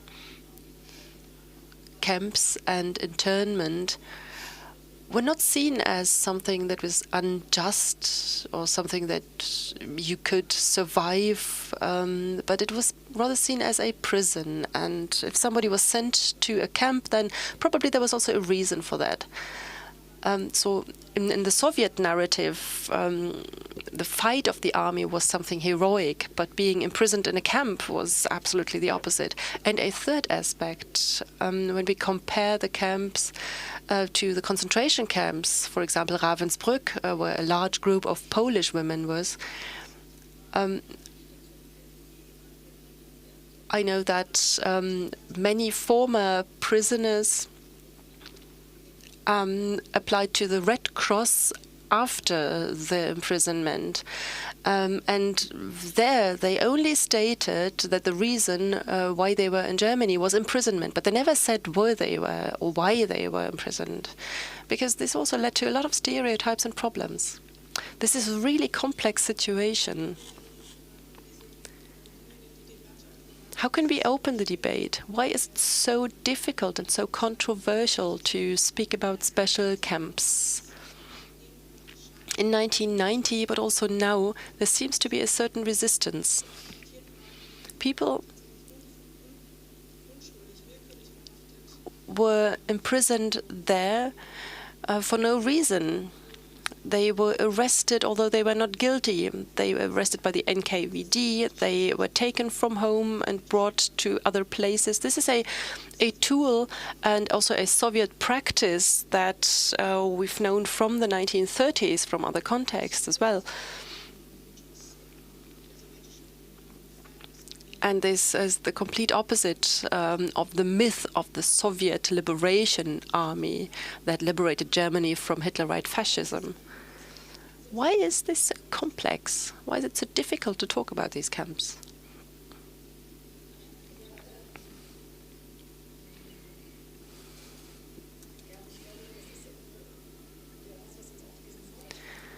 It's something that we've already seen this morning. Of course, people always want to simplify and to have obvious and understandable explanations. And whenever we deal with a complex topic, it is difficult. But on the other hand, this makes such topics so interesting and challenging. When we talk about these biographies, of those who had no opportunity to prove that they were innocent, people who were imprisoned for long periods of time, people who were sometimes persecuted for 2 reasons, who were also killed. And we know a lot of those examples from Buchenwald. And when we look at the history of the special camp number 2, we know of very few cases in detail, but it is really important to present and to examine these cases. And there were also many Germans among these, and this shows that they also came from the center of the German society. And this again shows that many average Germans supported National Socialism. And it is difficult to live with this complexity and to understand how the lower party functionaries also observed their neighbors and thus contributed to the functioning of a dictatorship. And on the other hand, we want to mourn their death. A group of men between the age of 40 and 60 from the center of the middle of society. We often have discussions with their relatives, and I think that these discussions can be very productive for a learning process. It is a challenge, but I think it can be very productive. I would like to add one thing.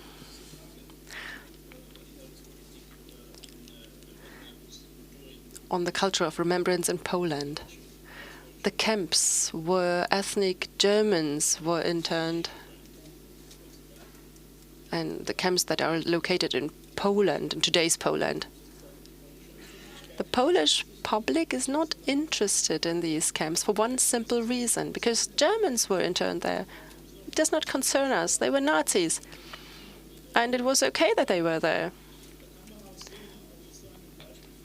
And the Museum of Auschwitz, as you know, on the 27th of January of 1945, this concentration camp was liberated by the Red Army.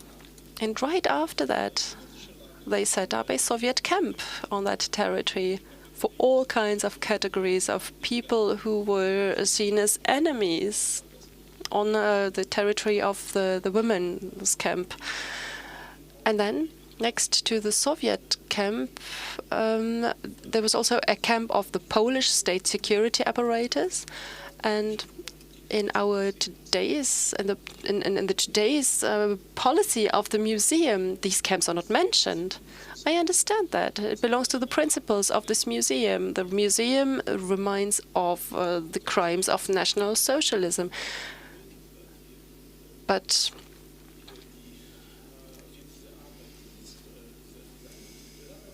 it is an aspect that is neglected, because it does not fit into the picture. These were Germans. Yeah, there was one historian who worked on the topic, but it was really very little. When we compare that to the concentration camps, then there is, of course, a certain local and geographic proximity. And the atrocities that happened there were so terrible, so awful, and later Germans were interned for certain reasons, and of course this topic went to the background, probably just for emotional reasons, because what happened during the time of the concentration camps and the Holocaust was so much more awful. But you mentioned the different functions of the camp that you did research on, but certain times are more interesting at present and others are less. I don't know. There's one question, two questions from the audience. A third one.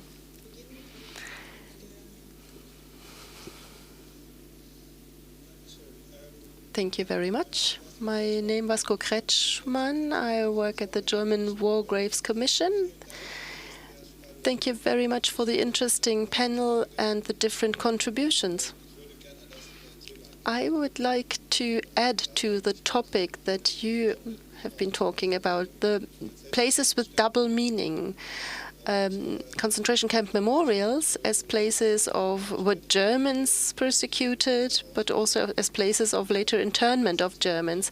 They pose a lot of challenges and are very complex places.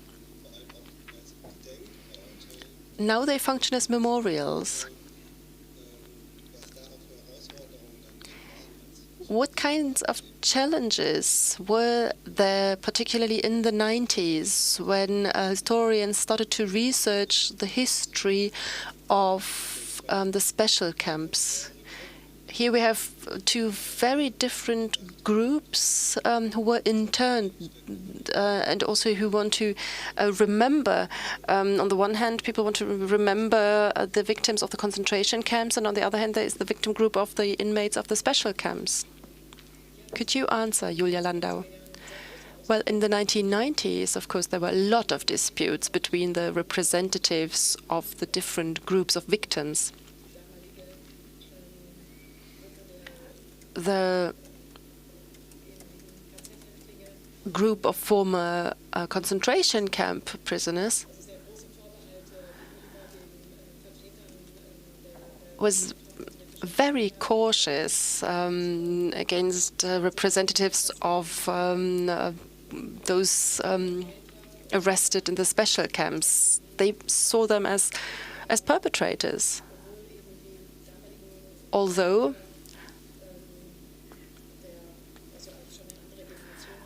although the representatives were a different generation than the majority of the special camp inmates. So there were a lot of debates, in fact. What was also problematic was that at that time we knew very little about who were the prisoners of these special camps, because this was a time when Soviet archives and sources started to open slowly, and historians could only start to process this part of history. Yeah, of course, we could talk a lot about instrumentalisation and about these debates, but I hope this gave you a short impression. There was really a lot of debate going on between these different groups. There was one question of Anne van Moerik. Thank you very much for your contribution. It's good in English. I was wondering if you could tell a bit more about these memory sculptures of the Lagen, and especially regarding the photo that you, for example, showed about this mistrust between the Allies and the Germans, this mistrust and the feeling of Unrecht, I heard. And how does that specifically relate to, at one point, that the Cold War narratives came up of friendship? So at one point you had the actual mistrust and Unrecht and perhaps hate for each other, I don't know. And then there were also narratives of alliance and friendship. How did that evolve, or did that always sort of stayed apart from each other, the official narratives and the non-official narratives? I'm not sure if I got the question right. You related it to one of the photographs. Yeah, you mentioned. Oh, sorry. You mentioned the mistrust, right? That the Allies had. Okay. Yeah. So So I was wondering if you could say a bit more about this feeling of mistrust that happened at the same time as these making of stories of friendship and alliance. Okay. There's a tension there, right? I think it's characteristic for the approach the Allies had with how to deal with the German society, which was very militarized at that point, and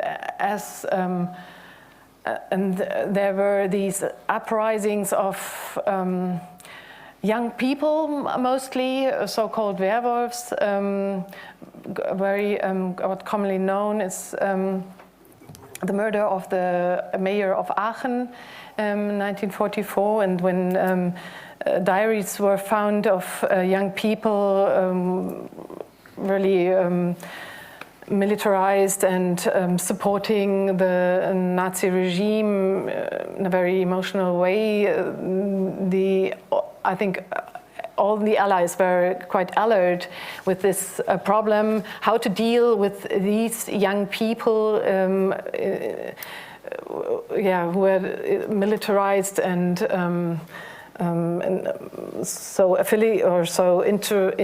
influenced by Nazi propaganda, and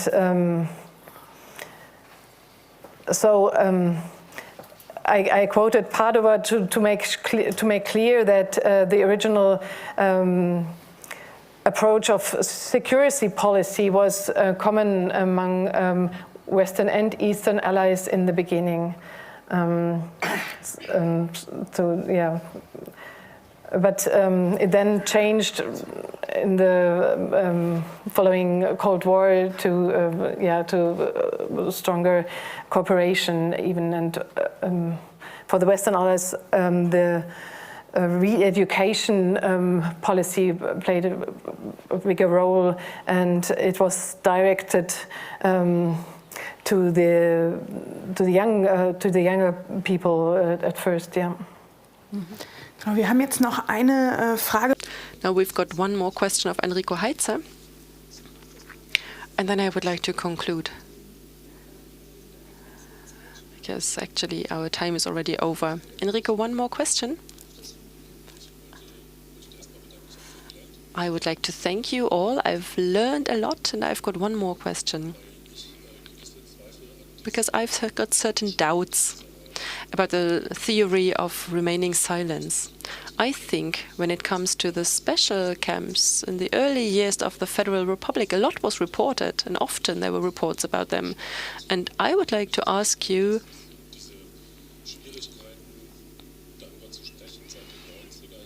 don't you think that the difficulties of talking about these camps in the 1990s were connected with the instrumentalization of this question in the 1950s? And the discourse about the Soviet special camps was also a kind of general amnesty. A lot of associations and organizations gave public statements on these camps, on this issue. And I would like to give one example. The police battalion 9 that was arrested in Sachsenhausen in the special camp 9.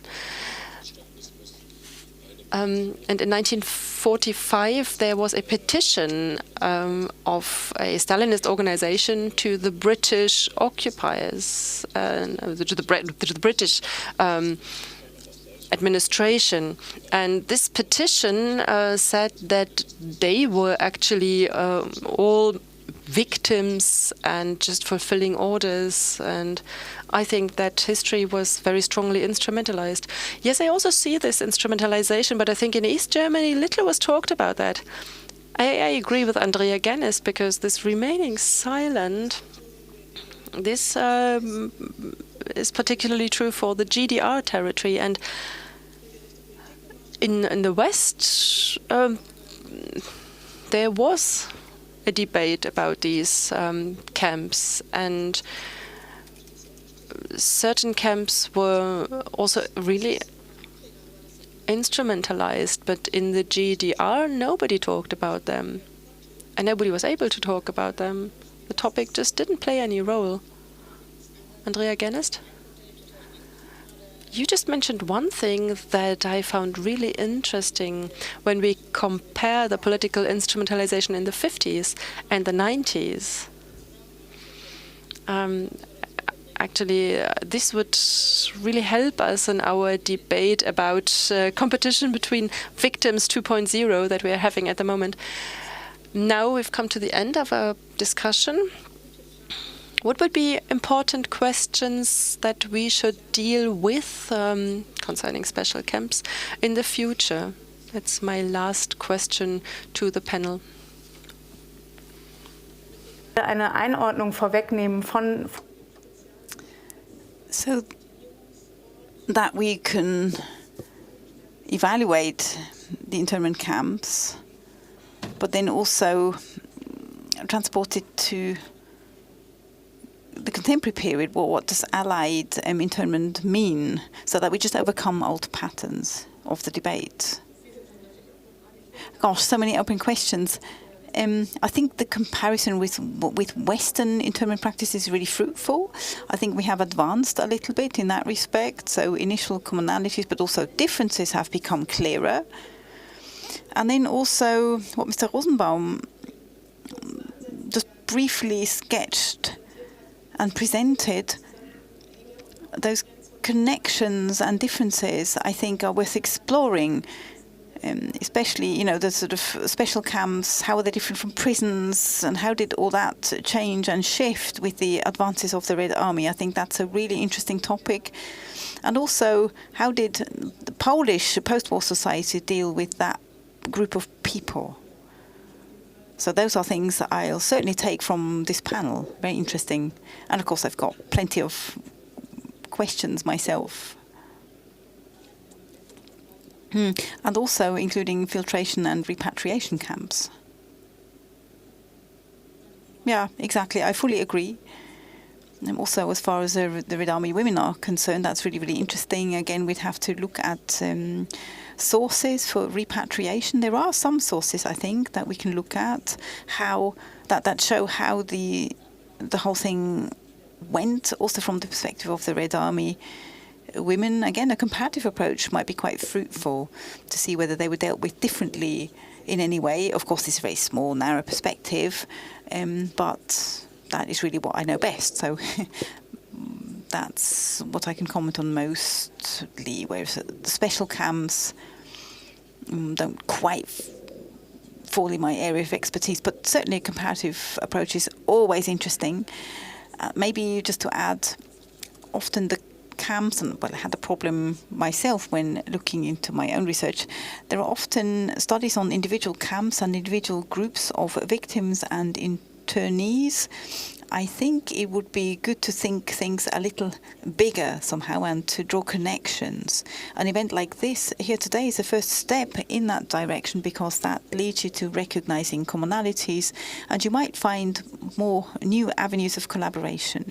So it's not really just telling the story of one camp. I think connections would be really useful, also the perspective of different victim groups. Yeah, the Soviet camps in Poland, I think, need to be researched more. We don't know a lot about them. We were kind of moving through the fog. We are lacking information. We are lacking specific figures. We are lacking specific information about these camps. And that is why I think when it comes to describing these camps, we mostly rely on contemporary witnesses and their reports. What inmates have said. They convey different information, of course, but people often don't even know what camp it was, what the commander was called, and so on. So all that infrastructure of the camp wasn't really known to them, or they couldn't describe it afterwards. So the only way to really get to know these camps are the Soviet archives. At the moment, well, yeah, it's not very promising, maybe we can say. But maybe over time, maybe us, maybe our grandchildren, maybe we don't have to wait for our grandchildren. It's difficult, I understand. Andrea Gennis can probably say the same for the infiltration camp of Buchenwald. We do need a lot more research in order to speak about internment camps, and to do this from a comparative perspective, not just within Germany but within Europe. The panel has made very clear just how complex, ambivalent and charged the topic of special camps and Soviet internment actually is. And I'm sure that we'll meet again to discuss this topic some more in the future. So, thank you very much to everyone. We reconvene at 4:45 for the next panel. Now we have a coffee break. Danke sehr.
And before we will start with our panel, I would like to invite you at 5:45. We've got a table at the restaurant Maximilians at Friedrichstraße 185. When you go out of the door, turn right and turn left again, then there's the restaurant. And there's a table that I reserved for my name. I am not going to invite you, though, but I would like to invite you to come there and to continue our debates after the first day of our conference. Our panel will deal with trials and legal accountability. We've found very strong experts.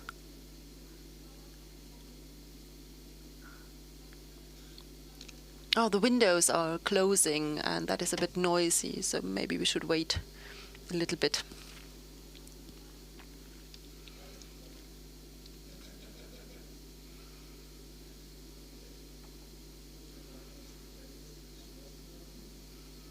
Okay, let us wait until the windows are closed. Genau. Warum darfst du nicht weitersprechen? Weil das hier so laut ist und dann niemand was hört. Schön. Maulkorb. Sind wir dran? Oh,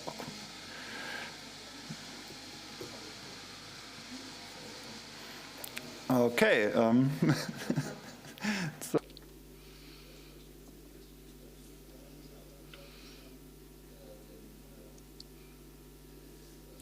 Okay, and now I would like to introduce Alexander Korb to you. He's going to deliver our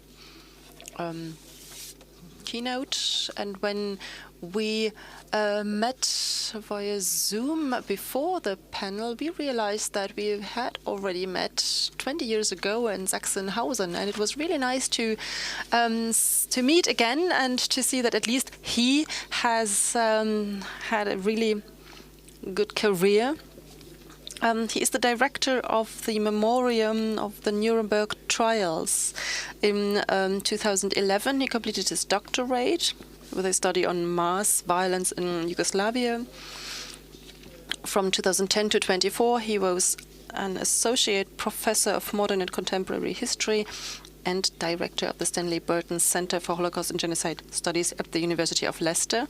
And he is primarily concerned with questions of legal history, the history of the German legal system from 1919 to 1949, the history of international criminal law, and the legal reappraisal of Nazi crimes in Europe.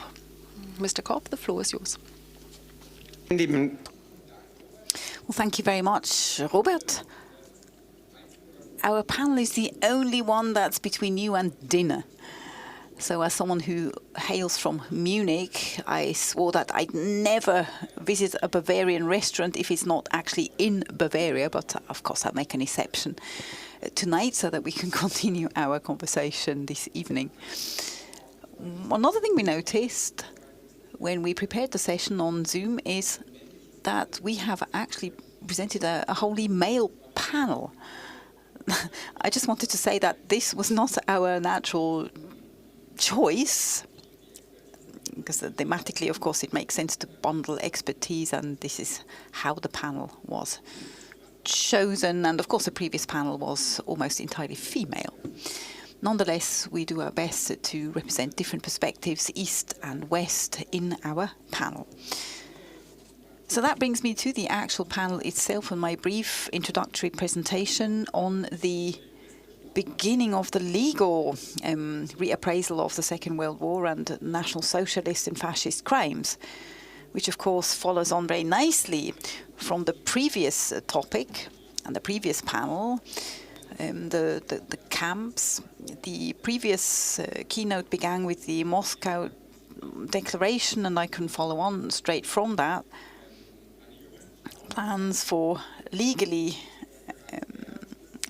reappraisal of the war began actually during the war, but then splinter into many different directions after 19 the 1950s, and I want to give a very rough overview that does not claim to be complete in any way. I just want to try and show you certain legal tendencies that we can identify post-1945, and I'm limiting my speech to a strictly legal engagement, so no acts of revenge or shooting former perpetrators without legal court cases. It's also not going to refer to, the notorious practice of shaving the heads of women who were supposedly Nazis and who had supposedly slept with German soldiers. So it's really about legal approaches that I'll speak of. Trials were not the only way of dealing with crimes in society, but a particularly important mode. And that's important in the context of historical political engagement with the end of the war. They are interesting because they are a mirror of societal developments and of course correspond to what happened in society. Certain processes then trigger other developments, but can also be called for by society. Very often they have demonstrations also against judgments that were too lenient, and when the Nuremberg trials concluded in many cities of Germany, orchestrated by political parties in some cases, there were demonstrations mostly against the people that got off free. There were also milestones of mediality. We all know the photographs from the Eichmann process, for example, or of Nuremberg. These are all familiar to us in our collective memory. Trials also influence historical narratives, especially the show trials. For Romania, for example, dealing with fascism cannot be conceived without the films of the shooting of Marshal Antonescu in Ilava in 1946. And so those trials, of course, also direct national cultures of remembrance to some degree. And then for us historians, we've probably all worked with the sources that trials have given us. That, of course, is a really rich baseline for historical research, and without these documents, we would know a lot less. So irrespective of whether they ended in acquittals or not, so of course these documents have been produced in any case and are now available to us. And last not least, trials and court cases also allow us to take a comparative approach. And that, I think, is something that isn't done enough empirically, in my view, to actually compare different criminal or the sort of trial cultures or legal systems. We don't have any systematic investigation of all that, including the relationship between show trials and less politicized processes and the different legal forms and so on. So there's not enough, I think, done in terms of European comparisons. So therefore, I'm very much looking forward to the knowledge that will be presented by our panelists with respect to different countries. The situation, of course, is highly complex, and European population was probably also finding the situation difficult in the period 1945 to 1950 because so many different legal forms followed on from one another. In 1945, for example, we still have special courts, the martial law still applies, the occupation law exists, ordinary justice, of course, then also came back into existence, and courts that use ordinary justice as their basis are introduced in 1945. So all of that happening pretty much at the same time. Then yesterday, Wolfgang Benz also mentioned the denazification courts, and then last not least, the sort of occupational courts. All of that happening within a year. So we have this parallel developments and complexity of different legal forms all the way up to around about 1949, 1950. I want to mention 4 different legal forms. I want to focus on the main perpetrators, the trials of the main perpetrators. I want to talk about the allied forms of justice. I want to focus on national German justice in the Federal Republic and in the GDR.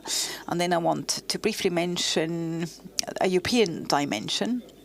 And as I said, I just want to give an overview of the different challenges that arise. And of course, I'm being slightly selective, given the wealth of material. I want to begin with the main war criminal trial, which is unique because it's the only international process that involved different international parties. There's actually a sister process in Tokyo, which is not as well known, but there was no court case against Italian war criminals, for example, against Mussolini, because Italy switched sides quickly enough and was able to propagate the narrative of Italiani Travargenti. So therefore, this case is very much limited to Germany, and it really set a standard in a way, both in a positive and in a negative. Certain topics are well documented, other topics don't. The Holocaust, for example, hardly features in that particular trial. There wasn't even a term back then for the Holocaust. Certain actions were dealt with Auschwitz, for example, but they didn't necessarily actually find the main focus of the judges. Reichmann, for example, is a witness in Nuremberg. He has a few moments to talk about Treblinka. Then he has a home-drawn map of the camp that he tries to show to the court, but he's actually kind of waved off in a way, and the judges say, well, this is really not relevant. I'm trying to do some research on this particular hand-drawn map, whether it was published anywhere or whether he perhaps just got rid of it, or whether it reappears at some point. Another factor that plays a role is that the choice of the main war criminals was selective. It tried to reflect the government, but not entirely successfully. But it exclusively focused on a German. The European dimension of fascism, therefore, didn't really feature in that trial.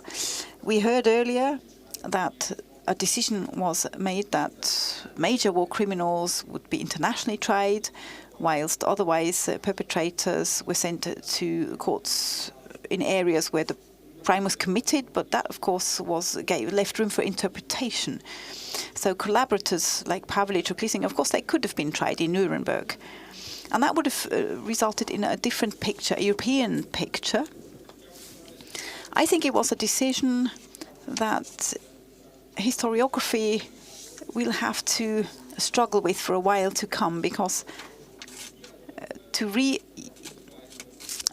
give fascism a European dimension, to give it back a European dimension, is really important. To highlight that fascism didn't just exist in Germany, that similar versions of events also played out in other countries. So historiography is a little bit behind, I think.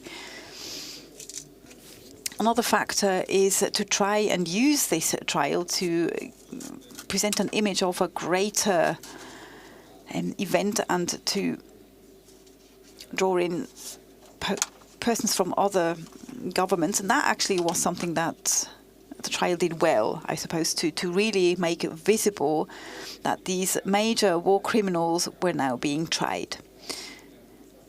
So the Nuremberg trial was ostracized and celebrated at the same time in Nuremberg itself, in the German culture of remembrance. It's interesting to see that the city was ashamed of the process for 50 years and didn't really want to know. And the first memorial plaque was actually inaugurated in 1985, and it wasn't done terribly publicly, but it was just sort of placed in a corner of the court out of the eyes of the public. Today, of course, Nuremberg couldn't be any prouder to have been the location for this important trial, and it calls itself, the birthplace of international law. So a big change over time, and the international law that's being celebrated in Nuremberg, of course, is experiencing an existential crisis at the moment. At the same time, the Nuremberg trial gives rise to hope. Because back then, people succeeded to include the Soviet Union and the Stalinist perspective in that exercise, and to spread international law principles. And there were judges and prosecutors from the Soviet Union.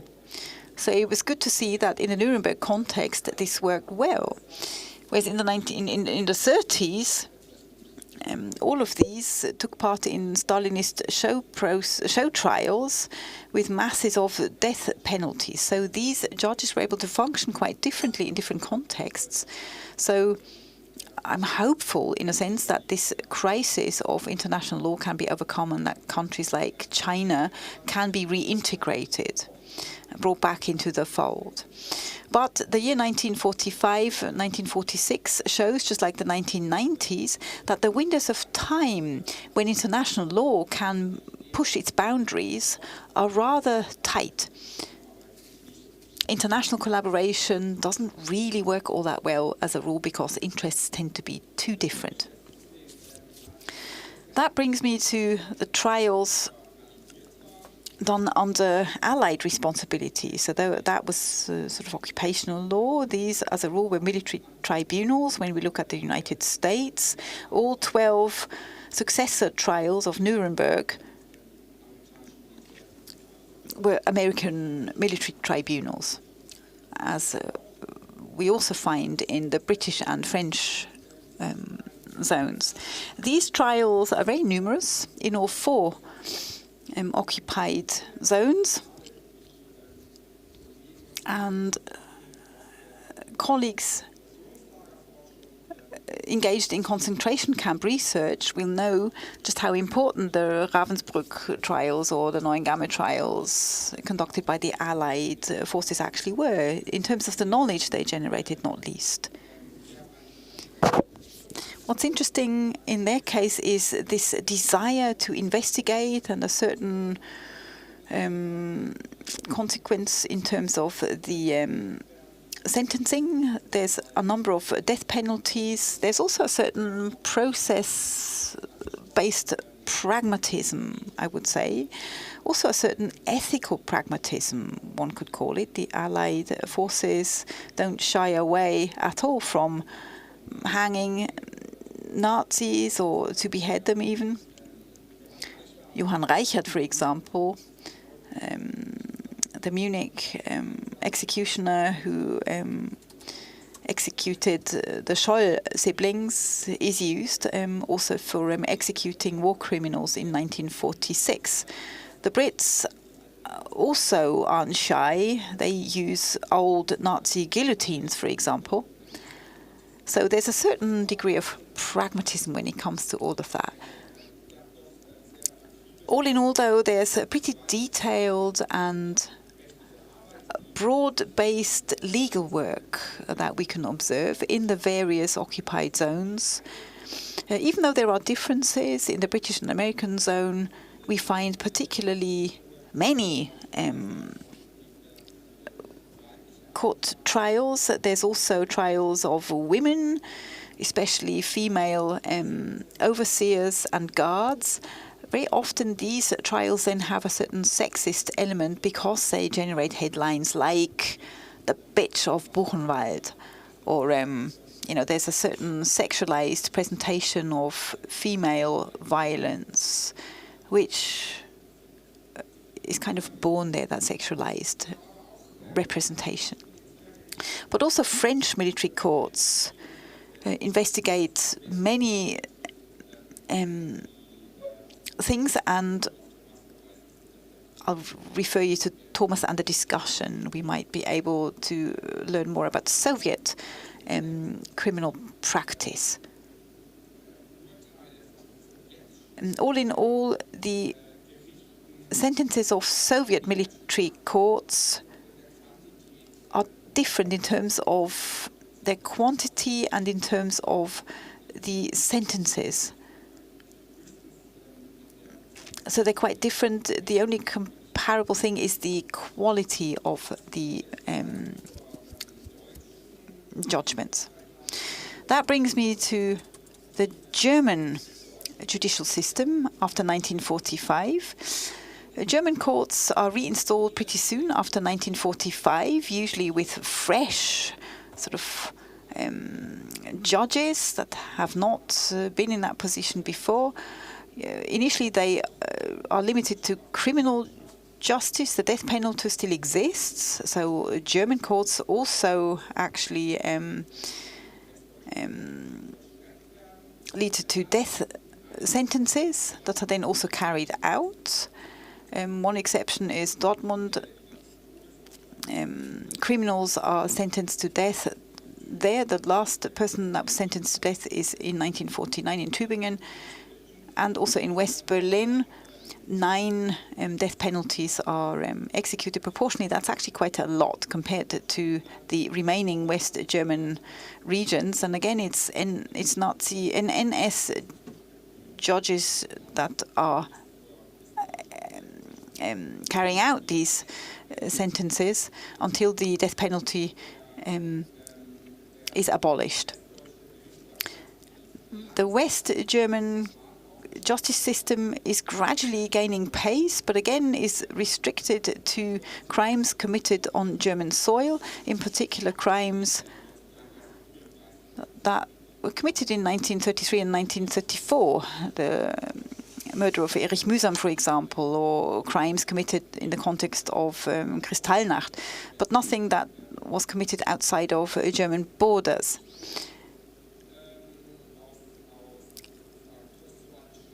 And that is also down to trial-related limitations, and also, the German justice system could not really investigate too much that went on outside Germany's borders. And we all know the history of the important milestone processes in the 1960s. The intervention group process is one example. After an early break in the 1950s, that became a very important trial. So many trials follow on from one another. And often there's mention of a failure of West German justice system. It's a bit unclear what exactly failure means, whether it is about the failure of not reappraising history enough, or whether it is a failure to keep the courts free of former Nazis, or is it a mix of both? But as far as the important trials are concerned, I would say that we shouldn't really speak of failure. If anything, we can speak of particularly high hurdles as far as sentencing is concerned. And, that has to do with the way in which Nazis revised the paragraph concerning murder.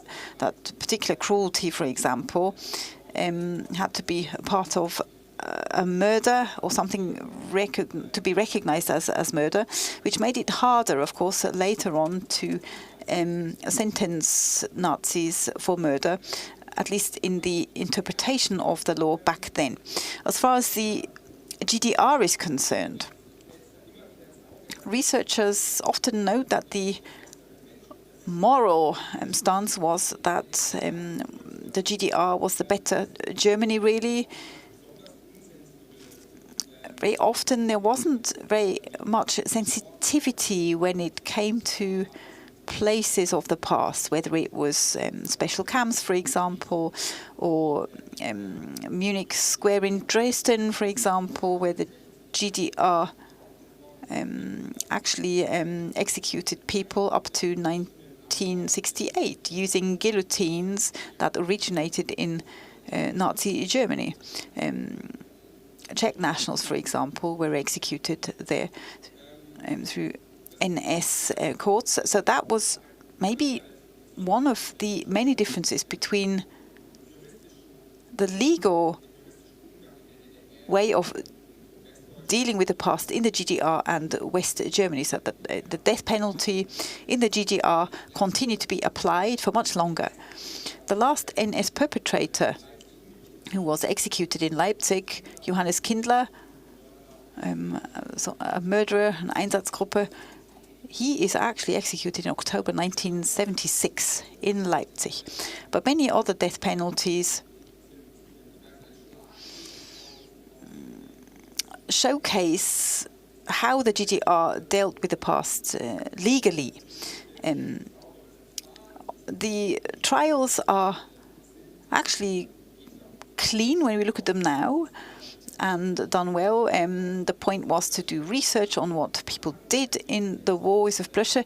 You probably won't know the name, but you'll know the image. It's an SS man wearing a steel helmet. A photograph was taken of him during the Warsaw Ghetto. He's using an automatic rifle, guarding a little boy who has his hands raised. Much later, he was actually discovered in the GDR and was also sentenced to death, and he was executed. What's more selective maybe is the question who is actually tried and who isn't, but that also applies to West Germany. That law isn't applied equally to every perpetrator, that everyone who should have been tried is actually then brought to court. But then there's also examples of a sort of intersection of National Socialist crimes that were supposedly committed and politics. Erna Dorn, a Ravensbrück guard, is one example who is sentenced to death, partly because of her role in Ravensbrück, but also because during the uprising, she's arrested, and it was claimed that she actually committed like sort of political acts of resistance. So it was a mix of claims. For West Germany, we can say that the competition with the GDR also played a role when we look at how NS crimes were dealt with legally. And then just very briefly, a spotlight on the European perspective, which is really well researched for some countries, but not really when it comes to bringing together a European story as such. So just briefly, I think it's fair to say that in the great majority of countries, national history was actually tried, whether it was the Netherlands or Norway or Romania. It's really about developing a narrative of what happened in that country and how can trials and sentencing then support healing and progress. And it doesn't really matter whether it's a communist dictatorship or a Western country. So this was really about creating historical myths in a way. For example, when Quisling was tried and subsequently executed in Oslo in Norway.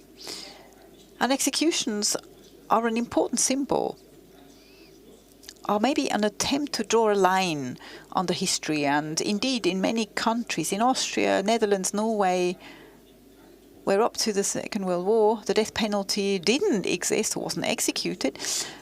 In 1945, 46 and 47, it was either reintroduced or introduced for the first time, and then plays quite an important role, has quite an important function when it comes to dealing with the Nazi era. And sometimes very symbolic places were chosen to execute people. For example, Rudolf Höss was executed in Auschwitz a few weeks before the memorial site took up its work. So that just serves as one example of that. And where countries survived civil wars, for example, in Yugoslavia, but also in the Soviet Union, we can say that these trials also had a propagandistic element, or were show trials more, where collaborators were brought to trial. That's a different dynamic, but also a different burden of proof, I suppose, compared to where German occupational soldiers were brought to trial. At the same time, each country has its specific elements. We could also mention Israel. The Eichmann trial is a very specific one, but it's not the only one.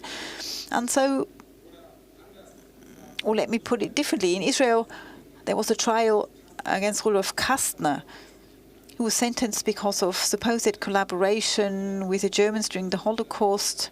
So that is another maybe sort of collaborative trial that all could be looked at from that perspective, at least, that particular trial. And yeah, maybe I'll leave it there. I think it's important to emphasize that the GDR has its own dynamic out of all the countries I mentioned, and well, other European countries are trying really to find their own national design for how to deal with NS injustice. And there were some executions at the end of the war. They are trying to use those to draw a line under that chapter and to move forward afterwards. We can't say that the justice system as such failed, but one feature of injustice, I think, is the fact that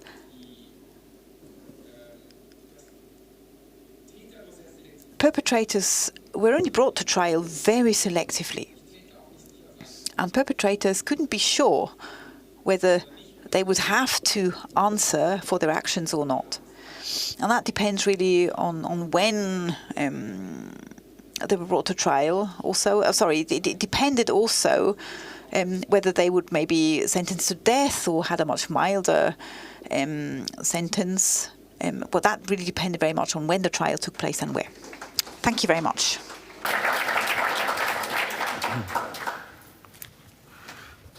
Ja, vielen Dank, lieber Alexander, für die Thank you very much, Alexander, for this almost impossible introduction to the chronology of NS trials. Let me now introduce our panel to you.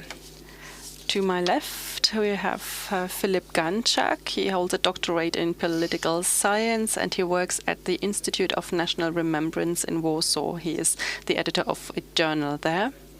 He researches German-Polish relations in the 20th century and has written the book Jahren, Sehen und die Ahndung der Verbrechen von Auschwitz. Next to him you have Stefan Dont. He works on the policy of the Soviet military administration and the SED in Saxony. And today he is the director of the Contemporary Witness Archive at the Berlin-Hohenschönhausen Memorial. Tomáš Hio has come here from two respects. He works as the Estonian Institute for Historical Memory and also scientific director of the Estonian War Museum. Maybe we will start with Mr. Ganczak. What is your perspective on what was said? The legal way of processing NS crimes in the territories of Poland that were occupied by Germans starts already during the time of the Second World War. At that time, the Polish exile government in London tried to document NS crimes, hoping to be able to hold the perpetrators responsible after the war, and also hoping that already in the course of the war this could have an impact. It could be a kind of warning for the NS functionaries.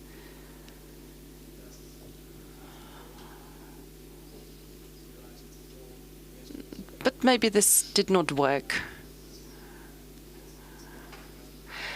There was, for example, a publication already in 1942 of the Polish exile government in English, the Black Book of Poland. This publication took place both in the US and Great Britain. And there, numerous names of NS criminals were published. But I don't know whether this really mitigated the terror. I doubt it.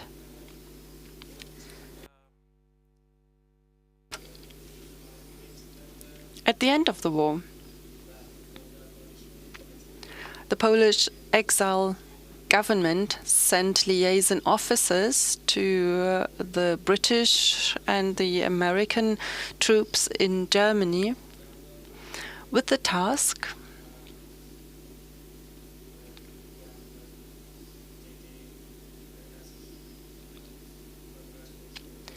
to investigate NS crimes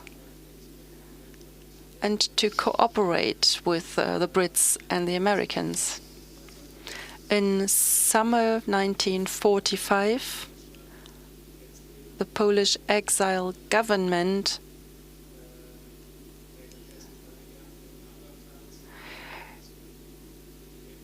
was no longer recognized by the Western Allies,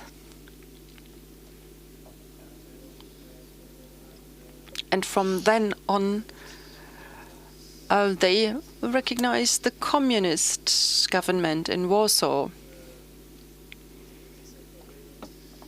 And these liaison officers were not automatically withdrawn, but at the beginning of 1946, a Polish military mission for the investigation of German war crimes was established by the Warsaw government. And soon the employees of this mission took on the tasks that the liaison officers had dealt with earlier.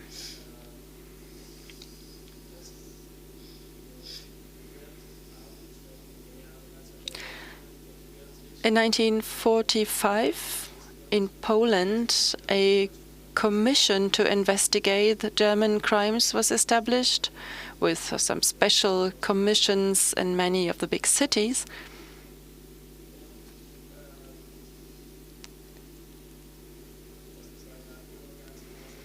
That was a period of transition in Poland. The government was predominantly a communist one, but in this commission there were also lawyers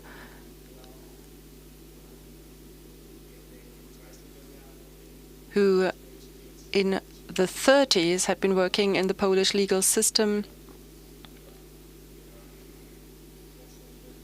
and had received their academic training in the time of the Second Polish Republic, or partially even before that.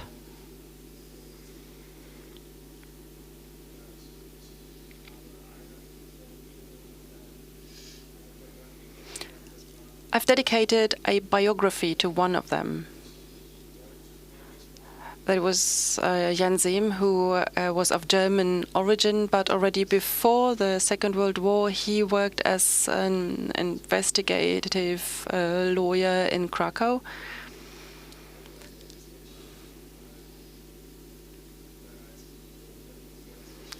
And he dealt with the legal way of processing the German crimes in Poland already in 1945. Another example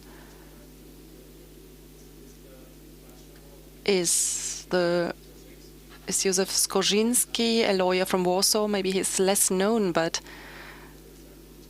he was also an important member of this main commission, or at least at the beginning of the work of this main commission to investigate German crimes.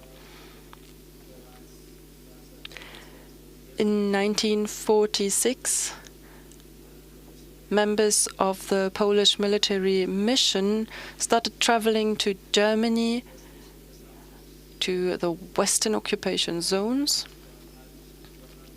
and negotiated with the Brits and the Americans about an extradition of NS criminals. Let us stay in the years after the war. Thank you for mentioning the military mission. I think it was residing in Grunewald, wasn't it? No, this was a different mission.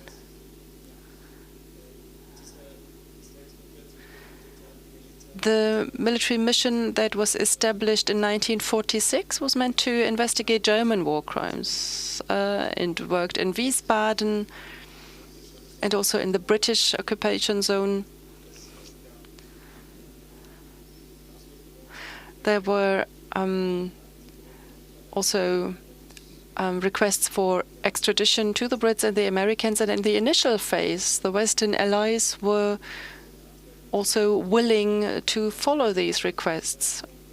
Only when the Cold War became more intensive in 1947, at the beginning of 1948,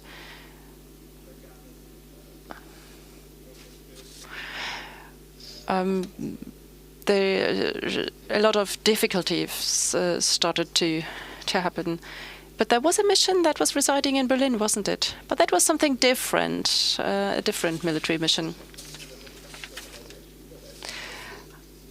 Now, actually, I wanted to lead over to the next topic. A few kilometers away from the mission, the Soviets had already set up a prison. What kind of prison was Hohenschönhausen? There were trials, there were executions, but there also extraditions? Well, what is Hohenschönhausen? I think many of you will associate different things with Hohenschönhausen. When we concentrate on the immediate post-war time and the time of the Soviet occupation zone until 1949, or maybe 1950, and when we think of the first years of the GDR, this morning, Mrs. Landau and the earlier panel talked about the tool of special camps, internment camps, which the Soviet authorities had established in their zone. And Hohenschönhausen was one of these internment camps. It existed between 1945 and 1946. Later, the camp was dissolved and the inmates were brought to Sachsenhausen. From 1947 to 51, there was the Central Investigation Prison of the Soviet secret police in Hohenschönhausen, with only one task, that was to deal with NS injustice. Or it had more tasks. And after 1951 until 1989, this prison was the central investigative authority or place for the Ministry of State Security of the GDR. At that time, there was also dealing with NS injustice. You already mentioned Josef Blösche. He had his trial in Hohenschönhausen by investigation officers of the Ministry for State Security. In Hohenschönhausen, right next to the prison, there was the so-called NS archive of the Stasi, and the secret police of the GDR had their archive there, and also the archives of the socialist brother states. Their archive materials connected to the NS period was collected there and worked with. And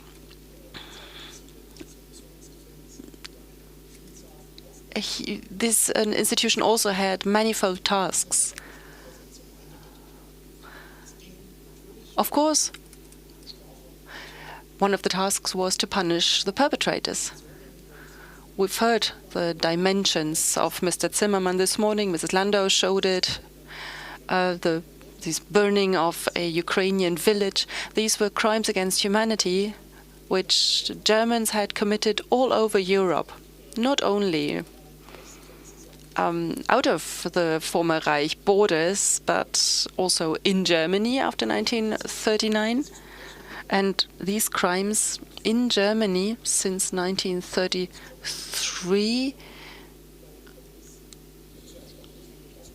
were also largely directed against communists, and that is why they represented a large proportion of the work in this institution. So one of the tasks was punishing the perpetrators. However, the communists also had other goals. One was the establishment of a new dictatorship, and very closely connected to that, the liquidation of old elites, which prevented such a political approach to be implemented.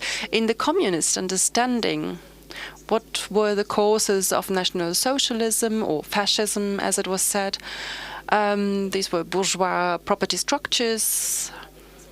That was perceived as one of the bases. Also, the property structures in agriculture. In the communist ideology, these structures made Nazi rule possible. And when we talk about the punishment of criminals, of perpetrators, the communists did not only try SS officers or Gestapo officers, but also the owners of large companies, for example. One example, which many of you probably know, in 1946, there was a referendum in Saxony on the disappropriation of Nazis and war criminals. And of course, this had to be prepared with arguments in the Communist Party. And there, the communists very clearly explained that we, and I quote, "we will disappropriate these people not because they are owners of companies, but because they were Nazis and war criminals."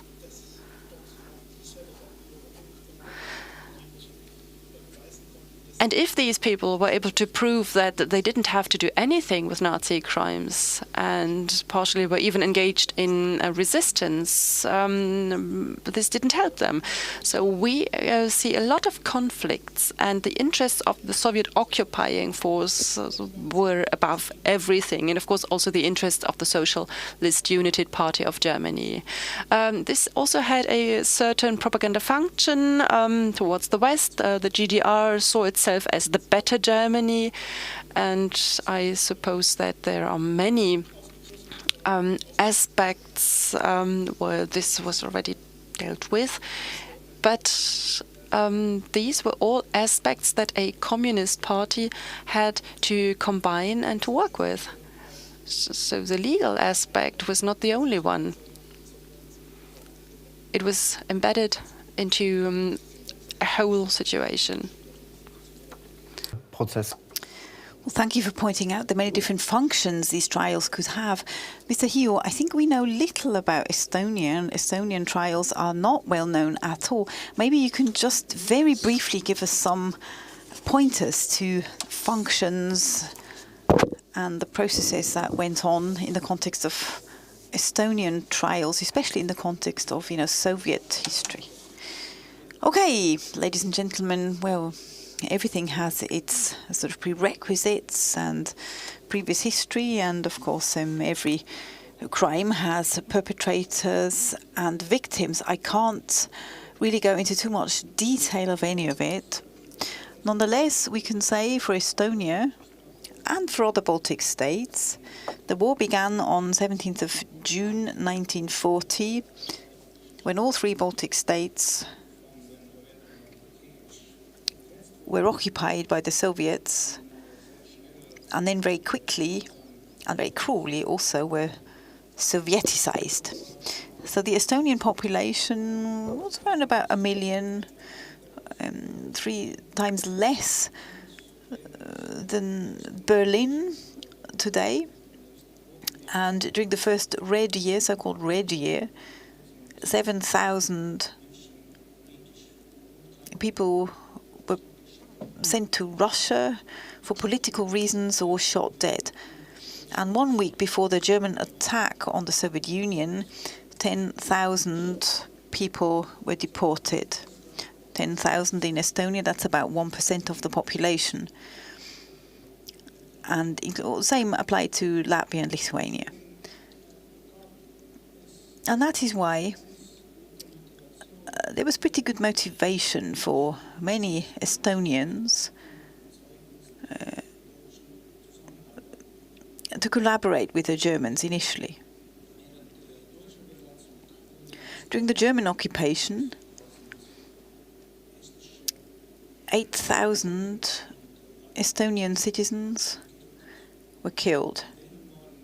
Out of those, 1,000 were Jews, 1,000 were other nationalities, and 6,000 were Estonians. These tended to be communists who weren't able to evacuate, and there was also a significant number who were members of so-called extermination battalions, who were simply tried in martial courts and shot dead under martial law. When the Soviets returned in 1944, the war in Estonia really lasted from February to November 1944 in Estonia. Back then in Estonia there were about 900,000 people. Estonia lost about 20% of its population for various reasons, and the Soviets immediately began to cleanse Estonia. All in all, there were political reasons.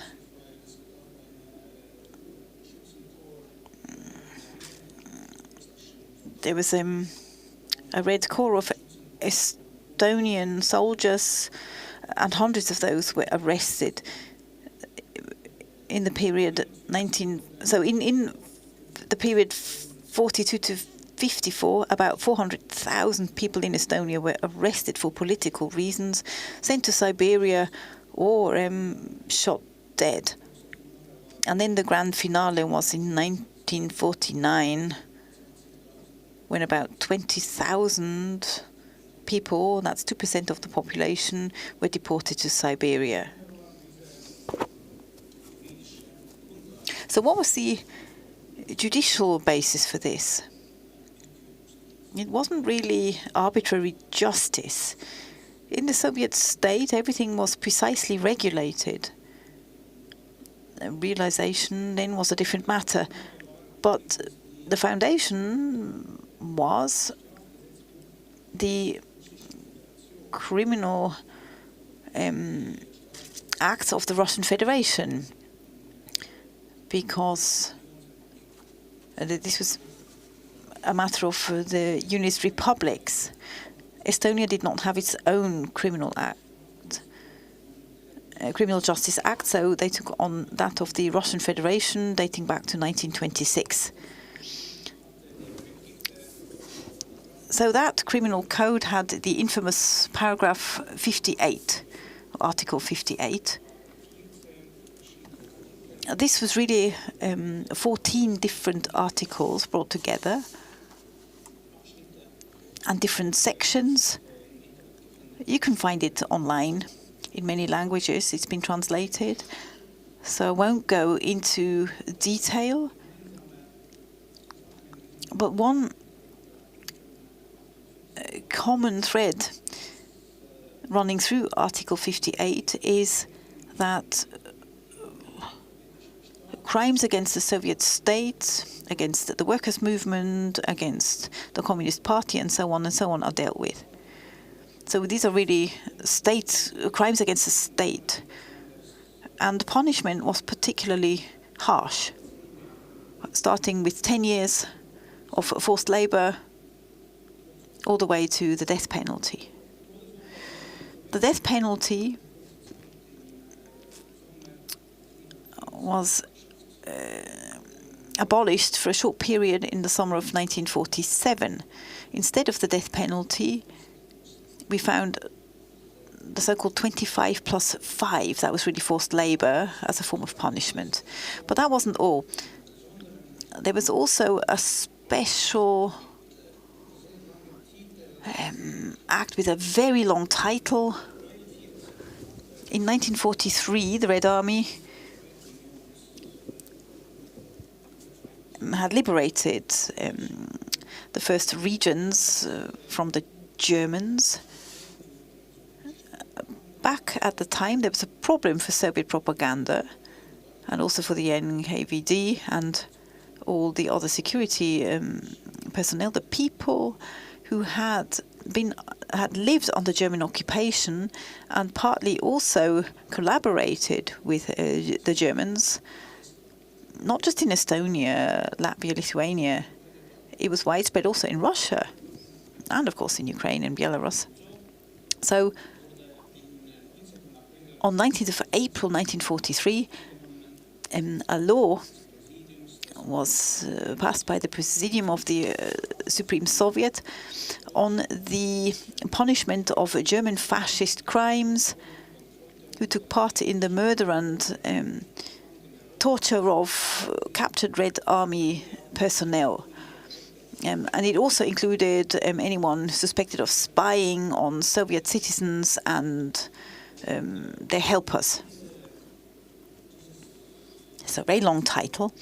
This act carried very harsh punishments. It included public executions, being hanged. That wasn't done in Estonia, but once. I think there's one case in Latvia, in Riga, in 1946. The higher SS and police Chief Friedrich Jecken was hanged, along with 2 or 3 generals of the Wehrmacht. Okay, can I just intervene there? Thank you very much for mentioning Jecken. In Estonia, I think it was Martin Sandberger was a corresponding person who only died in 2010 in Stuttgart. In complete freedom, I think he was sentenced in 1945. He was sentenced to death, but then was released in 1976. Was it? Sorry, 46? No, 48, I think, by an American military court. Thanks for the correction. What I'm driving at, Martin Sandberger died at the point in time when this latest wave of Nazi trials began in Germany, which actually still continues. There's one still ongoing at the moment. For example, the accountant of Auschwitz or the secretary of Stutthof. These are the catchphrases that we are familiar with. Really, sort of people who only had small roles in the workings of concentration camps. Alexander, how would you assess those trials? And there's many different interpretations of them, like later justice, sort of redressing earlier failures and so on. If you look at the chronology of these Nazi trials, how would you sort of describe these latest trials? Well, first of all, I'd like to thank you and Philip for pointing out this very long durée period of judicial reappraisals. The first trial took place in Kharkiv. The latest ones are still ongoing, as you said. Well, legally, I would say judicial administration offered a reinterpretation of criminal codes.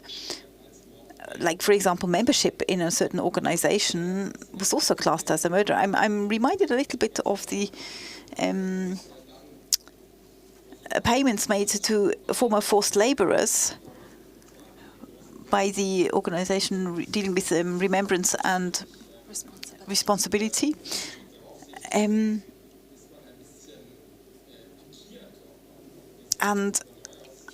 yeah, to some degree, this reinterpretation is slightly questionable, but the younger judges and prosecutors, of course, they can't be blamed for the fact that, now they are getting around to actually trying to bring certain people to court.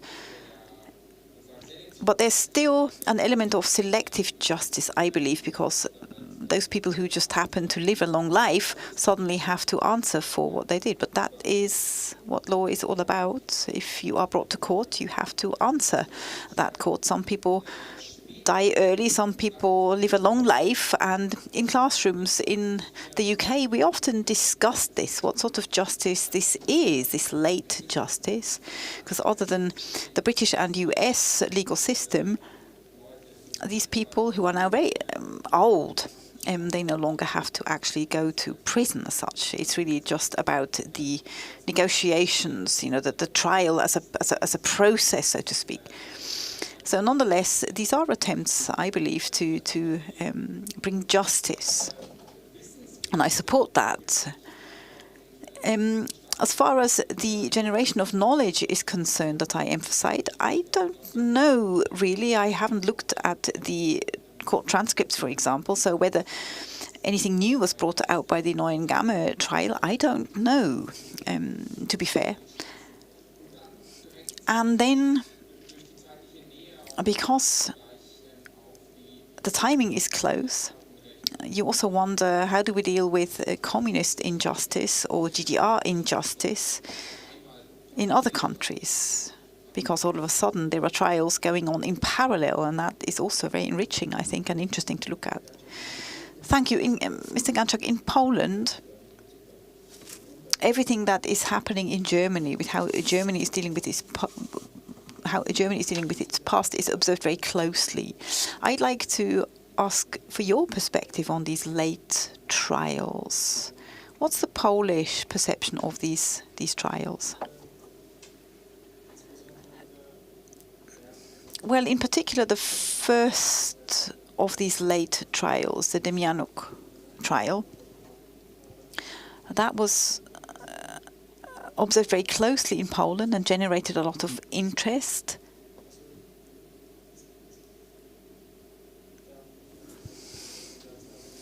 There were many news reports about it. Sometimes it wasn't commented on. Sometimes the journalists recalled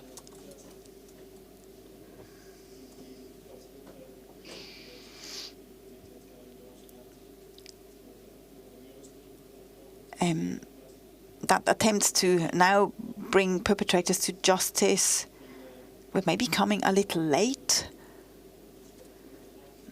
that many of the main perpetrators or high-ranking Nazi functionaries had got away scot-free.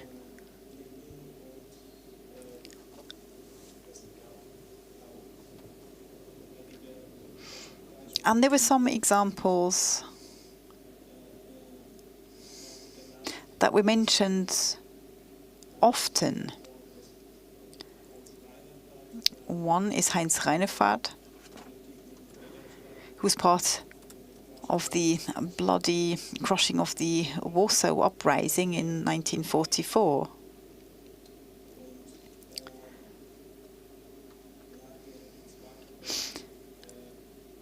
After the Second World War, amongst others, he was a mayor for many years on the island of Sylt, and a member of the regional parliament of Schleswig-Holstein.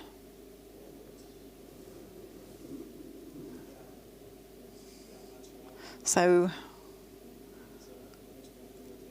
yeah, there were some commentaries really emphasizing those aspects. So some of the comments saying, okay, well, now the small fry is brought to trial and the big wigs never had to answer for their crimes. But at the same time, there was also, a positive reception of the fact that these trials did take place. So at least attempts to bring justice found a positive echo, really. you know, and one conclusion was that it's never too late for justice. Thank you. This gives us a lot of hope. Are there any questions from the audience? Frank Reichherzer was the first one. Thank you very much for the wonderful presentations. My question concerns the trials. I would like you to come back to, or to place the topic of trials into the overarching topic of our conference, because we are not only talking about legal topics, but how are these places where politics of memory is developed? Is this a place of instrumentalization, or were these just normal legal procedures? This is an impulse that I would like to give back to the panel, and yeah, I would like to ask you to reflect on this question. This was not a question directed to a specific participant. Well, firstly, the Soviet trials in the post-war period, when we talk about them, we have to say that from a legal perspective, these trials were no trials that followed the rule of law. Until the summer of 1946 in Estonia, there was martial law applied, and those arrested were sentenced by military tribunals of the military units, which belonged to the Soviet army. In the second half until the second half of 1958, there was the tribunal of the NKVD armed forces. In the Soviet Union and also in today's Russia, there are the so-called internal troops. Later they belonged to they first belonged to the NKVD, then to the MGB, and so on. And these troops had tribunals which did most of the verdicts. These tribunals consisted of 3 persons, 3 men. One of them can be a lawyer, and probably also was, and the other ones could be officers. The trials were very short because all of the work was done during the investigation procedure, which took sometimes up to several months. And the investigation was held by Soviet state security authorities. And until 1946, they were also held by the military counter-espionage authority, SMERSH. And this investigation prepared the trials, and the tribunal just confirmed the results. And the highest instance was the military collegium of the Supreme Court of the Soviet Union. And they had very short deadlines for cassation, just 72 hours or so. So if somebody already was being tried, then everything was very short. But the investigation sometimes was very long. At times, there were up to thousands of people in the prisons. And the system of the investigation was very closely connected to propaganda. I've read hundreds of files of people where the interrogation was protocoled by the secretaries in Russian, by the way. And when you read these documents, for example, of an Estonian farmer who had just finished 6 years school, using very nice words about the liberation and the interests of the working class, which he probably knew nothing about. Okay, let us maybe come to an end, and I would like to give Mr. Heitzer the opportunity to ask the next question. I've also got a question to you, Mr. Hio. I do research on extraditions between the Allies, and I know that until 1947, the Western Allies extradited people to the Soviet Union, and only in 1948 there was an expertise by Mr. Ombus, or by the authority Ombus, the highest occupation authority, that called for a guarantee for a legal procedure. And then these extraditions stopped, but many hundreds of these people, if they were brought to the Soviet Union, they were brought to the special camp in Sachsenhausen, and later they were interrogated and sentenced in Hohenschönhausen. And I know of similar cases to Poland, but were there also such extraditions to the Estonian Soviet Republic? We learned about the Moscow Declaration and that people had to be brought back to the scene of the crime. That was the first question. And a second question, basically to all of you, because Mr. Hio mentioned the aspect of propaganda. I know that people who were extradited and then sentenced by the Soviets all were sentenced in secret trials. These were high-ranking NS officials, and there were very rare exclusions. There were hardly any public reports. And actually, from today's point of view, the Soviets could have made these trials public because they would have fit their propaganda.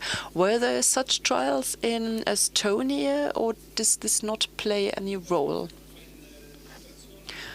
There was a filtration camp in Estonia. Germany and Europe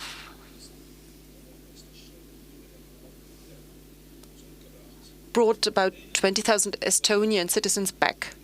And I think half of them were former members of the Estonian SS divisions who were Soviet prisoners of war and then were brought back to their home country.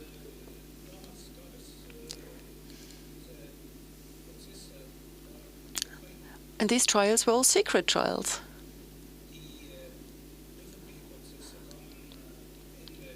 Public trials only started at the end of the 1950s, and they were always staged in very much detail. The witnesses were instructed before the trial, and the trials were reported on by radio and television, so they were show trials, actually. Many people were brought back. Many Estonians were brought back, mostly from the French and the American zone, less from the British zone. Thank you. For the panel, I've got a question to Mr. Kopp. You've mentioned something that is incredibly important, namely that trials are also were influencing our culture of remembrance. For example, the Eichmann trial, when we think of the big role he played in the Holocaust. I've got a detailed question concerning the trials against the major war criminals. You mentioned that there were only German perpetrators who were tried and not, for example, Kiesling. And my question is this what you have realized nowadays with hindsight, or was this discussed earlier too? And why was this decision taken to try only German perpetrators and not collaborators? Was this a kind of legitimization in order to implement these trials? Otherwise, you would have to deal with all of the countries that were occupied, and this would mean an enormous amount of work. Could you come back to this aspect, please? probably more hindsight than an expression of a contemporary discussion that led to this decision. Maybe this was just a pragmatic decision. Maybe it was easier that way.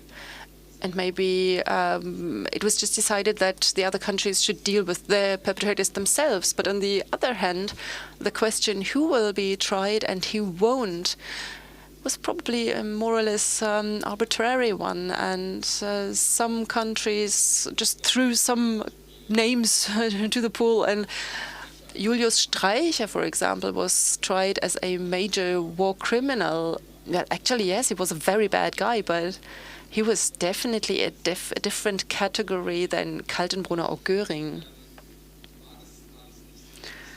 So actually, this was not that well organized.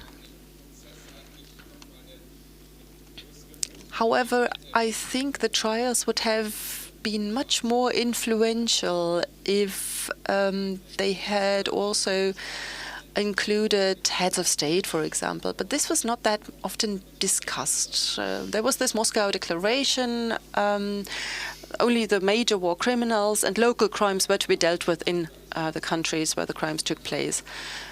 I've worked on Croatia during the Second World War, and I've realized how difficult it was to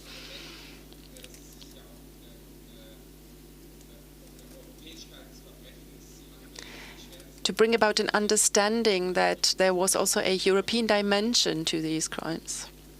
But that was very difficult, a long way.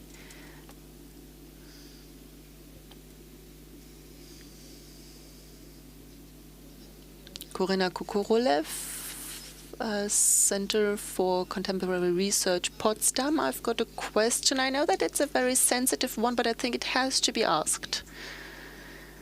We've talked a lot about the reappraisal of the NS era and the different trials and when they took place, and we also talked about the crimes of the NKVD and the victims of the Soviet arbitrary justice. But we didn't talk about a legal reappraisal. And I would like to ask your position.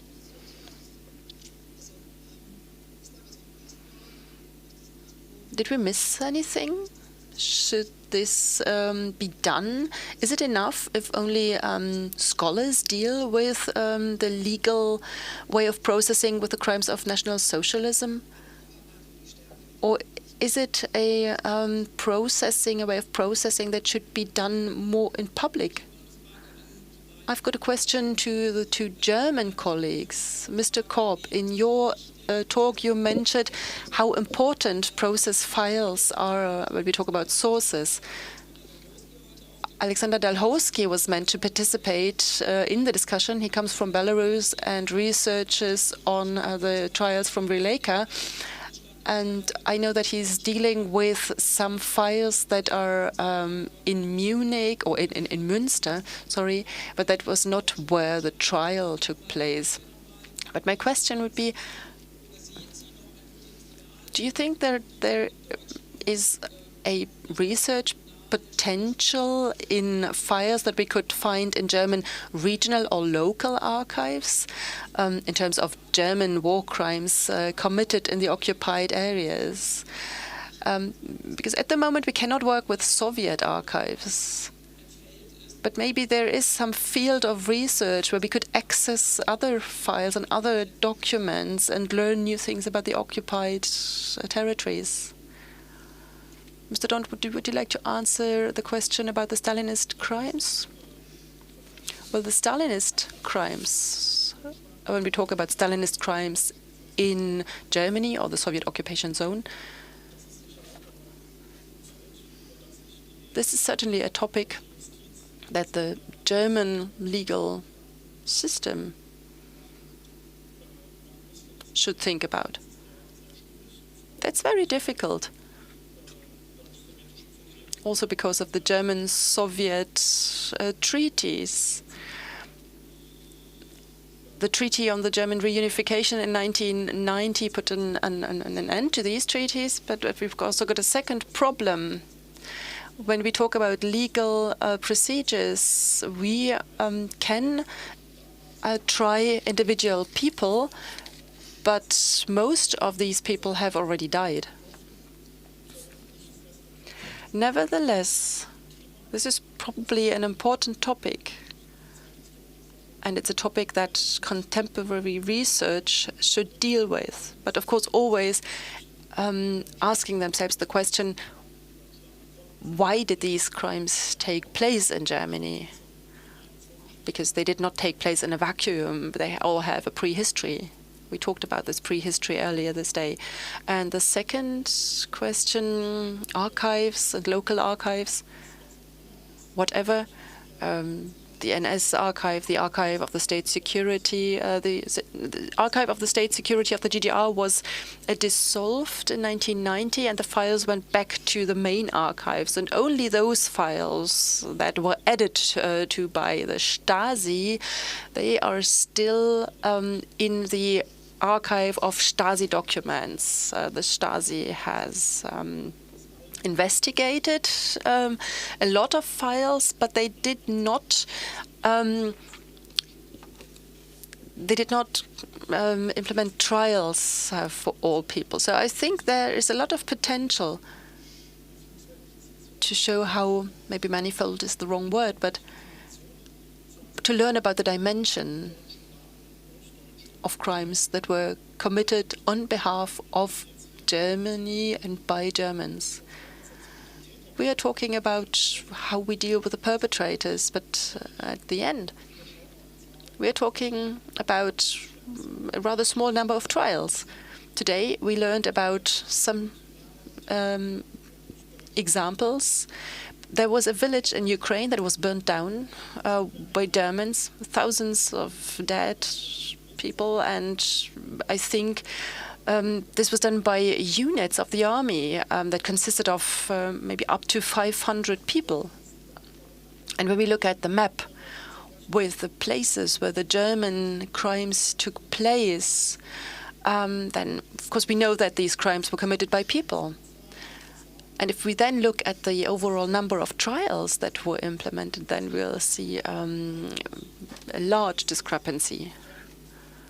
And actually, this is not a reason for Germany to be, nothing for Germany to be proud of. We are still having trials against 90-year-old guards of concentration camps, but this should have happened much earlier.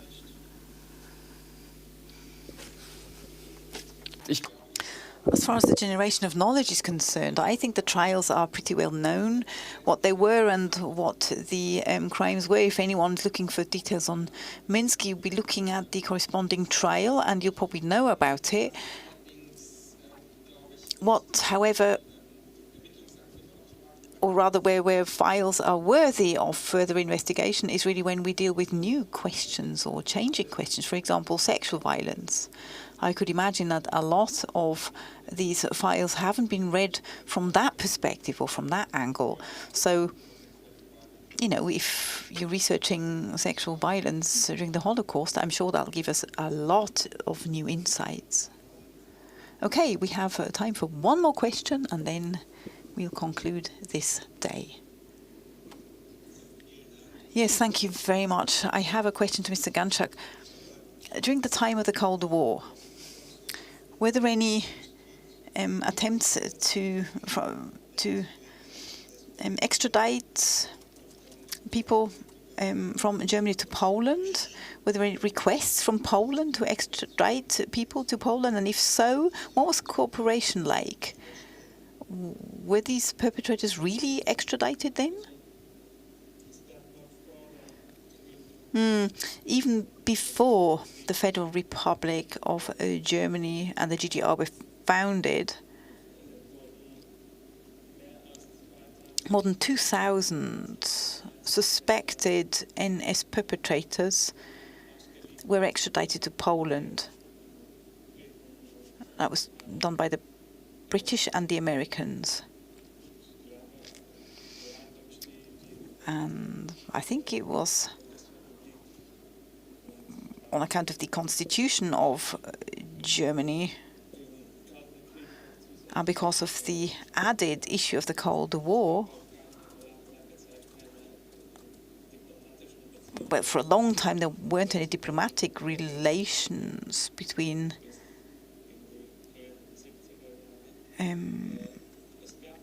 the two countries, I think up to the early 1970s. So that means there were no extraditions. Nonetheless, there was a degree of collaboration, and that started in the 1960s, for example, when it came to prepare the Frankfurt Auschwitz trials. Jan Zehn was the judge, I already mentioned him. He visited Spitzbauer several times in Frankfurt and had been a guest in Ludwigsburg on numerous occasions. So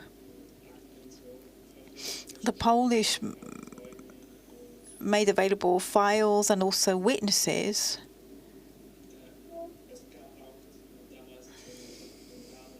back then. In the context of the first Auschwitz trial in Frankfurt, there was also a site visit of the Frankfurt court delegation. They came to Auschwitz in 1964. So all of that, well,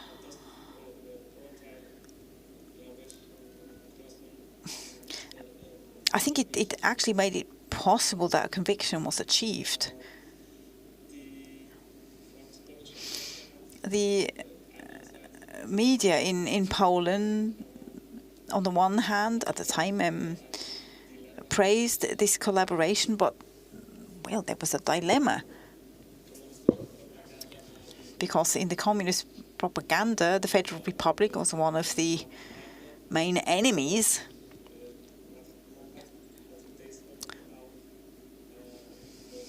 And that's why attempts were made to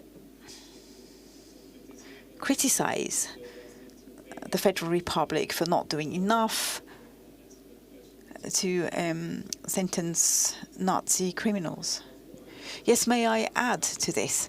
This sort of judicial collaboration would have been inconceivable between the Federal Republic and the GDR. And that's interesting, again, in European comparison, that there were attempts to get in touch with one another, and there were some successful examples of collaboration between West Germany and some socialist countries. And, you know, West Germany didn't really collaborate with GDR legal experts. There was definitely a war between those two countries.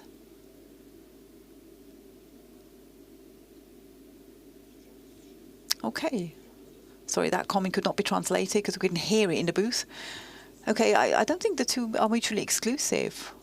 I think it is a sort of history also of relationships and intermeshing, and maybe it would be good to look at actions kind of that took place below the level of the state.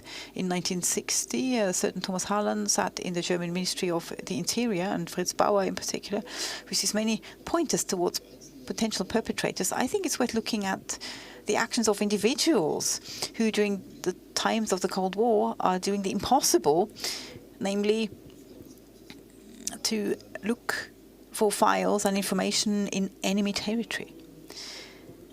Looking through files, that is important for historians at any time, but food is also very important for all of us, so therefore let me invite you once again to a joint dinner at 5:30, just around the corner.